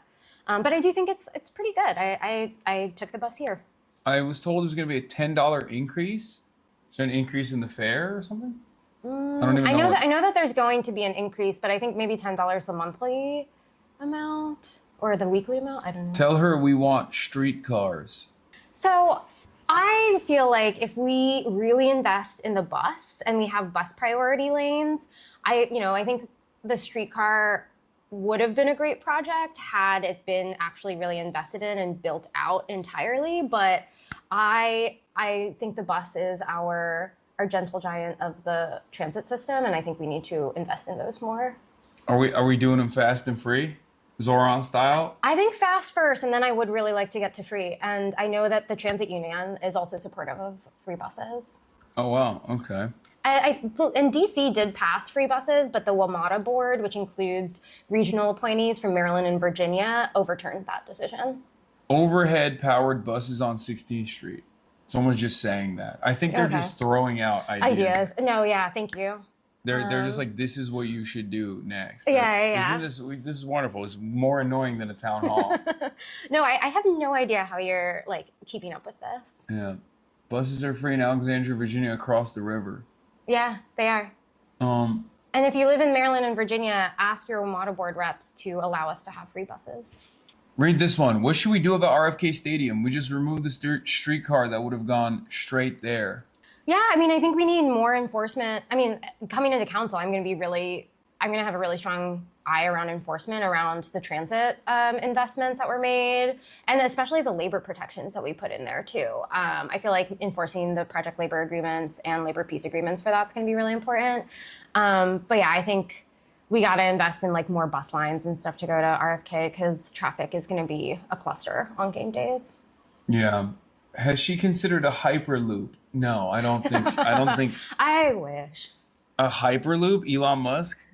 Elon Musk, I think, is hyperloop is the Elon Musk thing. Oh my God, never mind. I was thinking like some sci-fi something. Never mind. No, it's not sci-fi. Wait, at all. what's a hyperloop? It's just a tunnel that only takes one Tesla at a time. That's so cool. Yeah, they did it in Nevada. It was a spectacular failure. Oh my God. Yeah, tunnel would get clogged down all the time. Yeah, it's great. It's fantastic. Elon Musk should, I think, stay away from DC forever. Oh yeah, he did. He should stay away from America in where general. He was like potentially trying to buy a hotel in my ward, like the Line Hotel in Adams Morgan. He ended up not making an offer, and like I think the original owners just repurchased it or whatever. But yeah. Okay. What else, chat? It's not just a tunnel. It has gamer lighting. That's true. Okay. Be a true DCer and support local. Oh my God. They just keep telling me to go to the Smithsonian. I mean, the Smithsonian's are really great museums if you haven't been there, and they're free, which is incredible. Yeah, I'm. You know what I'm gonna go? I'm gonna go to sleep. That's what I'm gonna do after this. I'm so tired. That's fair. Make her legalize weed everywhere. Well, so DC did pass also a ballot initiative to legalize weed, and then Congress overturned it. So what do you have no autonomy? Yeah. At all. That's got to be annoying. Oh, it's awful. 700,000 people live and work here and don't have control over our budget or our laws at the end of the day. And so my perspective is I'm going to try to pass and fight for what I can. And have you guys ever thought about making it more annoying for the congresspersons that have their second homes here to live here so that they have to so you have more power over them? I could be wrong, but I think that is one of the tax proposals that current council member has put forward. What, second home? Yeah, similar. No. I think so. They're gonna nuke that. There's 0% chance. Well, so there is because there's broke ass congresspersons too. James Comer in Kentucky is a Republican congressperson who has a bill on the House that's I think being heard on Wednesday that would it would keep us from being able to raise taxes effectively or be able to change our taxes. So if you call your congresspeople, tell them to vote against James Comer's bill. Yeah, but there's congresspeople. I know. So they are never gonna allow to be taxed extra. But I think also members of Congress need to worry about their own elections and stop messing with DC. They should go to their own home districts instead of dealing, trying to. I feel like with a competent Democratic Party, DC statehood could be a real push. Oh, I think so, and I think I think if the Democratic Party and whoever is in the majority positions for the Democratic Party is willing to like whip their members, like we could pass it in Congress. It's just a matter if they have the will. How do you feel about the American flag blue reflecting pool? Oh my God. do you sometimes go over there to look at it and go, that's exactly the same color of the American flag? Well, so I will also tell you, they also there's this park in my ward called Malcolm X Park, Meridian Hill Park, where they fixed the fountains, and within days it turned into brown water and was like, like it cost. Also a different variant of the same American flag blue. Yeah, exactly. So I'm really glad that we're getting billions of dollars taken from our budget so Trump can do his. Is that what he's using it on, you think? No. His beautification initiatives? No, I mean, it's all the money that he took from SNAP and healthcare and everything that he's using. Who needs food, honestly? It's just, so, I mean, how does the beautification initiative work? Because it feels like from the outside, I don't really come to DC that often, but the rest of the country is looking at DC and they're thinking to themselves, well, this is right about how we thought this would go. Yeah, I mean, it's expected. It's a spectacular fuck up. Yeah, I mean, DC is an incredible city, and the past year has been super bleak. Like, I don't think it's great for tourism to have like armed troops walking past your restaurant. What about the face banners? Oh my God. It's distracting, right? Because he's so hot. Yeah. Having his sexy face plastered everywhere. Like if he was uglier, I would be like, oh, that's fine. It's just like a regular person. But he's so handsome when he's. That's what people say. They're like, that Trump. He's so handsome. When he's hitting that look, like with the one eyebrow. Yeah. It's like he's smizing. Yeah. Those are good too. Yeah. How was the 250 fair, and did you go every day? Yeah, I couldn't get enough of it. I mean, I'll say like I don't. One of the 7 people that attended? Yeah. If you look at the picture and it's like very sparsely attended, it's like there you can figure out where I am. Yeah. But no, you brought the average age down to 87. Yeah, exactly. But I don't really come downtown that often, anyways, and like have avoided it as much as I can over the past year and a half. Is there drama like that where it's like the DC, like the politics side of DC and like the real DC where all the residents live? It's like 2 separate realities. Yeah, and I mean, we have a lot of people who work in politics who are still like part of, real DC or whatever, but it absolutely is a huge disconnect because it's like you have the people, I mean, once every 4 years you have like the national politics, like people who pay attention to local politics who are like very loudly against Janice, against me. And then after the election's over, they go back to the national politics side of things. Yeah. But it's definitely a tension, but it's like, I think it's more just like, I want people not in DC to realize that like, we're not just like the Hill or, the federal government. We are like, there are teachers, there are bus drivers, like there are a ton of people who live here who are, just everyday people. Yeah. Do you know where Mitch McConnell is, and can we go visit him? I miss him. I think I forgot. Oh my gosh. Well, I mean, like, according to that, definitely not AI photo. He stopped responding to my text messages. Yeah. It's making me sad. Well, just like, I'm sure in like 3 days, he'll send you another photo with his hand on an altered newspaper. And it'll be fun. So your team possibly AI. I don't know. I mean, I'm not. I'm not. I mean, he's in a vegetative state when he was alive anyway, so I don't know how big of a difference it makes. Let's be real. He's 84 years old and can barely walk. Yeah, I mean, I did see something on Twitter today about how Andy Bashir was told that Mitch McConnell was dead before that photo came out. Yeah, and that's the reason why he released a statement that like demanding proof of life. Because people around Mitch McConnell, or people in Kentucky politics were saying, there was a new picture today. Wait, really? Let me see. Send me the new photo, chatters. What is this? Bring laser hair removal back to estheticians. Dermatologists charge too much. Also expand Whitman Walker type of healthcare. Sorry, random thoughts. Okay, guys, that's... The laser hair removal one is so niche. Yeah. What the fuck? How hairy are you, chatter? Goddamn. Okay, I don't think there's a new picture that came out today. Oh, something was just... I think people are just lying. What? Oh. Okay, dude. Oh. Mitch McConnell is dead, but his office released a new photo of him wearing the same shirt as the other photo. Yeah, I don't think this is a new photo. I think someone is just. What is this? Wow, he looks so good. Yes, he's in tip-top shape. Yeah. New photo plus analysis. Oh my god. Okay, that's too long. Oh wait, this is a new photo. What is this? I think we're going crazy. I think AI is making us crazy. And it's not just that like there's a lot of fake photos out there, but then there's also this like endless suspicion of like what is real? Yeah. Yeah. Possibly real photos that people think are fake. What is this? Andrew Tate got arrested. Do you know who this guy is? Yeah. Was he not already arrested? In Romania, but then the Trump admin kind of moved some stuff around. Ask her what a snow crate is. Oh, snow crate. Snow crate. What's as a perfect example of like the mismanagement in DC versus in New York City, like when there was that big snowstorm at the beginning of the year in January, it was just like a layer of snow with like a layer of frozen ice on top of it, and like, you know, Zoran paid people to help sweep the snow, and they were able to clear it pretty quickly.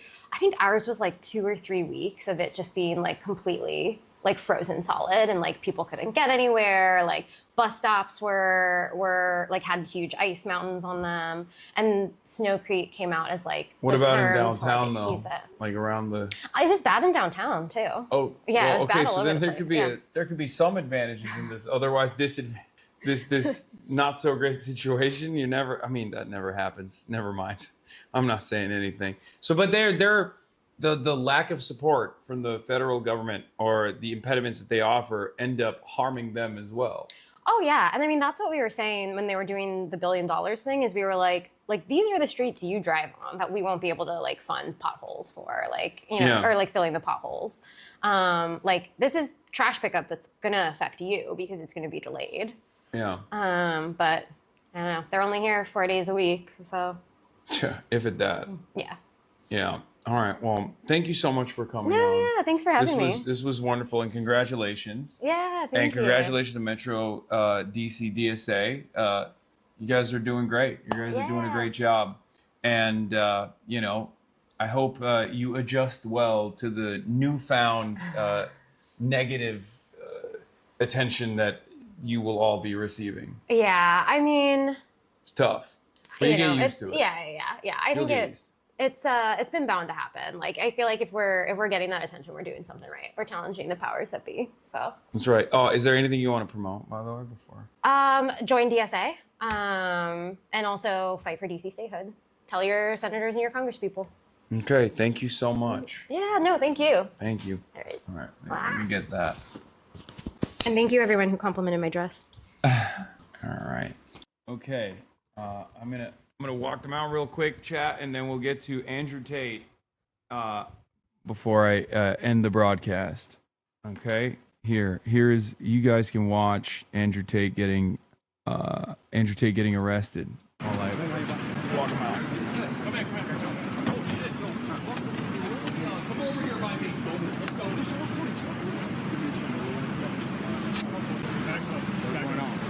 Back up. Guys, back up. You know this corner? Will you be able to pull it up some to the left? You gotta go to All right. What the fuck is going on? Is it ice? Is it actually ice? Because that makes this kind of funny. It's like the one time. Because he's like super anti-immigrant. Is the Burnham government finally doing something good? Is it the British government? Is there like an extradition demand or something? What the fuck's going on? U.S. Marshal Service? British prosecutors announced last Saturday that they were seeking the extradition of the brothers on rape and sex trafficking charges. Wow. That's pretty crazy. Have you seen the news? Shut the Oh, wow. It's like a whole ass fucking TMZ operation. Hold on. I gotta pee real quick. It's crazy. Mr. Tate, would you mind signing? Hey, Tate. Come over here by me. Let's go. Back up. Back up. Back up. Guys, back up. You know this corner? Will you be able to pull it up some to the left? You gotta go. Tristan, anything to say?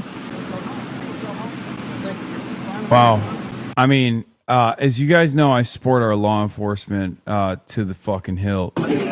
Patrick Bet David reacts to the ketchup attack. Dude, this guy's fucking awesome. He mogs me so hard with his Patrick Bet David. I've shown his clips before on this broadcast. Mine is whack. I'm a numbers guy is nothing. He's the real numbers guy.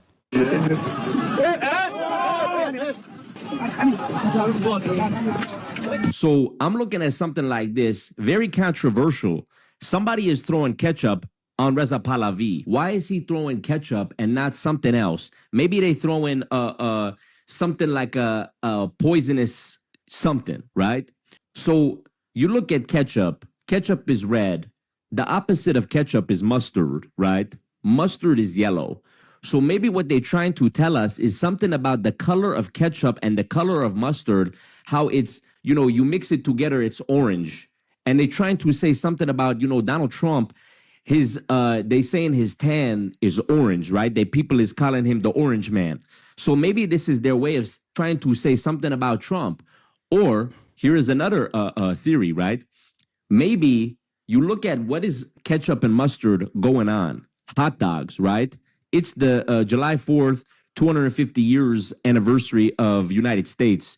So maybe they're trying to say something about how they don't want Reza Pahlavi to become the new leader of Iran because they don't like what he is going to do with America in terms of diplomacy and everything like that. So beast mode. Goated. I'm a numbers guy is the opposite of ketchup is no ketchup. This guy right here, now this guy, he's a real numbers guy. I've heard him talk about the ketchup and the Patrick Bet David, and he knows exactly what's going on. He out PBD. Yeah. So let's take a look at what happened. Social media influencers Andrew and Tristan Tate have been arrested in Miami. U.S. Marshal Service tells Associated Press. Influencer brothers Andrew and Tristan Tate were arrested by federal authorities Saturday in Miami, according to U.S. Marshal Service. Brandy McCarran, a spokesperson for the U.S. Marshal Service, told the Associated Press that the warrant was sealed. British prosecutors announced late Saturday they were seeking the extradition of the brothers on rape and sex trafficking charges. The offenses are alleged to have occurred between July 2010 and August 2017, the Crown Prosecution Service said in a statement. Now, this is shocking information, not because the Tate brothers are particularly powerful individuals or whatever. What's shocking about this is that the Crown Prosecution Service actually prosecuted a rape charge. If you know anything about the Crown Prosecution Service, they're notoriously bad at that sort of thing. I mean, they're so bad at it that in spite of the racialized nonsense that you hear from Restore Britain types, they're just notoriously bad across the board. So that is the most shocking turn of events here. But maybe Andy Burnham is finally turning the goddamn ship around. British prosecutors announced late Saturday the brothers, proponents of hypermasculinity, who have millions of followers on social media, are dual U.S. and British citizens who moved to Romania in 2016. They were arrested in 2022, accused of participating in schemes to lure women for sexual exploitation. They denied those allegations, and the case didn't go forward because of the legal and procedural irregularities. The former professional kickboxers have amassed a following of fans, particularly young men and boys, by professing a lifestyle of luxury and unapologetic misogyny. The pending charges in the United Kingdom accused the brothers of abusing women between 2012 and 2015 in an area north of London where they grew up. Their lawyers had said they denied the allegations. I just had Andrew and Tristan Tate arrested in Miami for wearing these outfits. Oh my God, look at how short his fucking pants are. Oh my God. Oh my God, what the fuck was this guy doing? I didn't even realize those pants. Oh my God, I was so focused on the skin tight, disgusting purple shirt that I didn't even notice. What the fuck? Pirate Lord? Straight up doubloons. Why is his brother bald now? It's really funny. His brother also got the fucking craziest nose job I've ever seen in my dang life. Genuinely Genuinely a wild nose job. Like his nose looks like a button nose now. Quaalude Sparrow. That's funny. Oh my God. We got to show support and show love to the College Democrats of America, chat. Holy fuck. Every annoying person on the internet is yelling at them right now. It's kind of unbelievable. Troy Jackson swept Cumberland and secured a majority of delegates. Did you see what Mellon had to say about AOC? Did he go to the beach that makes you old? That's disrespect, man. That's disrespect on our boy, on Mellon boy. Jackson sweeps Cumberland by capturing what seems to be all 149 delegates of Portland and its surrounding towns. Troy Jackson will become the Democratic nominee against Susan Collins in Maine's U.S. Senate race, replacing Graham Plattner. It's Troyotathon. Betrayal? Hi there, Anthony Fantano here, the internet's busiest music nerd. Yeah, I fucking hate that they use this James Carville photo that if you just squint hard enough, it looks like it could be fucking Fantano. James Carville says AOC has no shot at Democratic nomination for president. She gonna have no chance. She's not gonna have any chance. That's what James Carville said. Please, Turby Durden song, please. We haven't carried the flame in like a week, bro. I know, we really haven't carried the flame at all. Carried tomorrow. Are you gonna sleep or what, Big H? Yes. It's fucking 5 p.m. in Los Angeles and it's only 8:30 here, but I'm so goddamn tired. I'm gonna pass the fuck out. But I'll be back. That'll be all for me for today, folks. I'll be back. You weren't wrong. Yeah, that's what I'm saying. You invited us on Piker to be your special guest today, and now you're backtracking because all the groups he's offended are pissed that you platformed him. Too late. Individual members of the College Democrats of America convention attendees and speakers are not official spokespeople of our organization. The person referencing the claims barring attendees and College Democrats of America's official executive vice president Cameron Landon, not merely an individual member. I love that the context note is just straight up like brigaded by Destiny's community and offers no additional context that is against what the fucking organization is saying. I like that this guy just straight up came out and was like, I'm going to fucking go and harass this dude who's speaking at this event. I wasn't invited to this event. And then they were like, hey, you can't do that. We're not letting you into the event. You filmed yourself trying to harass people at the event. And he is able to somehow brigade Twitter and get like Shannon Watts and Project Liberal and all these other like fucking annoying accounts on Twitter to make a big fuss about this. Very, very weird stuff. Yeah, look at this. Like, look at all the people writing in her replies too. Honestly, think you perfectly justify attacking and killing Hassan IRL for statements like this. ADL's tight with them. Yeah. I don't understand how this doesn't. How they don't see this makes everyone hate them. It does. It's not about that. Or this one. Yeah. You have a moral obligation to bully the fuck out of this guy if you ever see him in one of your protests. Don't let CCP paid agitators infiltrate liberal crowds of protesters, make his presence as uncomfortable as possible until he's forced to pack up and fuck off back to his WeHo mansion. They using AI photos of you? That's not what I was wearing. I would never wear an outfit like this. Also, who the fuck is this, bro? Former political reporter and DNC operative, now serving as CEO of Act Jew. Opinions are my own. Can you point out that Austin Wise is not Jared Mackey? Roach and DDG are both pushing that. Dude, it is like here's the thing I don't understand. Like, how do we get this to stop? You know what I mean? Because this is like, you're just straight up slandering. You're just straight up fucking slandering a random person, accusing him of like doing bomb threats and like doing criminal behavior. It's just not, it's not going to stop. They don't care. I mean, it's just maybe legal precautions. Like this is, how is this in any way, shape or form like normal behavior? I genuinely assume that like people are not going to be so side cucked. They're not going to be so biased that they just like refuse to see when someone is like doing something that is worthy of a restraining order, like actively. But their message alternative is so hopefully, yeah. They're literally college kids too, not massive influencers, 22-year-olds trying to be involved and do good, and they're trying to kill their will to participate, especially girls from allegedly normal middle-aged people like Shannon Watts, yeah, or fucking middle-aged people like Sex Destiny. Anyway. In my opinion, Gamergate ended when IRL cops started taking online harassment seriously. Maybe we should elect people who understand how to write functional anti-online harassment laws. Yeah. Just intimidation for event organizers in order to get them to second guess having you on. I mean, that's not going to stop people from having me on. You know what I mean? It's just making you look like a fucking repulsive little loser. And it's making people it's showing how some people operate. for anyone with eyes to see. Like, you will never be treated like a serious individual after all of this if you are looking at what these guys are doing. They're like behaving as like a one-man Gamergate and just like defending their behavior, defending their actions. Anyway, yeah, this isn't just like cyber harassment either. This is like straight up slandering people that are associated, cyberbullying them, cyber stalking me, and then stalking me in real life. I mean, what are we doing? Anyway, very, very weird behavior, man. Very gross. Very weird behavior. In any case, everybody, that's all I got. I'll see you tomorrow. Love you all. I think that was a pretty decent speech, and I enjoyed it. Once again, thank you to College Democrats of America for having me on. That was great. And yeah, see you tomorrow. Hopefully, war has not broken out by the time I get home. That'll be all for today. Peace, everybody. Stunning lo-fi introduction, starting off the day. All the chatter's trickling in, hustle people hate. Sunny in Los Angeles, California, says Hassan. Stun luck to the stun luck to the topics just begun. 'Cause there he is again.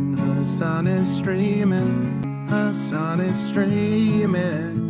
There it is again. Hassan is streaming, Hassan is streaming. Reviewing a Chinese train, telling Kaya place. Sun and Asmin chatter laws, giving great names grace. Zoran winning NYC, woke two back with the force. The Rogan of the left, to me a dumb himbo still of course. The Charlie Kirk assassination, the Fear and Online show. 8 full fucking years of this, and plenty more to go. Doing fun stuff tomorrow, throw PBS up on the screen. A man-made horror reaction brought to you by this live stream. 'Cause there he is again. Hassan is streaming, Hassan is streaming. There he is again. Hassan is streaming, Hassan is streaming. Kicked out of the DNC, IRL we march the goat. Combating the propaganda that shoved down people's throats. CBS Israeli news, a coup, a regime falls. A full-blown fascist takeover, and still the duty calls. Total radicalization coming out to see. The system will always fail, it's up to you and me. On these daily streets, whether short or whether long, have helped millions of people keep it moving right along. 'Cause there he is again. Hassan is streaming, Hassan is streaming. There he is again. Hassan is streaming, Hassan is streaming. But hey, what can you say? That's PBS for you. But he'll play games real soon, just you wait. Say, hey, what can you say? That's PBS for you.